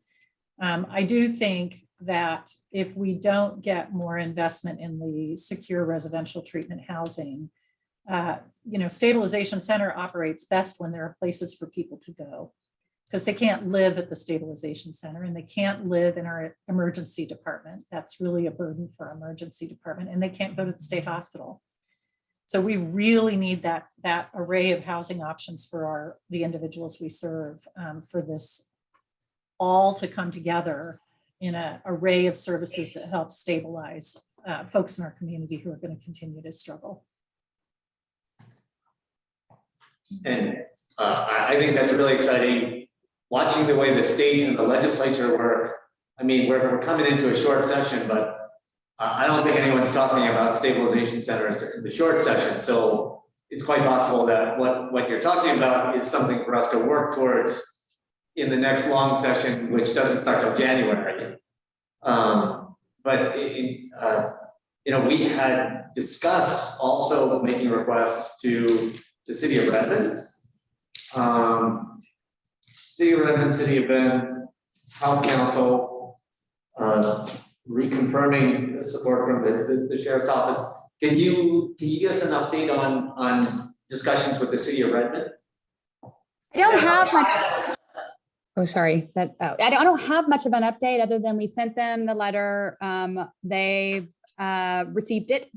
I think there's room for discussion still from what I'm hearing, at least what I'm reading, what I read in the paper too, around their interest in continuing conversations. I think there's some real opportunity that could come through some ARPA funds and our North County campus that we are developing in Redmond there to have sort of what we're kind of referring to as a triage area. Because I think if we were able to have a heavier crisis footprint in Redmond through our North County campus, which we've wanted for years, so that's not something that we're doing just to appease anybody, it's really needed. Then I think we would be able to help triage people from Redmond to the Stabilization Center. And I've definitely heard some interest from the city of Redmond around helping fund some of that. And so kind of through that process, having funding for the Stabilization Center, I think is a real opportunity. And we're in the process of designing now a space for law enforcement drop-off and 2 crisis intake offices on the Redmond campus that we're in the process of designing. So those have to be staffed, and that is a cost. And so that's where that sort of partnership can be incredibly helpful. Yeah, and we have a great partnership with the Redmond Yeah. Police Department, and they are very supportive of the Stabilization Center. They use us quite a bit, and they're supportive of any type of collaboration we can do in the city of Redmond to help support our efforts. So I think there is real opportunity. When is the estimated date for the Redmond Health Building to open up though? Is that like 24? It seemed like it was longer than I would have prayed. Yes, 24, huh? Yeah, I believe so. I have Chris on speed dial, so I will watch for a text. Yeah, I see him. He's a panelist. So, okay. Yes, but I think it is not imminent. It is, we're a good 18 months out. Okay. Just 2 or 3 more minutes for final questions or clarifications. So last fiscal year, besides kind of base general fund investment in the behavioral health division, which then you use some of to fund your kind of regular crisis service program, we made a special allocation, I believe, of about $250,000 specifically for Stabilization Center staff. Correct. Do you have any sense right now whether we should be budgeting the same, like for another special allocation, or trying to fold a larger amount into the regular behavioral health division budget, or planning for trying to plan for a larger general fund special request to provide you with kind of a little bit more security and stability to work from? So the short answer is, if we ask in this year's budget process for general fund at all, it will be for stabilization. And we are really interested, and we've talked with county administration and internally and having conversations with our commissioners about what that might look like. And we're very open to hearing your ideas as well. So if there is any ask at all for additional county general fund for behavioral health, it would be in the Stabilization Center lane.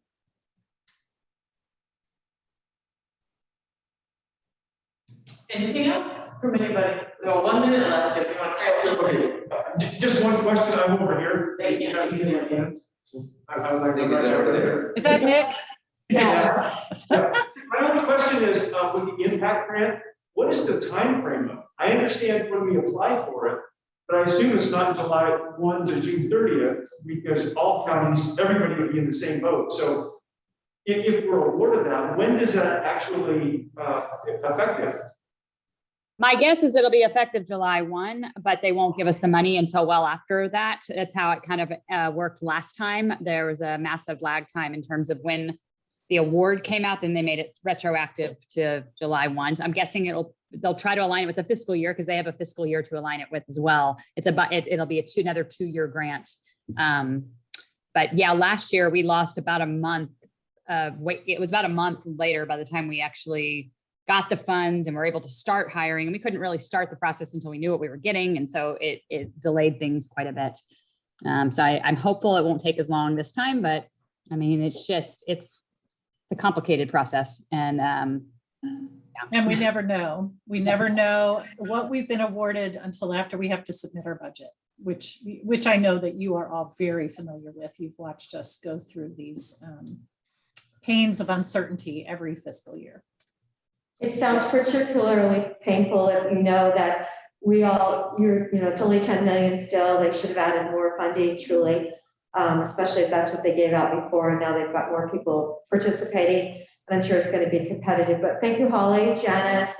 Thank you, commissioners. So thank you for joining us. Sorry, one last request. So one last request. So as we're thinking about what we need to be asking people for, including county general fund in the next few months, if there are ways to come up with a number and then come up with a kind of reduced commitment number if the impact grant comes through, like kind of, we're asking you for this, but we could dial it back down to this if this grant comes through. Yes. If you can kind of put together your budgeting that way, that would be really helpful. Yeah, we're already thinking in those terms, so we really appreciate that invitation and we'll be doing that. Thank you to each of you for your time and your effort. You are so appreciated. Thank you for being here. Thank you. Just a 60-second brain flip, because we're gonna go from speaking with this crew to focusing on housing in about 1 minute. So stand up, stretch, grab some water, and let's reconvene literally in just 1 or 2 minutes. We'll do our best to stand back.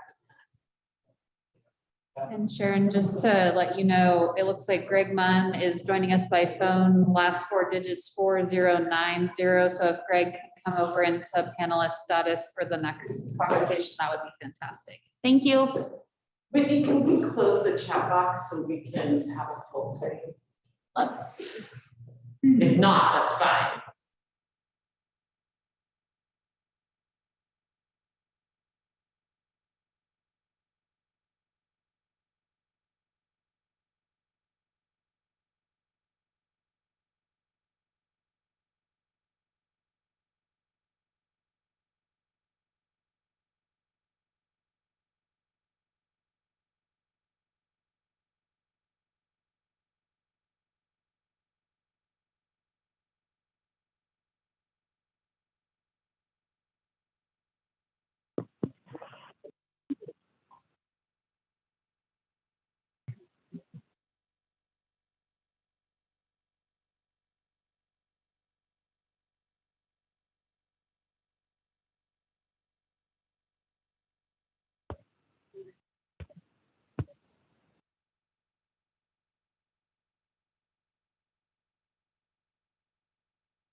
To housing of all sorts in Deschutes County. And Whitney, who do we have with us? So we're gonna have Peter Gutowski coming over into panelist status.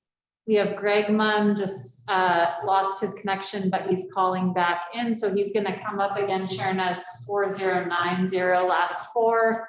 And then Christy is also gonna be joining us and can come over into panelist status for this conversation. And don't worry, we'll take a much longer break in about a half hour. And again, I'll be giving you guys a 10-minute, 5-minute warning just so we can face ourselves. Whatever. Want to make sure you guys get that way.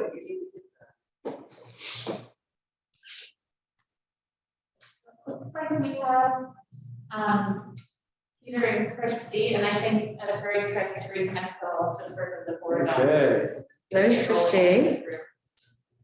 thanks for joining us. Yes. Thank you, Peter. I'm sure. Thank you, Christy. Nice afternoon. And where is Greg? I think he was having to call back in, so it might take it. He was here and then it dropped him. Okay. Well, that wasn't very nice, was it? It'll do. Yeah, the little gaps and stops and starts that we've had, do we have any sense of whether that's on our end or it's on their end? In terms of the drop, Yeah. I Whose connection is bad? am not clear on that. Captain Schultz, that seems to be on their end as me, but I'm not confident in that. I'll tell you, as someone, I know you guys usually use Microsoft Teams, I'm on Zoom so much all day, every day, and this has been a dream with the fact that we just got to glitches now. I think it's been wonderful, and hopefully we'll continue much. Hopefully. Fingers crossed. Okay, so who wants to open up with housing? Oh my gosh. We can kind of introduce, so this Yes. is our, once again, this is our retreat day, goals and objectives, kind of budget, starting point for the county. We ran through topics this morning, and this was just kind of gelled, housing, what can we do, and goals and objectives of Deschutes County for housing. And, one of my statements was anything, any kind of housing is going to be important these days. Yeah, and I mean, some of the, I'm really interested in understanding what all the roles of the county are in housing in our community, and we know, part of the reason why, the three of the UMBs are here are, we know that land use and land supply and land use are a significant consideration. We know that the county has been able to deploy its property to support housing efforts. And we also know that we have, especially very recently with the American Rescue Plan funds, we have made some really substantial investments in housing, transitional housing, shelter, and everything in that continuum. So those are at least three roles of the county in housing that I could think of, but I'm interested in learning about more and others if there are any. And just so you all know, this morning, Nick actually kind of offered up the idea, well, we have our goals and objectives for the county, and we have housing under this one called economic vitality currently, and Nick posed the question to us, is housing a big and meaty enough thing that we should have a fifth goal specifically dedicated to housing, or keep it under economic vitality? Do you want me to, shall I start? Yes, go ahead, Peter. Well, great. Well, good afternoon, commissioners. Thanks for the opportunity to participate. In response to Commissioner Chang's remarks, I think it's important to underscore that in state law under ORS 195, I think it's 010015, counties have the responsibility to coordinate regionally on a multitude of issues. And one of them is housing. And so as the board knows, we coordinate annually or based on our work plan that's ultimately approved by the Board of County Commissioners. We coordinate with our cities. And as you look forward, Sisters is completed their comprehensive plan update. I actually met with Scott Woodford yesterday evening, just as a kind of a meet and greet in both of, given my relatively new position. And I don't think it's imminent, but they're going to be looking at how do they maximize their biddable land inventory inside the city, but they're also cognizant of their own land supply. And I wouldn't be surprised within the next, say 2 to 4, 3 to 5 years, they may be in a position to amend their urban growth boundary. And we would have a role in that because the Board of County Commissioners has the final local decision-making authority to approve an urban growth boundary amendment. Second, until the state gets to tell us after the appeal, just the reality of the appeal process. I just want to acknowledge that. Maybe Greg needs to go on mute. I think we're getting a lot of feedback from that. Star 6, maybe. Yeah, and I don't know, Sharon, maybe as host, if you might be able to mute and unmute. There we go. That's perfect. Thank you. So Peter, and I'm not trying to be rude by pointing that out, but so land use is so contentious that no matter what, somebody's gonna be like, hey, well, let's throw the flag and study this again. So for a county, for us to think that we have much authority there is not my experience. Understood. I mean, it's our county is becoming more metropolitan. There's more resources with landowners and advocacy organizations. And until state law changes, we have to kind of begrudgingly accept those imperfections. I think what we can try to do, I think within our department, with support of the board and others, Christy included, is to have the best process possible. And that hopefully carries the day. And we've been successful, on a number of legislative matters over the years. So sometimes you have to kind of take the long view. But on the theme of coordination, I want the board to remember, and I made it, I noted in my remarks to Whitney and Nick for your retreat, is that I do anticipate within the next 2 quarters that the city of Bend initiates their pilot project for House Bill 4079. They've been working diligently with Hayden Homes. We are going to do everything we can once they are ready to submit their application, even with our own staffing limitations, knowing that it's a board priority. Of course, this is a carve out. So if they've got the requisite elements, it just has to go to a hearings officer for a first evidentiary hearing and then ultimately to the board. So that's forthcoming. And I similar to Sisters, but on a much larger scale, my understanding is the city of Bend is beginning to discuss and evaluate their land needs. And, I think within the next 3 to 5 years, Bend's going to be in a position to think about an urban growth boundary amendment. I also think once that's completed, they will really consider it an urban reserve, which has been on the board's radar for quite some time. So that gives you a sense of our coordination duties. Of course, the board's aware of the rural accessory dwelling unit opportunity with Senate Bill 391. We are at the forefront, thanks to the board's leadership on this matter. Admittedly, it's not going as quickly as we would like, but we need to monitor the legislative concept in this short session to get that State Department of Forestry link corrected. And then we'll, as I mentioned earlier this afternoon, under Senate Bill 761, that we'll be in a position to initiate an amendment early next year in 2023 to take advantage of this opportunity. And all the other counties in Oregon are looking to us. So we are a pioneer in this effort, and I think thus far AOC and other state agencies are recognizing the board's commitment to take advantage of this opportunity. And I guess the last thing, very quickly, I want to obviously provide time for my colleagues, is I want to just bring your attention back to, remember, we did the rural housing profile, started that in 2019, completed it in 2020, and just acknowledging that we have thousands of lots today that are available for single family residences as a use permitted outright. And we continue to approve lawfully the most non-farm dwellings of any county in the state of Oregon.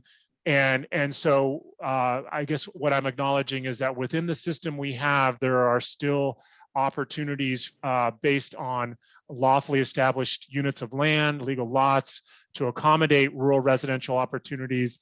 Of course, there may be future opportunities with another resort over time.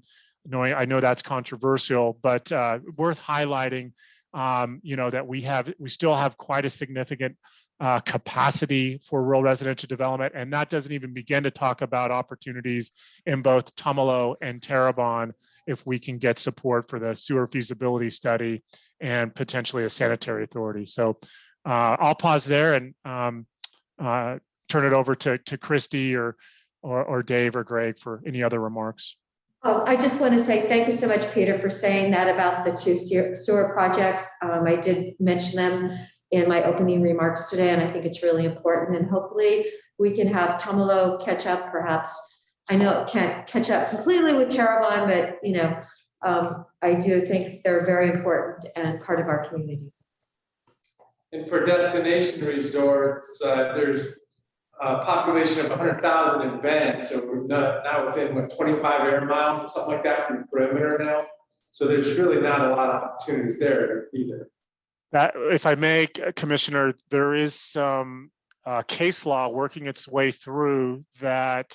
It's presently before the Oregon Supreme Court. I don't think the Supreme Court will hear this matter, but we actually, the Court of Appeals affirmed a LUBA decision that found that the destination resort eligibility map and the issue or the criterion associated with 24 air miles only applies when you first create the map. And so it is not, one does not have to revisit it to take advantage, to address a growing population, in this case with the city of Bend. So I anticipate, I think this may, the opponents may try to re-litigate this matter. I don't know how successful they'll be, but as of right now, there's a real potential, and I'm not at all suggesting that there's going to be a 6th destination resort in Deschutes County, but for now, it looks like the courts will continue to recognize our map and those eligibility areas going forward. So you're referring to the destination resort eligibility map published as part of our comprehensive plan? Correct. It's actually, yes, it's actually it's in our comprehensive plan. It's actually a combining zone. So it still, as of now, it still looks to be valid for identifying eligible properties, regardless in the fact that Bend is over 100,000 people. Wow, okay. Peter, can you, you mentioned the thousands of vacant buildable rural lots available within the, within the county. My impression is that a very large number of those are within existing destination resorts. So, Pronghorn, has a lot of available lots still. Can you give us a sense of, some of the destination resorts with the most buildable lots? What kind of percentage are we talking about? Is Pronghorn half built out or less than half built out? A great question, Commissioner. I have it here. Pronghorn is not 50% built out. To give you an idea of Pronghorn right now, the number of vacant lots, I'll just go through our 4 destination resorts. Caldera has 101, and this is for their existing footprint. Actually, we're hearing rumors that they're going to submit for they just annexed, they just got their final master plan approved. They're coming in for 2 phases this year as they invest in their expansion area. Eagle Crest so it's right now there's 101. I can't remember what the final master plan for the new annexed area is, but I can get back to you and provide that information. Eagle Crest has 139 lots. Pronghorn has 285. Tetherow has 200, and this was as of last year. Black Butte, which is not a destination resort, it's a resort community, has 27. In a Seventh Mountain has 12. Sun River, another unincorporated community, has 118. And so that's kind of our resort profile that reflect lots on the books as of 2020.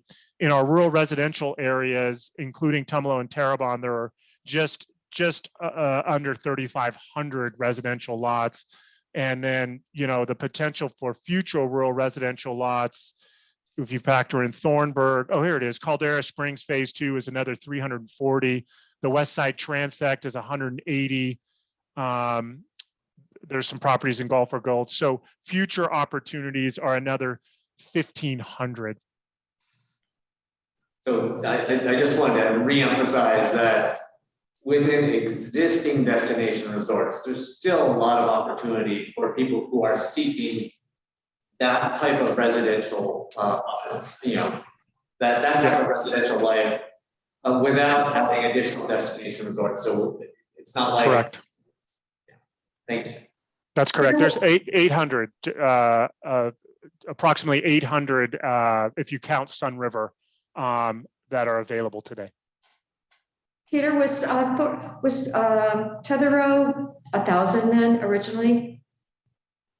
Commissioner, I have that information on my computer. I don't have it in front of me, but it was several hundred. Because I remember a year ago, I thought they were down to 10%. Yeah, we showed when we did this analysis, there were 200 vacant lots. I can give you that number. It'll just take me a minute to pull that up if you're interested. That's okay. We can catch up. Okay. It just seemed like a lot. So you're saying 800 then? 880.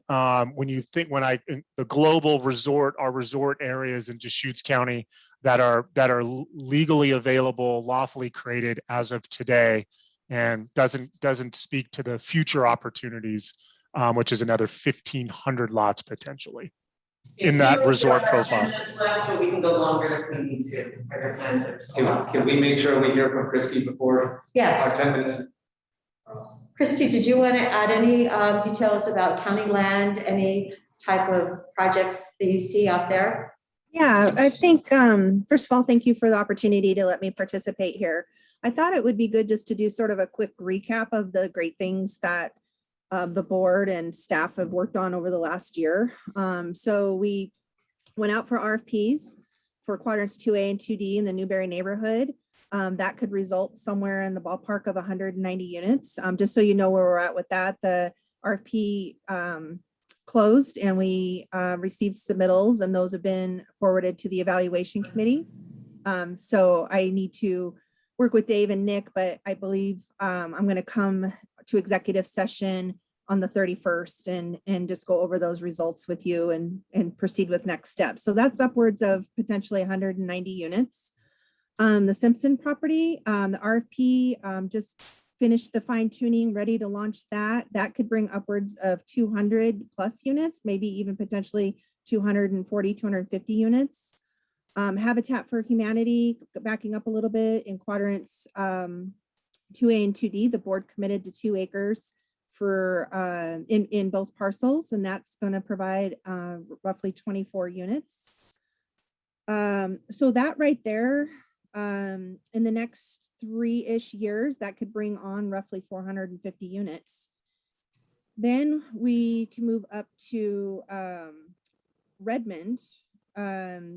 We have Skyline Village that the board has committed 40 acres to the city of Redmond, and that is slated for roughly 450 units that would come online roughly the next 3, maybe 5 years. I don't know the exact timeline on that.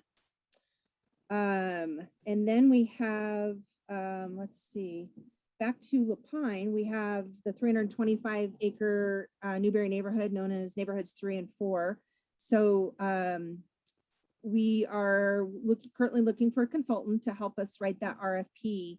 But again, that's going to provide a massive amount of inventory that then we can sell outright through the RFP process, create affordable housing, conventional housing. Don't know what the unit count would look like at this point, but there's a lot of opportunity.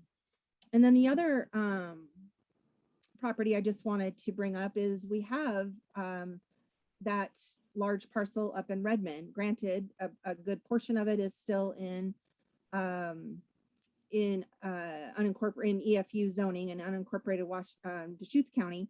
And so, but maybe potentially there's an opportunity there to, bring some in to the UGB. And I'm not a planner. I don't want to speak too much to that. Maybe Peter could jump in, but I think that's an opportunity that we could look at. I know that a big portion, if not all that property, is in the city of Redmond's East Side Framework Plan.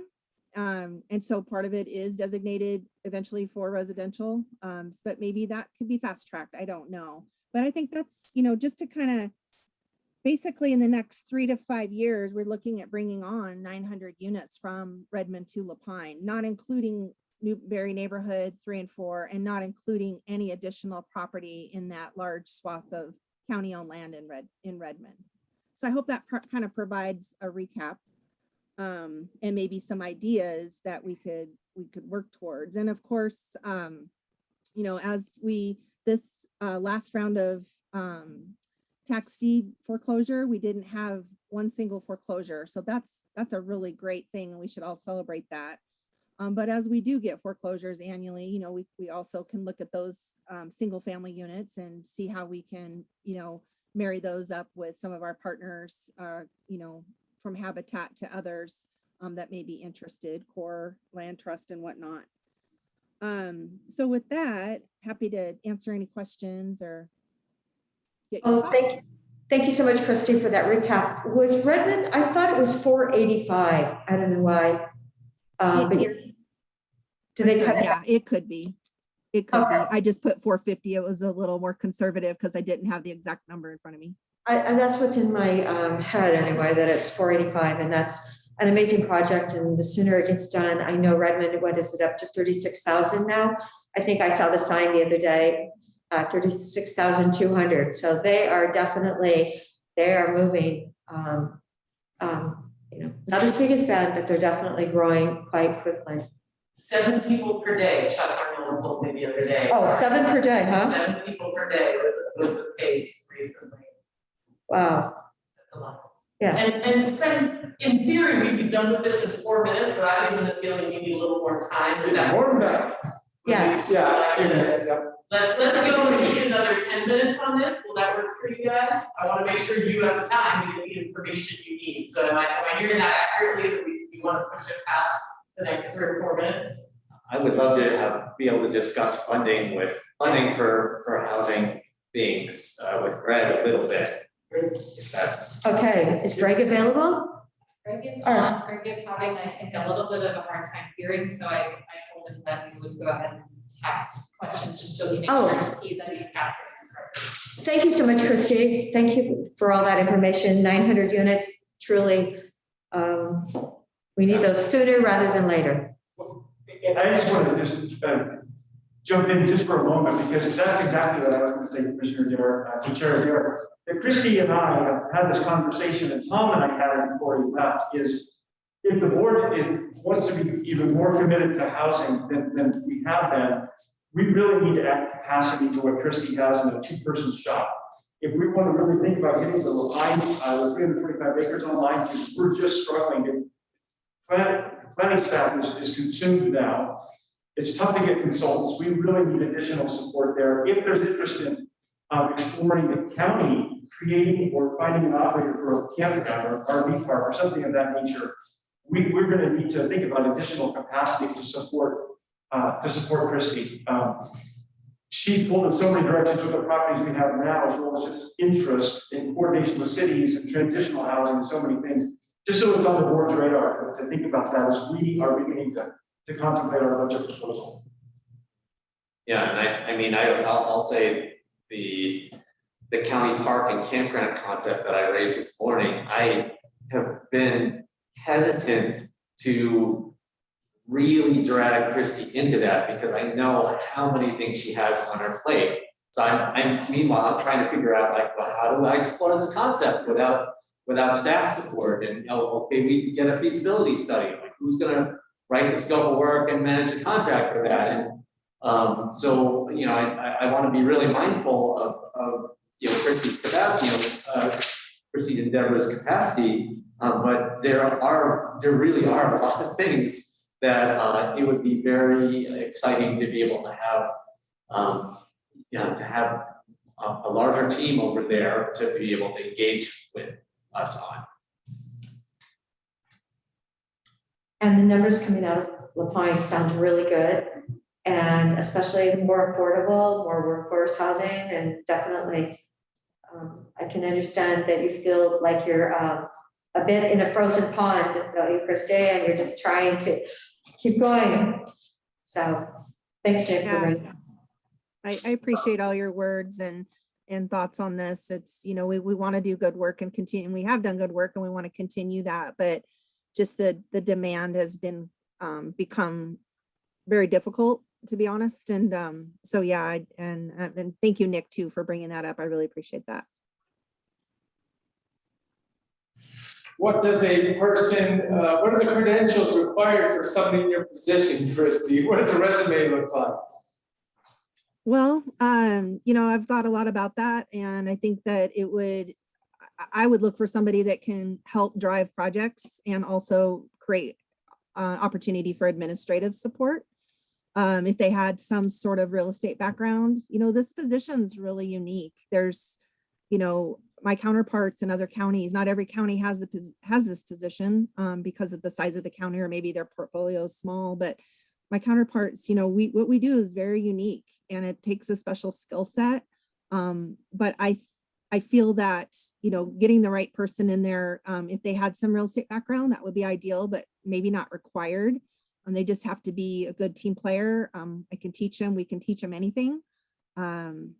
So, maybe some project management background and some administrative background. I think, in a nutshell, that's kind of where my head is with that. So just a sharp go-getter. Yeah. Good, but I mean, that's interesting. That made it pretty tangible, right? I mean, now we're talking, that's where throughput could be empowered. So there's the lots that are generally on the horizon could be here instead. Commissioner Chang, what questions did you have for Greg?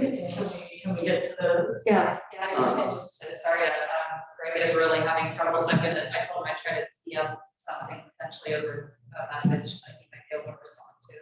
He also indicated it might need to be a follow-up activity and I'll give it a shot. Right.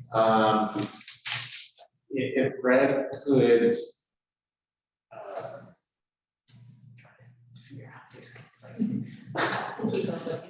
review for us some of the ways that we've invested ARPA funds in housing, transitional housing, shelter, in the last year.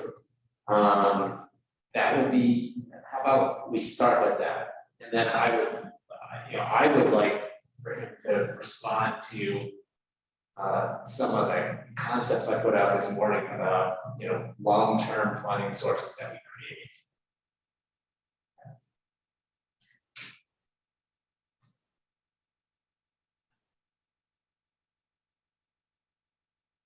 Okay, Christy, I'm taking a poll. Would you like to have pet insurance? Or do you want childcare, right? And I'm not there. We may need to, you think about that, Christy. We might need to manually unmute so that Greg is able to respond. Oh, okay. Because I think we might have needed to mess the post. Do it, do that. I guess you don't get to answer this. But back to Christy. Sorry. While We were talking about employee recruitment and retention, and various ideas came up about what we should be offering employees, and pet insurance was somewhere on that list. It's been offered in the community and other jobs, so. But if you have ideas on what you need to retain employees in your department, I hope that you're sharing them with Nick and HR and other people. A survey's coming around. Yes, next week, right? On that note, we're killing time. I did let Nick know that I am teaching a class this spring for public sector supervisors on retaining and developing your team. And so if you want to point all your department heads my way, it's already filling. And I would be happy to get, as I read through the docs, I realized this is just people need this kind of training. So I'm offering a training on that this spring. It'll be through CFCC. just to see, Sharon, if you could potentially manually unmute Greg or designate us as a co-host so that we can try to manually unmute him. He might have just dropped. Well, Is that still him? No, this is He just texted me back. He says he thinks this is better as a follow-up after the fact. He doesn't have that right. yes. That's fine, timing wise, it's good. Okay. Then I'll say maybe let's wrap this up in the next 5 minutes. Can we wrap up this housing portion? If there's further questions for Peter or Christie, and then we can what you need from Peter or Christie. Well, an observation is there's a lot of parcels out, a lot of lots that we're associated with that we almost forget about until we did both of those, you know, that was interesting. Peter's showing us what's out there for existing, rural lots in or outside of a destination resort. I think Chris was pointing out all the other opportunities out there, so that's interesting. Not more than I would even have thought.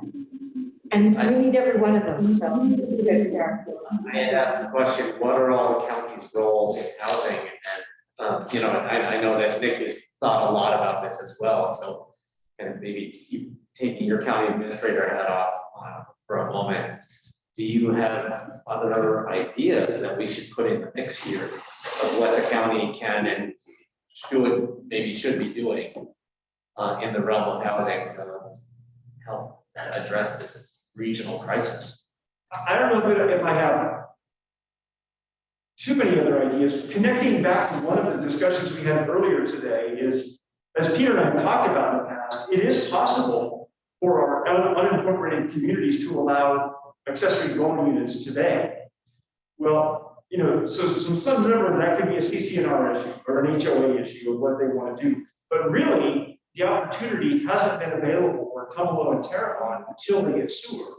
And once they're sewer, that could be another source of housing of, the potential for hundreds of units. Granted, how many actually build it's to be determined, but if there's sewer available, at least the option exists. So it's really the full spectrum of what we talked about, from the policy development with the comprehensive plan coming up to the supporting of cities and the urban growth boundary amendments and implementing the pilot project 4079 and I can't remember the other one Bend. What we're doing with property management, with all the properties that we own, with the campground park option, with the shock absorber system that we've talked about, that is at least a temporary housing. And we've got transitional housing, which we're thinking about from Veterans Village to Oasis Village to other potential concepts in mind. So there's really this, as we talk about the continuum of services or the spectrum of the range, there's actually quite a lot we can do. Well, does that, and maybe this is segueing into the next topic, but does that give you enough to craft a proposed fifth goal to add to our goals and objectives, or? If the board's interested, certainly I would coordinate with exactly the team we have here, Peter, Christy, and Greg, and then I think we're going to bring in anybody else. If this is of importance to the board to elevate this to the goal, we would craft a goal with some potential objectives for your consideration at a subsequent board work session. Sure. That's perfect. That's a perfect segue right there. I think. Anything else specific to this housing conversation before we break and then move to goals and objectives? Wonderful. Thank you again. Yes. Thank you, Peter, Christy, thank you for your time, your effort, your energy. I'm sure you'll be hearing more from the board on this topic soon. Thank you for that. Friends, thank you for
you guys as it does to me, because at least you have previous knowledge. I'm kind of, understanding everything from the get-go, but I'm impressed at the amount of information that we have gotten on the table today, and frankly, at the clarity and the specifics that I feel like some of you have been able to gain about the questions that you had. So fingers crossed that this has been a helpful day for you and that this will really move things forward.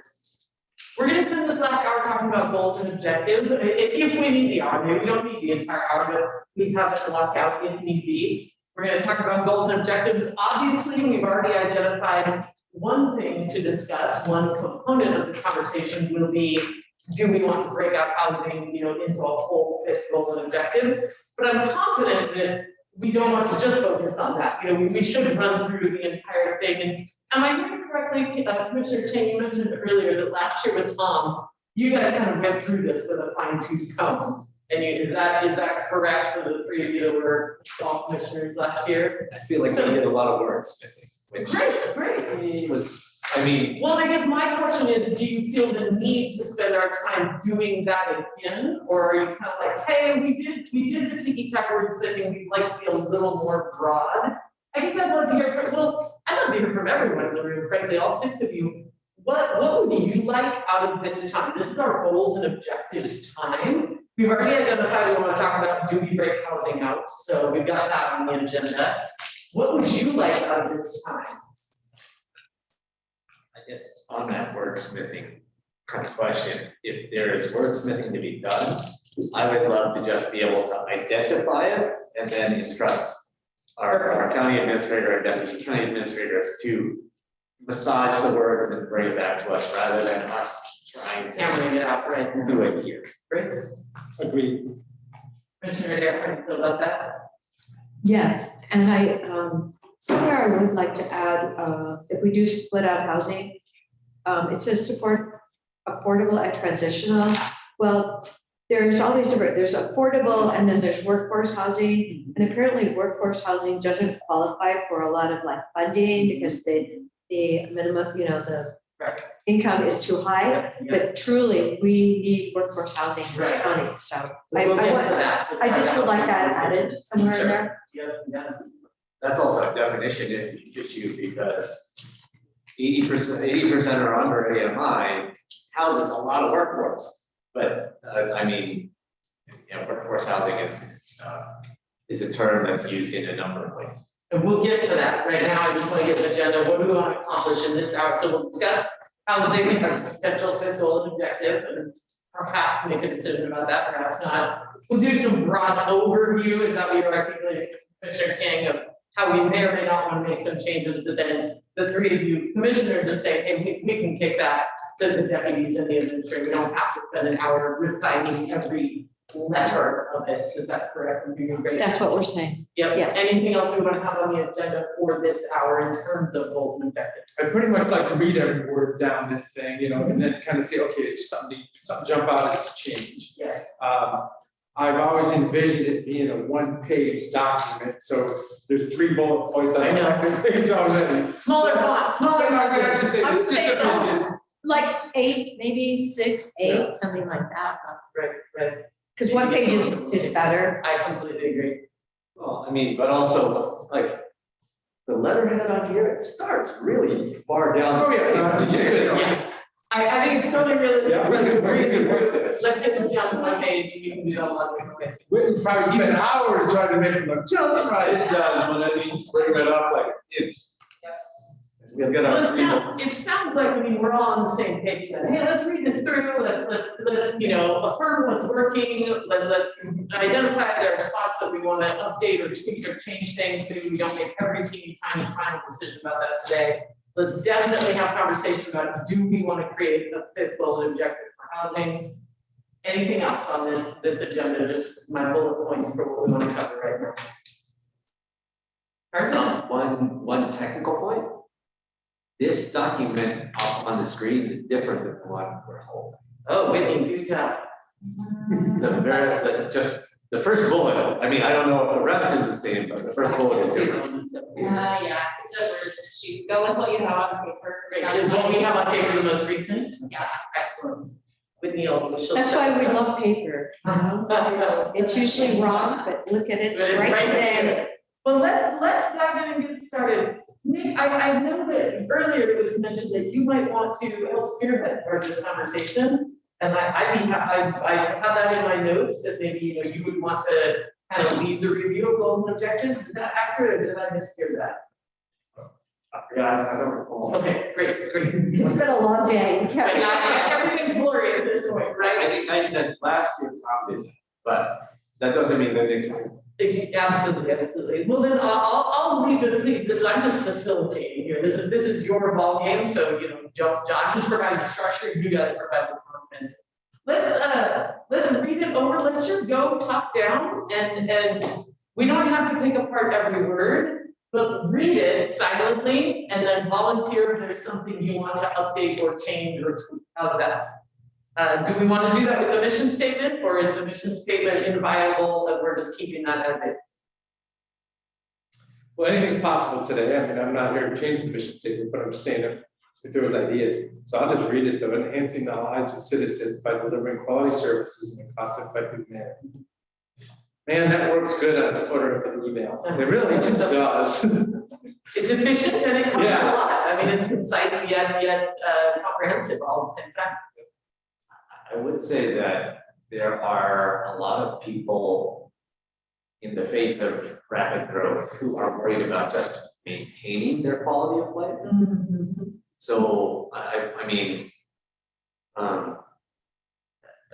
there could be an argument for saying, you know, mainly preserving and enhancing, but I'm fine with it the way it is. I try not to get too hung up on mission statements. Well, that's the mission that was gonna enhance. And I like the terminology cost-effective manner. We're replacing a fire station, police station that's from 1993. I mean, because they didn't come to us until just recently. I mean, it's amazing how long they dealt with something that really didn't, they made it work. Yeah. But they were so good at being cost-effective. And finally, you know, they realized they needed that. You gotta build something Yeah. new at some point, yeah. I know. Right, but cost effective really resonates with you as a priority. Yeah, I just think it's important. I mean, as I look at it, there are keywords here, enhancing the lives of citizens. That means, as much as I absolutely validate what you're saying, Commissioner Chang, about like, hey, let's at least maintain. But what we're also saying, we don't just want status quo. We want to enhance in all a broad swath of ways the lives of citizens by delivering quality services, you know, not just run the mill stuff, but really quality services in a cost effective manner. Anything else we want to add or change to the mission statement for this year? All right, we can move forward into the details. Let's take turns reading. I love that you volunteered for that, Commissioner Cohen. Thank you. Will someone read out loud for us the safe communities, the title, and then those three, the objectives there? Protect the community through planning, preparedness, and delivery of coordinated services. Provide safe and secure communities through coordinated public service and crisis management services. Reduce crime and recidivism through prevention, intervention, supervision, and enforcement. Collaborate with partners to prepare for and respond to emergencies, natural hazards, and disasters. Take a minute and just let this sit with you. What resonates, and is there anything missing? That's a really good way to approach these kinds of things. What resonates, and is there anything missing? I think one of the special things about Deschutes County is the collaboration and starting that third sentence with that. You know, people always say that our county really collaborates incredibly well, especially in emergencies. And, you know, I can remember when the Coast Highway was stopped for like 6 hours and they were, you know, nobody was like saying, hey, everybody needs to go south. But I don't think that would ever happen here. I think they would pick it up really fast. Because everyone realized. It really resonates with you as true. Yeah, no, I do see it. Anything else that jumps out as hey, this is really true. Let's definitely keep this part. Just a high level vision. I mean, this is safe communities. Words are being used are very specific. But this is, public safety and parole and probation and juvenile justice and emergency management and all those wonderful things that happen there. Safe communities. This is the concept that your government we're here for. Keeping the peace. That concept, I guess, is the other part of this. Well, the word recidivism, we had a horrible problem happen a couple of years ago. Somebody was attacked on Christmas Day. She died in January. The man was only kept in jail for a couple of days. He had a gigantic rap sheet and he got let out. And then he murdered 2 more people. And then, of course, they could say that he had murdered or he had made the injury such that a first woman died. So, I mean, this is, please, yes, we need to reduce it. Reducing crime. And if someone has a really bad rap sheet, they really shouldn't be out, in my humble opinion. Are there things in other safe communities that somehow seem dissonant to you, that kind of rub you the wrong way? And again, we're not here to pick apart every word, and we're not here to just say, I don't like that, but is there something that is really, that doesn't work. We gotta change that. Well, I think the Stabilization Center fits into this through crisis management services, how it works with public safety. It's right there. It's right there. The campus is there. It's, it truly is part of what we do in Deschutes County. Anything that doesn't work in this section. So, I mean, the words kind of hang together. That's when I read this, it does just kind of work for that sake. I think there are some other things coming. That section kind of hangs together. I'll say this as someone, I'm an organizational consultant. That's what I do. I read over this 2 weeks ago when they sent it to me, and I thought, this is pretty good. I mean, props to you guys. I'm not saying we have to find changeable things in here. I just want to open the floor. We do. Quite candidly, this is pretty darn good as is. So don't worry if you're like, I think it's fine. It probably is. It's probably great. Yeah, I mean, for me, one of the things that I try to make sure we're doing is recognizing the work of every single department of the county somewhere in these goals and objectives. And this slice, it covers parole and probation and the DA's office and behavioral health, to a good degree, and when you get to natural hazards and disasters, and emergencies, we got the mayor, emergency manager, we got people like Ed who are working every day to protect people who are coming from wildfire. So it's the work of many of our departments is captured in here. That's kind of what I'm looking for, and so I like that we cover so many of our functions within this. I think that's one perspective definitely to take on this sheet is, could any employee of the county read this sheet and identify who they are in here somewhere, identify where their piece is, and if not, we need to add something to it. Anything before we move on from safe communities, they need to add or change it? I don't know if there's, I really like it, and I really like just 3 bullet points. The only thing I'm just reflecting on just for a moment there, I don't know if you have any thoughts about this, is community justice. And they're thinking a lot about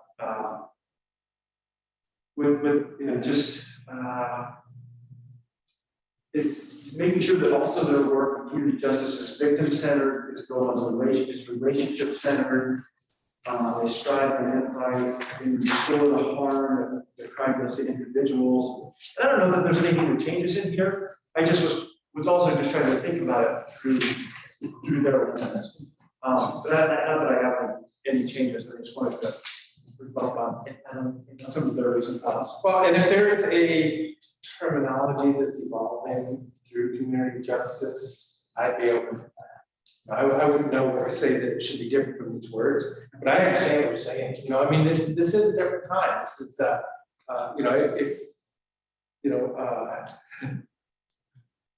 I was gonna say, I mean, if drugs aren't illegal anymore and we've got different things going on, I mean, that's just a reference, right? I'm not trying to be legal. But things are different all of a sudden. So if there's different terminology.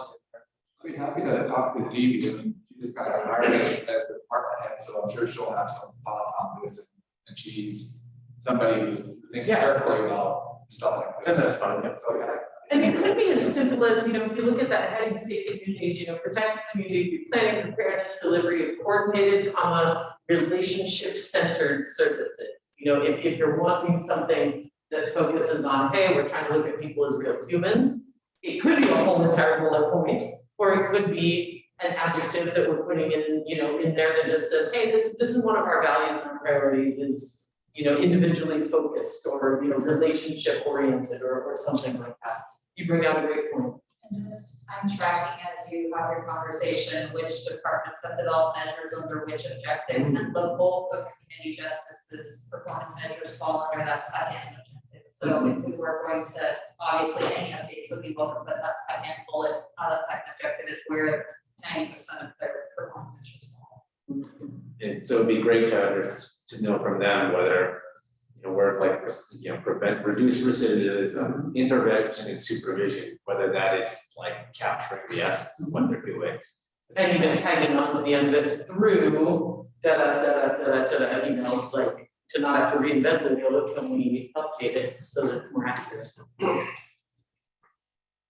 Healthy people enhance, I'm not gonna read it. Commissioner Chang, would you read, please? Healthy people enhance and protect the health and well-being of communities and their residents. Support and advance the health and safety of Deschutes County's residents.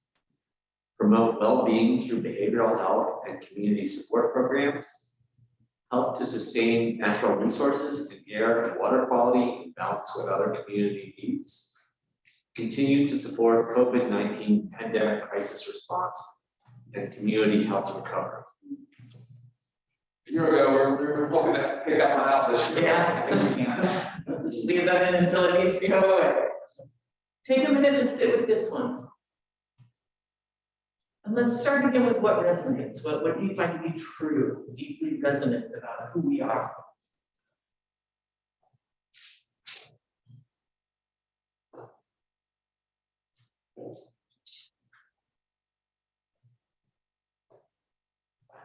I'm having trouble jumping up to the really high level because I'm thinking about that last bullet. But, about the COVID-19 pandemic crisis response. I think it would be neat to weave into that bullet kind of what we've learned and how we'll be better prepared for a pandemic the next one. So I mean, kind of maybe we're not ready to take that bullet out, but we can start to phase it from, wrapping COVID up and, preparing and being more resilient in the future. Proactive readiness. Yeah, because we have learned a tremendous amount about how we were inadequately prepared and lacked certain kinds of capacity at the beginning of this pandemic, which hopefully we won't be caught in this flat-footed in the same way when the next global pandemic comes. So perhaps a note for the future is considering how might we update that fourth bullet point to remind ourselves that maybe, even a year from now, let's hope that we're not still having a bullet point that references COVID-19 specifically, but more of a, commitment to proactive implementation about public health emergencies, moving forward. What about making it a goal to take out the word COVID-19 there, and refer to pandemic, refer to response and community health and readiness, so I'm just thinking hopefully 2022, we won't be talking about it at the end of this, next, because we're talking 6 months from now too. For the beginning of the next fiscal year. So it's just an idea, just taking COVID-19 out specifically. We can generalize it to just, being ready for public health crises. Yeah, well, and then managing as it's happening. And managing the recovery, which I love that you guys have that in here as a real goal, like, hey, we're all acknowledging that while the pandemic hopefully will fade within the next couple of months, the recovery is a multi-year commitment. Well, and even just say, continue to support pandemic crisis response. So I'd like to get rid of the word, be cool, that's all I'm thinking. I could definitely take that word out. Okay. But it is true, the next, We're all sitting here with mass made in China stuff. the next Have we public really health, accomplished much? I mean, truly. Isn't that sad? the next You would public think health we could do crisis this by now. may not be a pandemic. Right. It might be, Well, also, we hear from public health that because of the focus on the pandemic, that other things are increasing, like the STIs. Suicide rate. And all that other stuff. Well, the suicide, people not don't forget getting the 5,000 surgeries disease that haven't been done. cancer. I mean, it's just, it is. So we just broadly facing it as public health crises, what, bigger crises, anybody, whether it's Yeah, so- pandemic or. Because we would say, crisis response or pandemic response, I'm just thinking we could shorten that and then expand just public health. Yeah, I mean, there are other things that you could actually call epidemics that aren't pandemics. I mean, like opioid crisis, like substance use disorders is actually an epidemic across the nation. And so, yeah, I mean, to be able to use a little bit more broad language, just say that as certain kinds of health problems like mushroom, we're prepared to respond and prepared to recover. Like generalizing. Right, it would be like a proactive preparedness and response to public health crises, in general. Mhm. Okay, why don't staff can take some time to, Just take a look. Yeah, that's the part I'm really glad for trying to deal with, right? I But know. it sounds like you guys are in agreement, like, hey, let's spin this away from specifically COVID-19 to how are we gonna be proactive in general about any public health epidemic crisis, Well, whatever. I think the crises that are coming are going to be overwhelming for people. That, all the things that have been postponed and repostponed, and yeah, it's gonna be a mess. And the kid's not in school, and yeah. It's gonna be really hard on a lot of people. Sounds like we're all on the same page about revamping that one, so staff, you'll submit some changes to the commissioners, correct? Yes, please, thank And the you. other three bullets kind of hang together well, really very, a lot of content that could be hung underneath that for goals and objectives of this. What else here in helping people, anything else that you wanna articulate as awesome? Or anything that really, you think, man, that doesn't make sense, or that, we need to update that. Most of our numbers for Deschutes County are actually better than Crook and Jefferson. But the one thing that we do have in our society is obesity.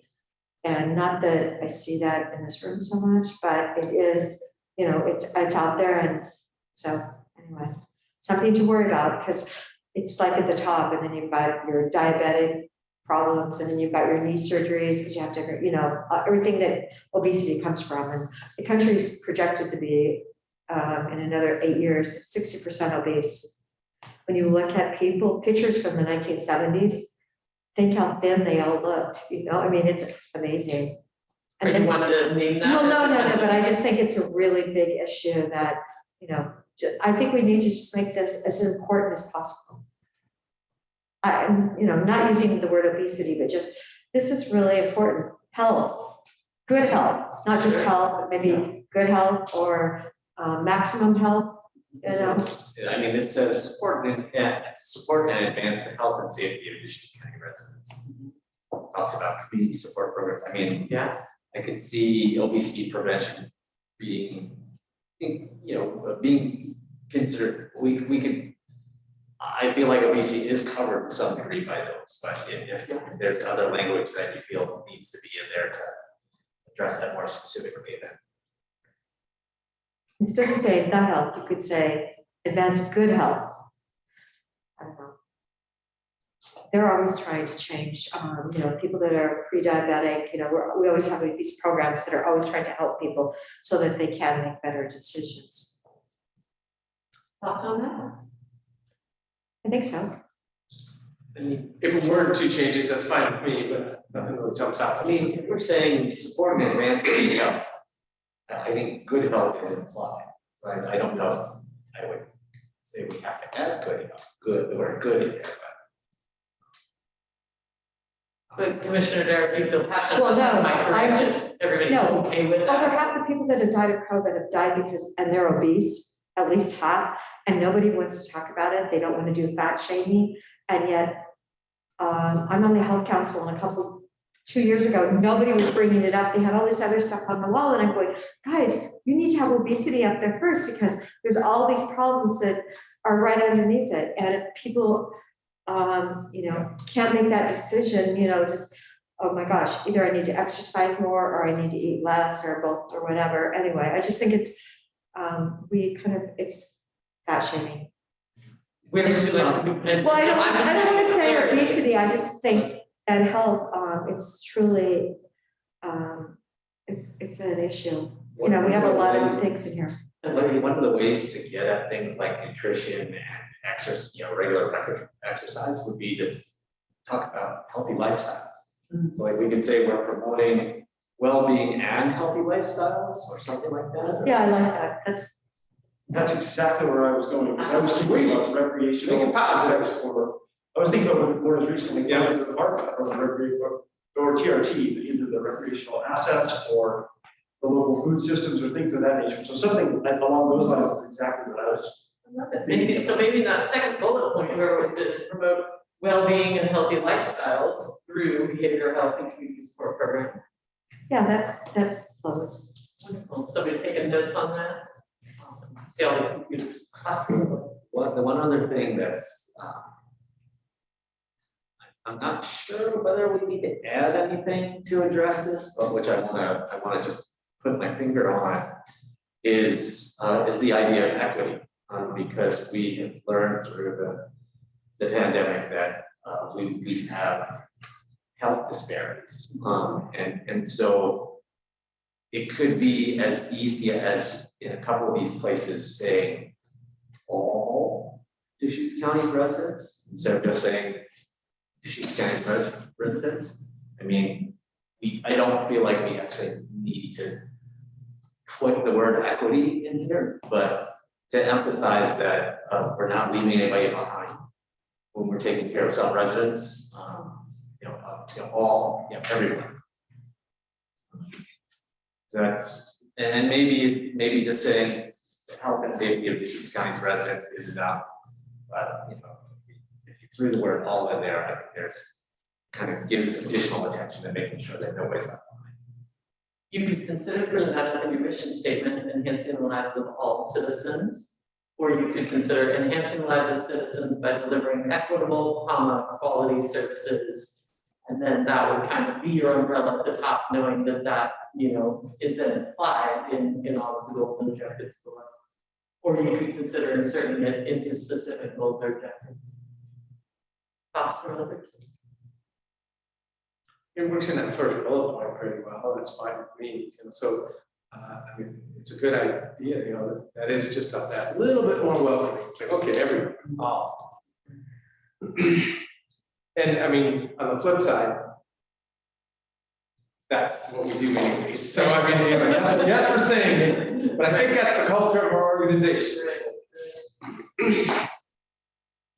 Staff, do you want to take that one and run with it, or do we need more discussion on that, the equity? Anything else on healthy people? Moving on, Nick, would you read the economic vitality? Sure, economic vitality, promote policies and actions that sustain and stimulate economic vitality. Support affordable and transitional housing options for vulnerable populations through availability of lands, project planning, and appropriate regulation. Administer land use policies that promote livability and economic opportunity. Maintain a safe, efficient, and economically sustainable transportation system. partner with organizations and manage county assets to attract business development, tourism, and recreation, support regional economic recovery from the COVID pandemic.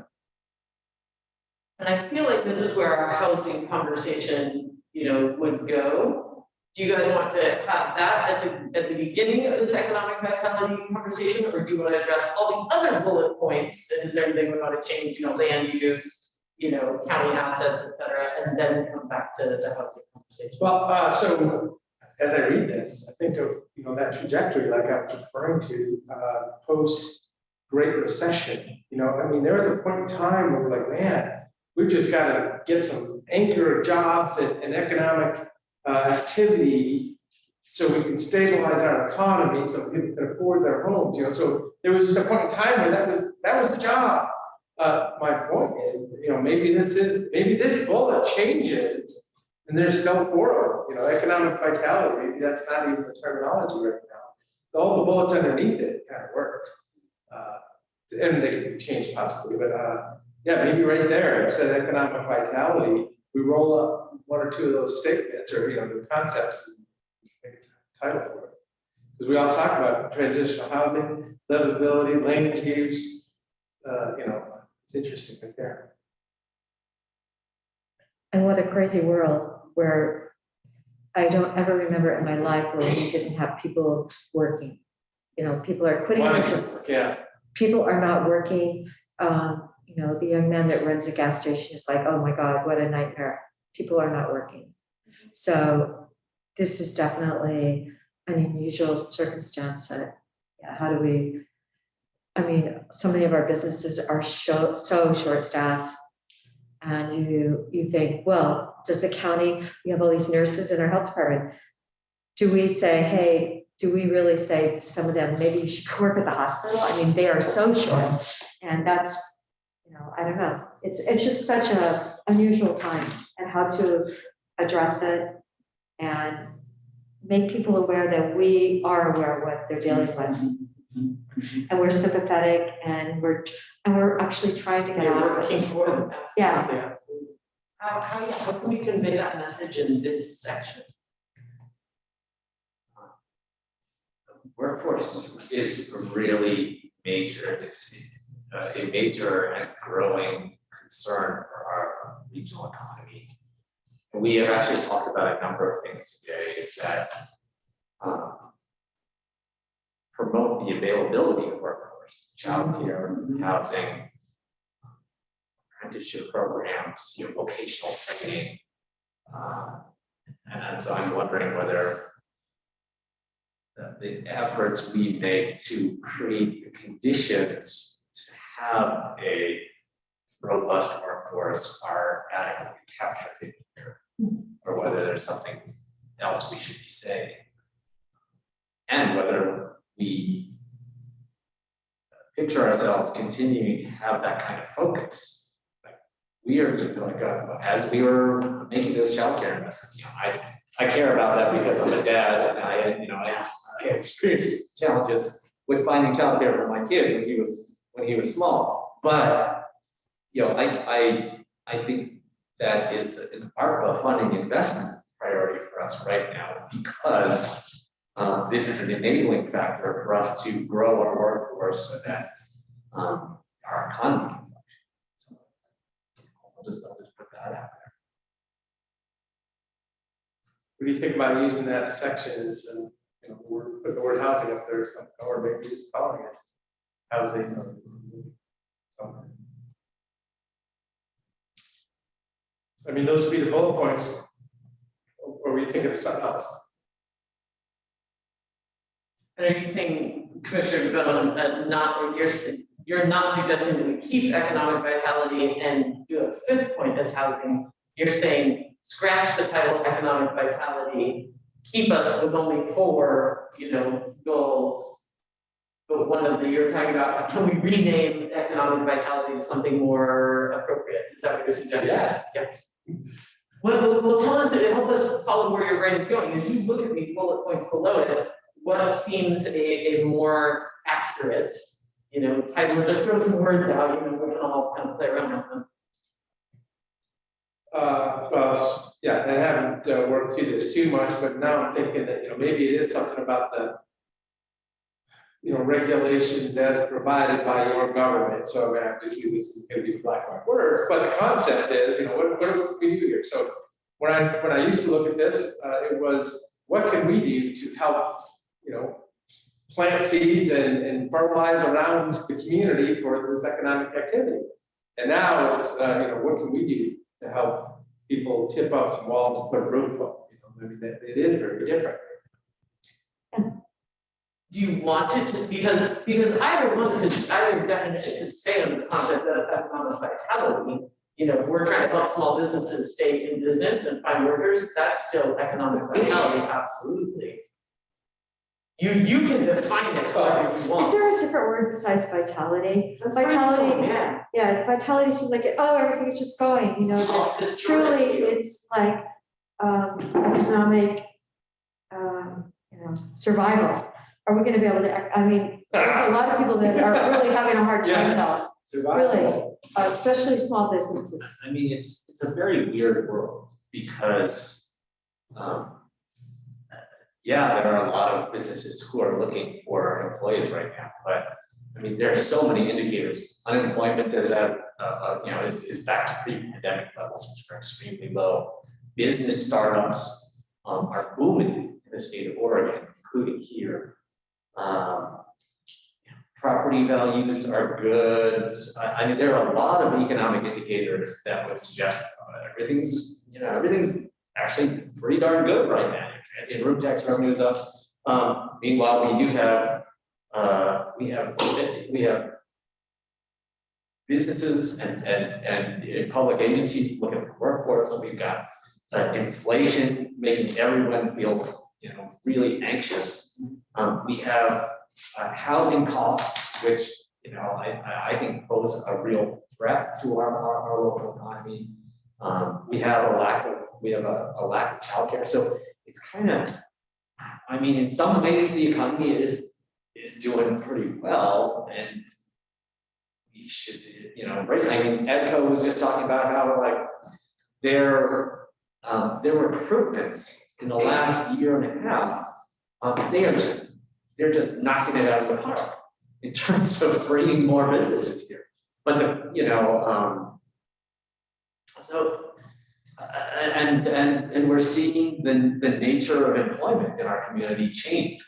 There's so many more people who are working remotely, and our need to chase physical manufacturing plants is maybe lower because of that. But that also really changes who's living here, which is also there's a lot of I don't look at our economy right now in a very, very dark light. But there's things that we should be concerned about, and there's things that we should feel pretty good about and feel take some comfort in these and have some confidence in the future of our community because of it. So that all just goes to circle back to the words that we're thinking about to replace vitality. I think vitality is a terrible word. I think survival is casting things in a more bleak light than we need to be. Commissioner Barry, to answer your question, we've got synonyms for vitality: strength, thriving, endurance, resilience. Those are words we could consider. Economic strength. I like resilience. Resilience. It's a really nice. Especially for this year. I'm not sure. Okay, we've got all those cross sections. Well, I know people that are it's costing $30 more to fill up their tank, and those things all add up if you have to fill up a couple times a month and you don't have that kind of an income. So I like resilience because it just seems to, it's, for the positive people, but for the people that are struggling, resilience, yes. Yeah. And I encourage you guys, resilience may not be a word that you continue to use 2 or 3 years from now. You may not be in that state. That's why I love that you revisit these every year. resilience might be the word for economic, adjective for this coming year. What other thoughts on this or other synonym? I like endurance, thriving, what else was it? Those kinds of things, strength, vitality. I mean, one of the nice things about using the word resilience is it recognizes how much work has been done to diversify our local economy in the last decade, which is, part of what makes it resilient. I mean, it's just like, okay, we've got, economy downturns, or during the Great Recession, the economy downturn, education went gangbusters. So okay, out of the park enrollment at COCC. I mean, there were things that were, because we were diversified, because we weren't a one-trick pony, we weren't crushed by the Great Recession. I mean, the Great Recession was horrible for construction, home building, and those things, but there was other things going on in the economy. So that's why real estate I prices like, totally crashed, because that's how we bought our place. Well, I want to be mindful of our time as well and not get us mired in, spending Okay. half hour on one word. Staff, perhaps you could circle back with, some proposals surrounding, economic resilience. I do want to allow you guys time, especially for this concept of, are we creating a fifth goal of surrounding housing specifically, or is that still going to be nested under economic vitality, resilience, what have you? Let's have some discussion, maybe some decisions specific to that, and then we'll keep things moving forward.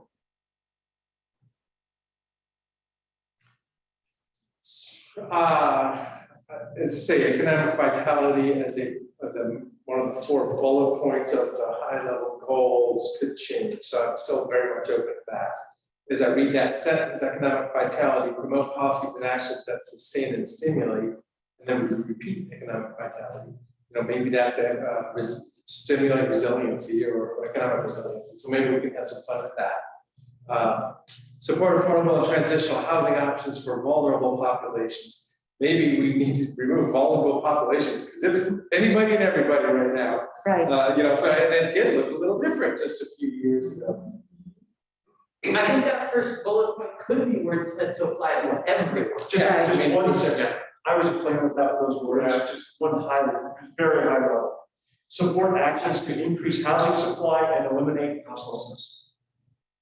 Right, increase the housing supply and not about, everyone, and eliminate houselessness. That's a big goal, but maybe it's. or we don't want to kind of put houselessness into our goals.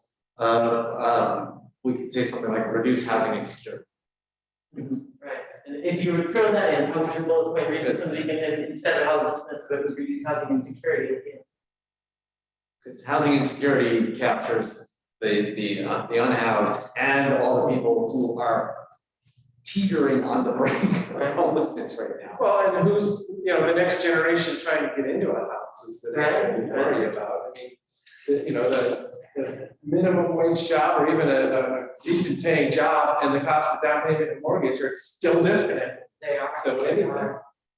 So maybe How would you if you did that? well, just maybe to capture, I mean, within what the group that you just mentioned, there's a lot of people who aren't coming here right now, basically, and so and I wouldn't call those housing insecure. They are people who are literally not coming here because it is a lousy place to try to find a reasonable place to live.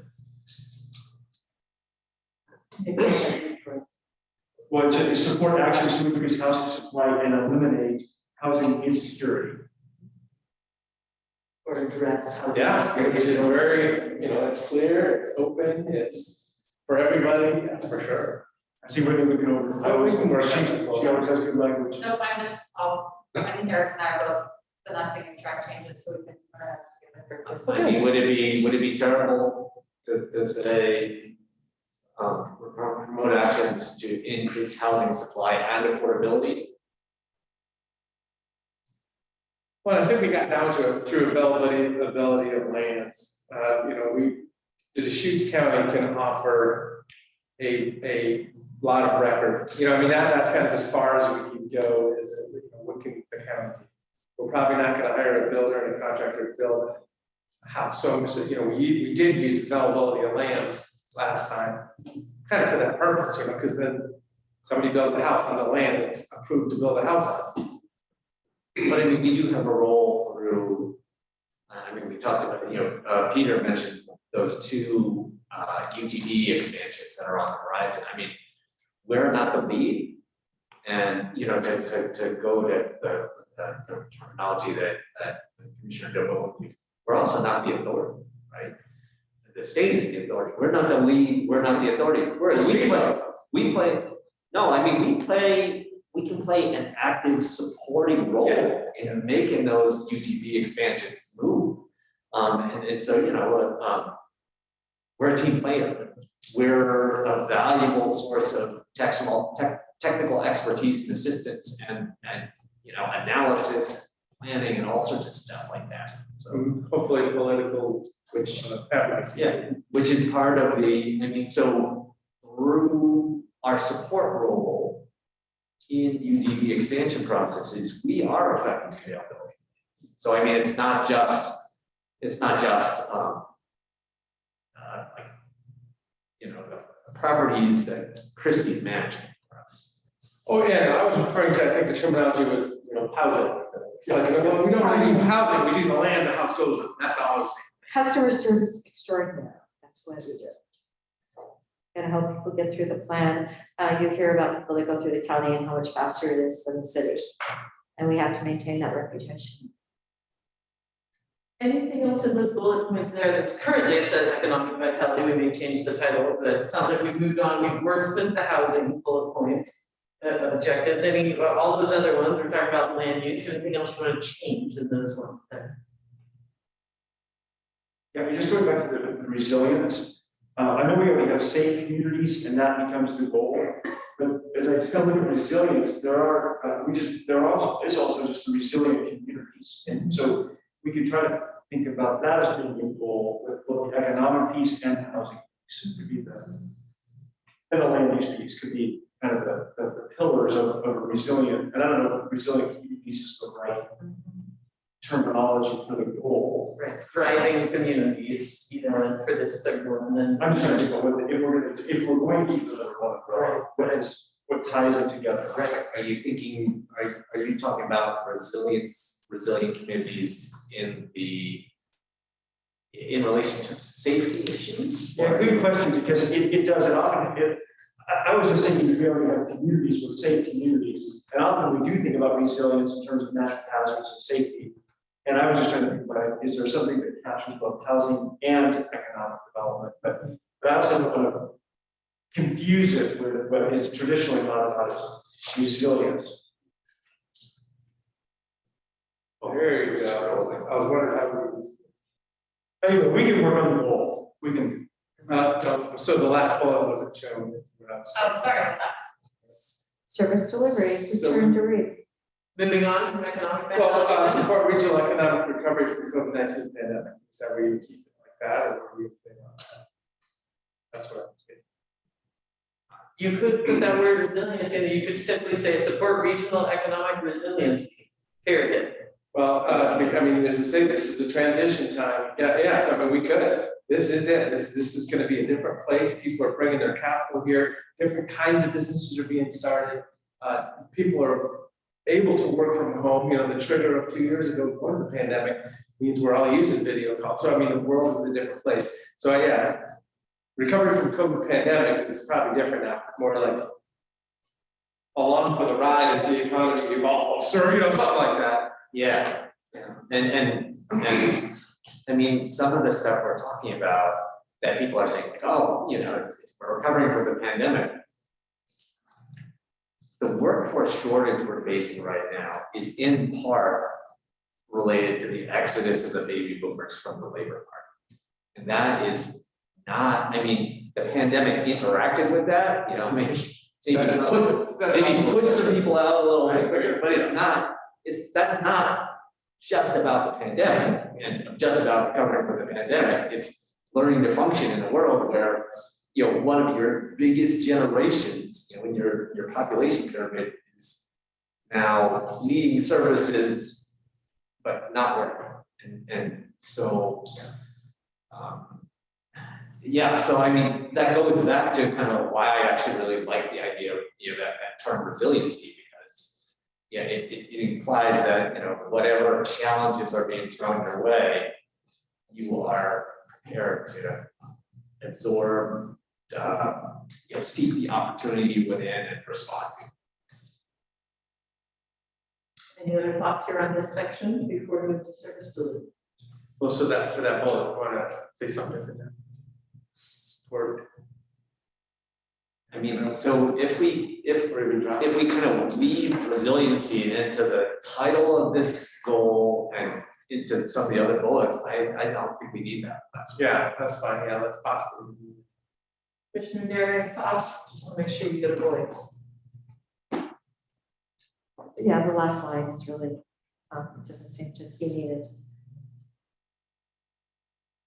I take that.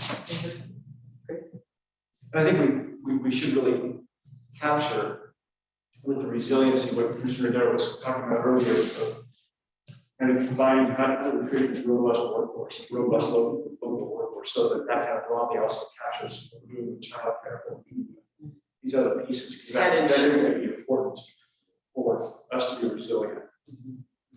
Yeah, I mean, so maybe workforce should be explicitly mentioned somewhere in these bullets. It seems to be in the Workforce or regions workforce?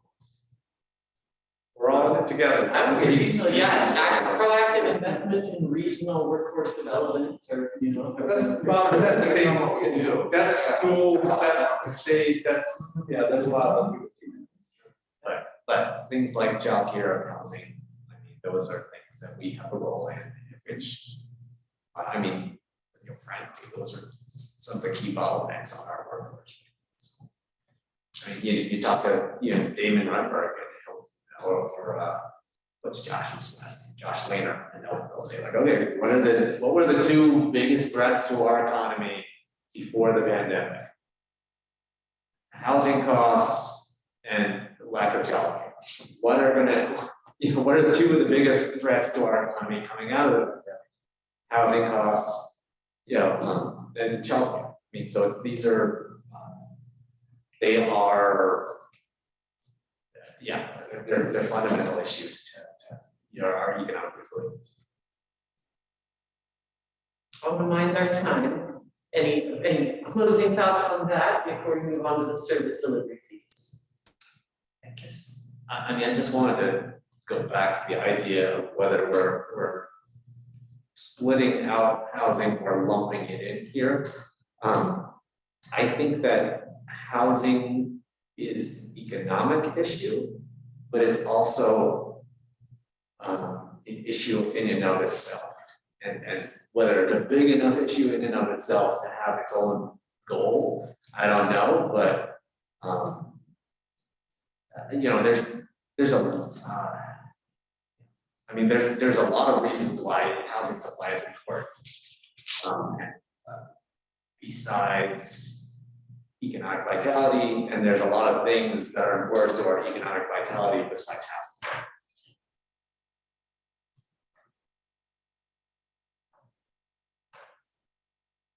How about we come up with a few options to bring back, one that maybe blends it, and then one that might show you a couple of different options here. Love it. And it's interesting because, this is the goal and objectives of Deschutes County, the services we provide for everybody. So, what are there bullet points that our staff can work on, or are they just statements? Which is, we'll see. Performance measures that tie to our housing bullets, so just as we think about if we broaden and expand that, how many department inputs might we have into a broader goal that stands alone is also something we think about as staff. Thank you. Sounds like you're going to do some good legwork and bring some templates. It's been done a few times now. Love it. Let's move on to the service delivery piece. What resonates, what do you love? Is there anything that you want to kind of wordsmith or change? Right, Eric or Whitney, what do you want to? You haven't asked. I started off. He started us, yeah. You read the first one, or second one? Or first, you read the first one. I just, you did that. Besides, you read Safe Communities. Oh, He didn't. I did the business. Okay. I got the short one. He was a good reader. too. Eric, you agree, you want to go for it? And this one, for years ago, we had it in, it was partly to capture the internal service departments, because they don't do some of these other things, but they provide important functions that help support the departments that provide the other services. This is really like we have 94 total measures this year and 39 of them are in service delivery. So this is where you see the bulk of, it's hard for us to be trying to select who presents to on this because the bulk of our performance measures fall into this. Service delivery provides solutions that is cost effective and efficient. Ensure quality service delivery through the use of innovative technology and systems. Support and promote Deschutes County customer service every time standards. Promote community participation and engagement with county government. That's it. Wow, phase two, go on. Preserve, expand, and enhance capital assets to ensure sufficient space for operational needs. Maintain strong fiscal practices to support short and long-term county needs. The last one, provide collaborative internal support for county operations.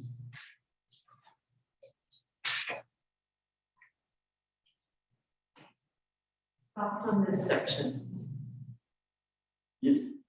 Yeah, I think immediately on the first bullet point, something like ensure quality service delivery through the use of innovative technology and systems and through effective retention and recruitment. Oh, yeah. Oh, yes. Something like that. Right, for this year, you No overturned retirements. lobby to address the recruitment and retention issue. Something like that. I'm just trying to tie the staffing issues to the quality services stuff.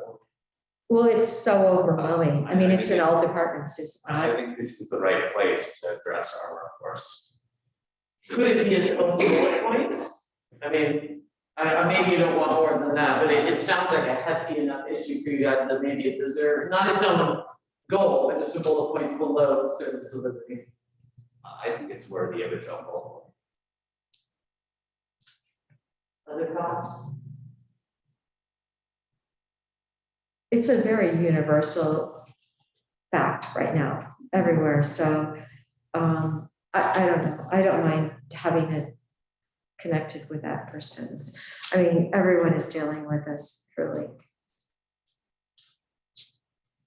So a bullet point to addressing workforce retention and. I could see integrating it with the last bullet point too. Yep. You know, support for county operations. You know, through more than just collaborative internal support, but Staffing levels or something, yeah, something like that. you know, workforce recruitment and retention initiatives, or I don't know.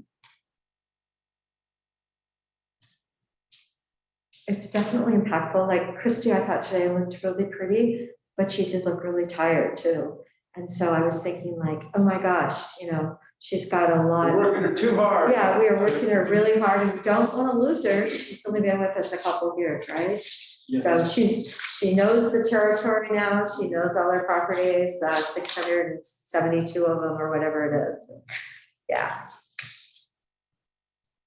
So how So does staff, perhaps if you come up with wordsmithing either within some of these existing bullet points or break it out as its own bullet point, but really addressing this issue of retention and recruitment in the workforce. Yeah. And basically the county, addressing that. Anything else on these currently existing bullet points that we want to change or refine for service delivery? The community participation, I think that's one of the things that we truly have maintained all during COVID. And however we could make that sound wonderful, because we really have tried to keep our community engaged. It does seem that because we had our meetings in person, I mean, we were all, properly spaced and everything, but still, the fact that we were in person, and then when people could come in, they actually did come in, and I really think it's made a difference. The community feels like they can connect with us. And having, converting all of our meetings to, live streams, that we've done things to make county government, make the board of commissioners much more accessible. And in Spanish too. It's beyond the board of commissioners. I mean, all of our departments have such a customer or constituent orientation and openness. And in some ways, I think that my hang up on this bullet, and I was going to talk about the same bullet, is that the word promote is just kind of like weak and dry. I mean, we are inviting, we are welcoming community engagement, participation. Let's use a stronger word than actively, engage or actively encourage community participation, engagement. What other words could work? Continue to enhance community participation. Yes, that's what we've done. We truly have. Welcome, that's kind of what I was thinking. We've added, and we tried to do this, how do we get to decide to speak to people, what, all the things that we've tried to do. Continue to proactively encourage. I do really like the word welcome. I mean, it seems much more perfect. Because that's what people needed. Oh, I'm allowed to go there in person. I've had multiple people say that. I'm like, yeah, please join us. Wear a mask. And not everybody did, but most people did. And I really like what you word enhance, because I was thinking about expanding, but I think enhance is better because we're just going to continue to improve. It's great what we're doing now. I think this next year, we're going to start getting out into the community more. We're going to, especially as we have a comprehensive plan update, the board, the planning commission, are going to be meeting with the community and out and out. But not in this room. Yeah, not in this room, maybe the next room. Well, and that highlights what Commissioner Adair was saying of that word enhance would acknowledge we've already been doing a bunch, and how do we further that? I mean, so you can say something like welcome and continually enhance. Exactly. Yeah. I'm impressed with y'all. End of the day, you're still being creative with your wordsmith. Great job. I like the word welcome, but also another word that, because welcome seems like we want it, but we're not going out and getting it.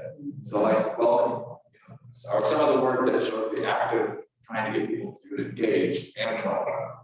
You could say actively welcome and encourage, community participation and engagement with county, or, seeking. Yeah, exactly. Recruit. Yeah, well, there's a bunch of words you guys. Yeah, so good. Make it sound really good, because it's something that we have really lived and breathed for the last almost 2 years. Yeah, truly. Actively, proactively. And it was all because the building department's always been so nice. So they set a good example for the rest of us. Well, we're at 4:45. Let's take just 1 or 2 minutes for any final thoughts here on goals and objectives. Then we're going to close up. If staff will do a little shout out of just any major action points that we all need to be aware of who's doing what and what we expect. And then we'll wrap up and get you on the road. Final closing thoughts about goals and objectives. Still have one, the fourth bullet in this one. Preserve, expand, and enhance capital assets to ensure sufficient space for operational needs. State that the places where our people work and provide services, I'm looking for more than just sufficient space. I mean, we need to provide places where you can provide excellent service, where that meet workers' needs. And sufficient space sounds like that's a very minimal threshold. So I'm wondering if we could just kind of come up with better language about the excellent places for providing services that we are creating. Yeah, I think that's a really good one, yeah, and this is also just how the workplace is changing. We can tweak that, we can just think about that. Yeah, and then you start to wonder about the remote work thing. And that's- I wasn't gonna Makes go there. it super complicated. Yeah. Exactly. Any other closing thoughts there on closing objective? Are we gonna keep it economic vitality, or what are we expecting to see forest go, I guess is my thought, and then even if the word changes, words change. He said he would do two scenarios. Options, okay. It's gonna bring you a buffet. Yeah. Of all these options, and you can work your way through the menu. Well, I do love resilience, so Let's transition, if Whitney, Eric, Nick, maybe if you guys could just kind of collaboratively let us know, were there any specific action point takeaways for each commissioner? You know, that we want to make sure people are aware of, were there just, I always like to close a long meeting like this with, hey, who's doing what? And was there anything specific that we all need to remember and keep on our radars? My view, we each have 8 different meetings of those, what we'll do is kind of consolidate for staff, follow up. Good staff work with, that the commissioners have, any follow up, I mean, we'll bring them Perfect. materials over the next couple of weeks. Wonderful, I love it. Yeah, that's really the key is for us to consolidate and bring back the options for the board to make those final decisions soon, because we're going to turn the corner into our budget process immediately. Okay? So this really informs that process. Wonderful, so that is the action point to say, the three of you staff, you're gonna package everything and bring it to the commissioner saying, hey, here's a synopsis of everything we discussed and the decision that needs to be made. Is that accurate? Wonderful. And also for me, it helps like as interim health services director, hear the discussion about the opioids and fentanyl, and as I work with the health staff, on putting together the budget and even the add the additional services packages, that gives you some framework on what topics the board may want to see in those requests. Absolutely. Well, I guess that brings a great point for Eric, Nick, and Whitney. Are there any clarifications you need to ask the board for at this point? You know, anything as you take away your massive to-do lists at this point, is there any last, questions you need to lob at them to make sure you have clarity for what you are then, gonna go package to bring to them? Open season for that. I don't have anything. You guys have been clear, good job. Our offices are all down the same hall, so it's gonna be clear. But I feel like the three of you are hard to pin down. Yeah. I'm feeling it's rare for all these people to be, right here for all day. So we should maximize that. The final thing on the agenda, it says approve the draft goals and objectives, which is, I'm assuming we're not actually doing that this moment, that will come later.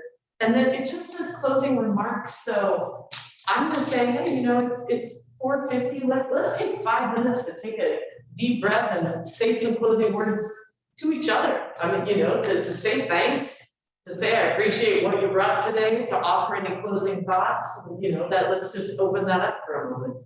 Commissioner, Kane, would you like to Can I start? just ask one more, like, what's gonna happen next question? Sure. Before we go there. So I threw out some new initiative ideas this morning, and I'm not quite sure how we choose to move forward with those or not at this point. Like the defensible space, the bereaved disposal stuff, I got to line out Ed and Jed on what information I'd like to see. So I know that's going to move forward, but for example, this park campground idea, I put that out there. I'm not 100% sure whether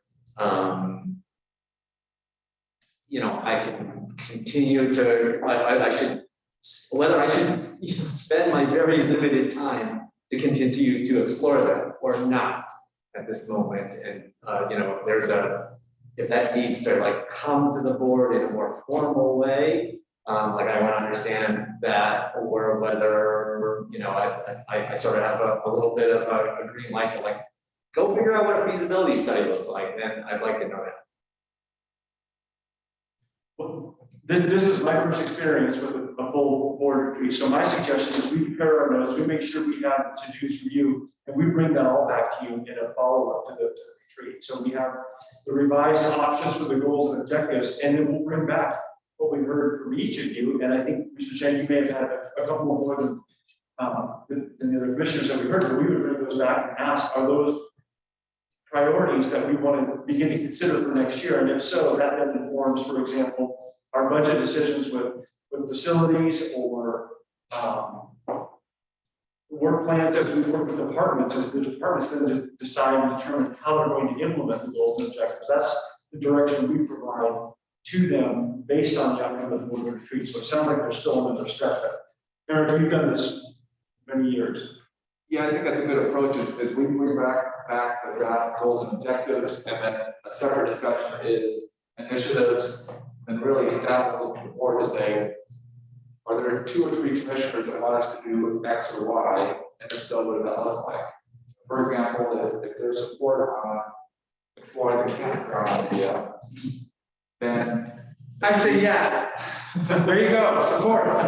Moving on. then we can work with departments on what does that look like in next year's budget, so do we plan, or do we budget for a feasibility study, do we carve out some staff time to go and meet with Parks and Rec, the state parks? I don't know if you remember though, Catherine Cottle had been looking at parkland. Remember the county designated parkland quite a while ago, maybe in the 90s, and there's, I believe, 40 acres down in Redmond by Klein Falls. And she is like, Patty, I want that to be made into a park. I really want that to be made into a park. So if we come up with a park, we may have people, and I know Dave had some. I talked to Catherine about doing this one first.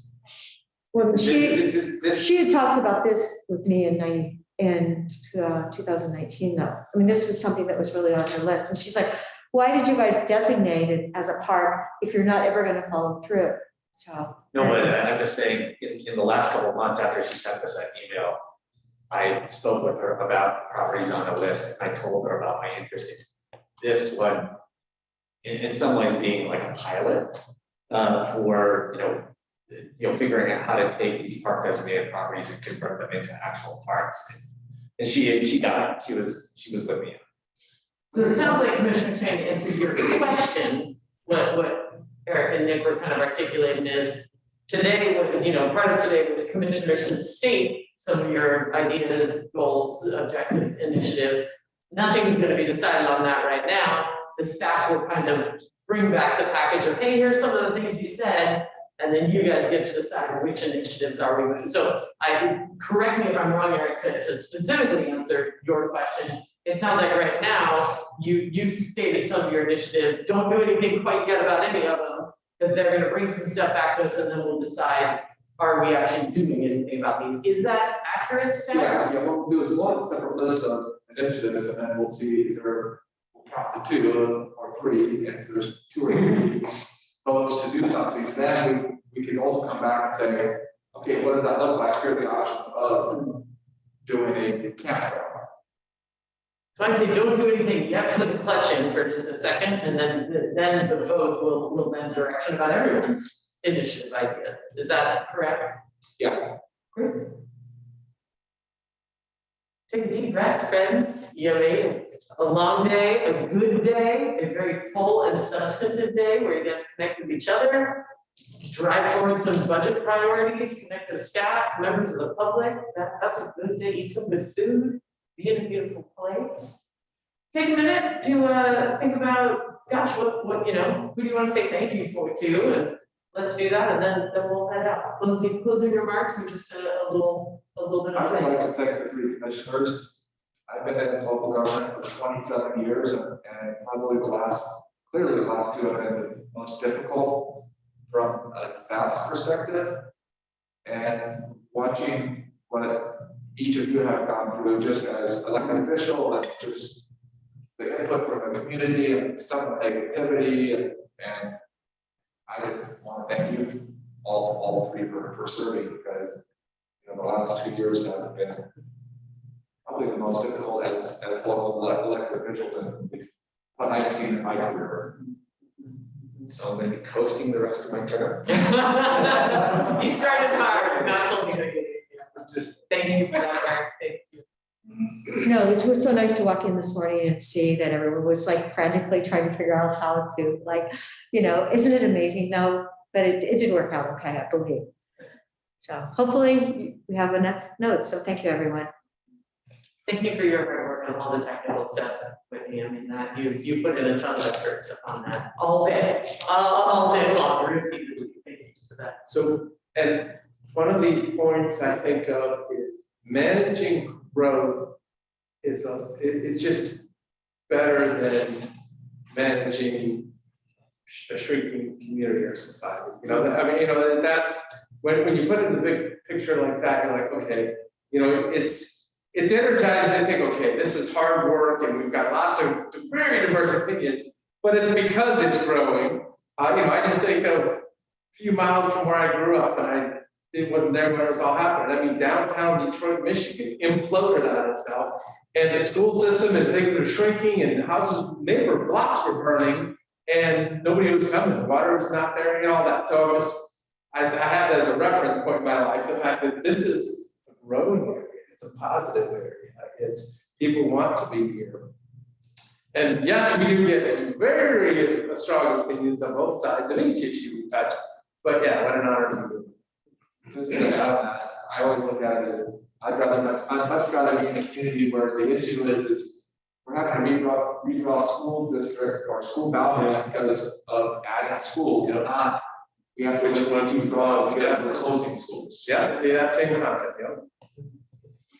Yeah, I really want to thank the commissioners for your respect for staff and for our entire team across the county. Your support, your understanding of the recruitment and retention issues that we're grappling with the space needs, because those are directly related to your charge to me, which is to implement your goals and objectives throughout the county, and it happens with our team and our staff. So to make that connection between the services, the quality of the services, the efficiency of the services, everything about those and our team is absolutely critical, and you make that connection, and that's critical to me and for our team to hear you share your perspectives all day today and at board meetings on a regular basis. I'm just so grateful. So thank you very much. I'd like to thank everyone for a really good day. You know, we had really high level discussions in the morning. We drilled down on some things in a substantive way in the afternoon, and that was me to pay attention all the entire day. I needed to have like a quality stuff to actually keep my attention in, and we delivered that today. So thank you for that, and for all of the setup that went into making a day like this happen. And I'm really looking forward to what we do on all of the important initiatives and projects that we talked about. Well, thanks for sticking with us, Sharon and Morgan and David. It probably was tough.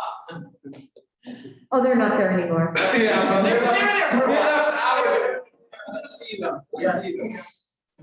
Well, then I would close us by saying thanks to each of you just for your focus today. You guys have been champions. This is a long day. You've been engaged, you've been focused, you've had good conversation that was robust and respectful, but that was, you know, professional and passionate all at the same time. And I want to say, as a resident of Deschutes County and as one of your constituents, I am so heartened to see that, oh, the people in charge really deeply care about what they're doing, you know, and that you're listening and you're here. So thank you. I think we can officially call things to a close at 5 o'clock on the dot.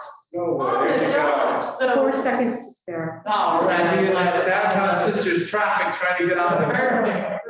Well, feel free to collect your stuff. The day is officially over. I look forward to running into each of you, whether that's I work with several different departments in the county, so whether that's on a county level or whether I just see you on the street sometime, I look forward to running into you and to the next time that we're able to have a conversation. So have a lovely evening, and good news, somebody else is cleaning up the room.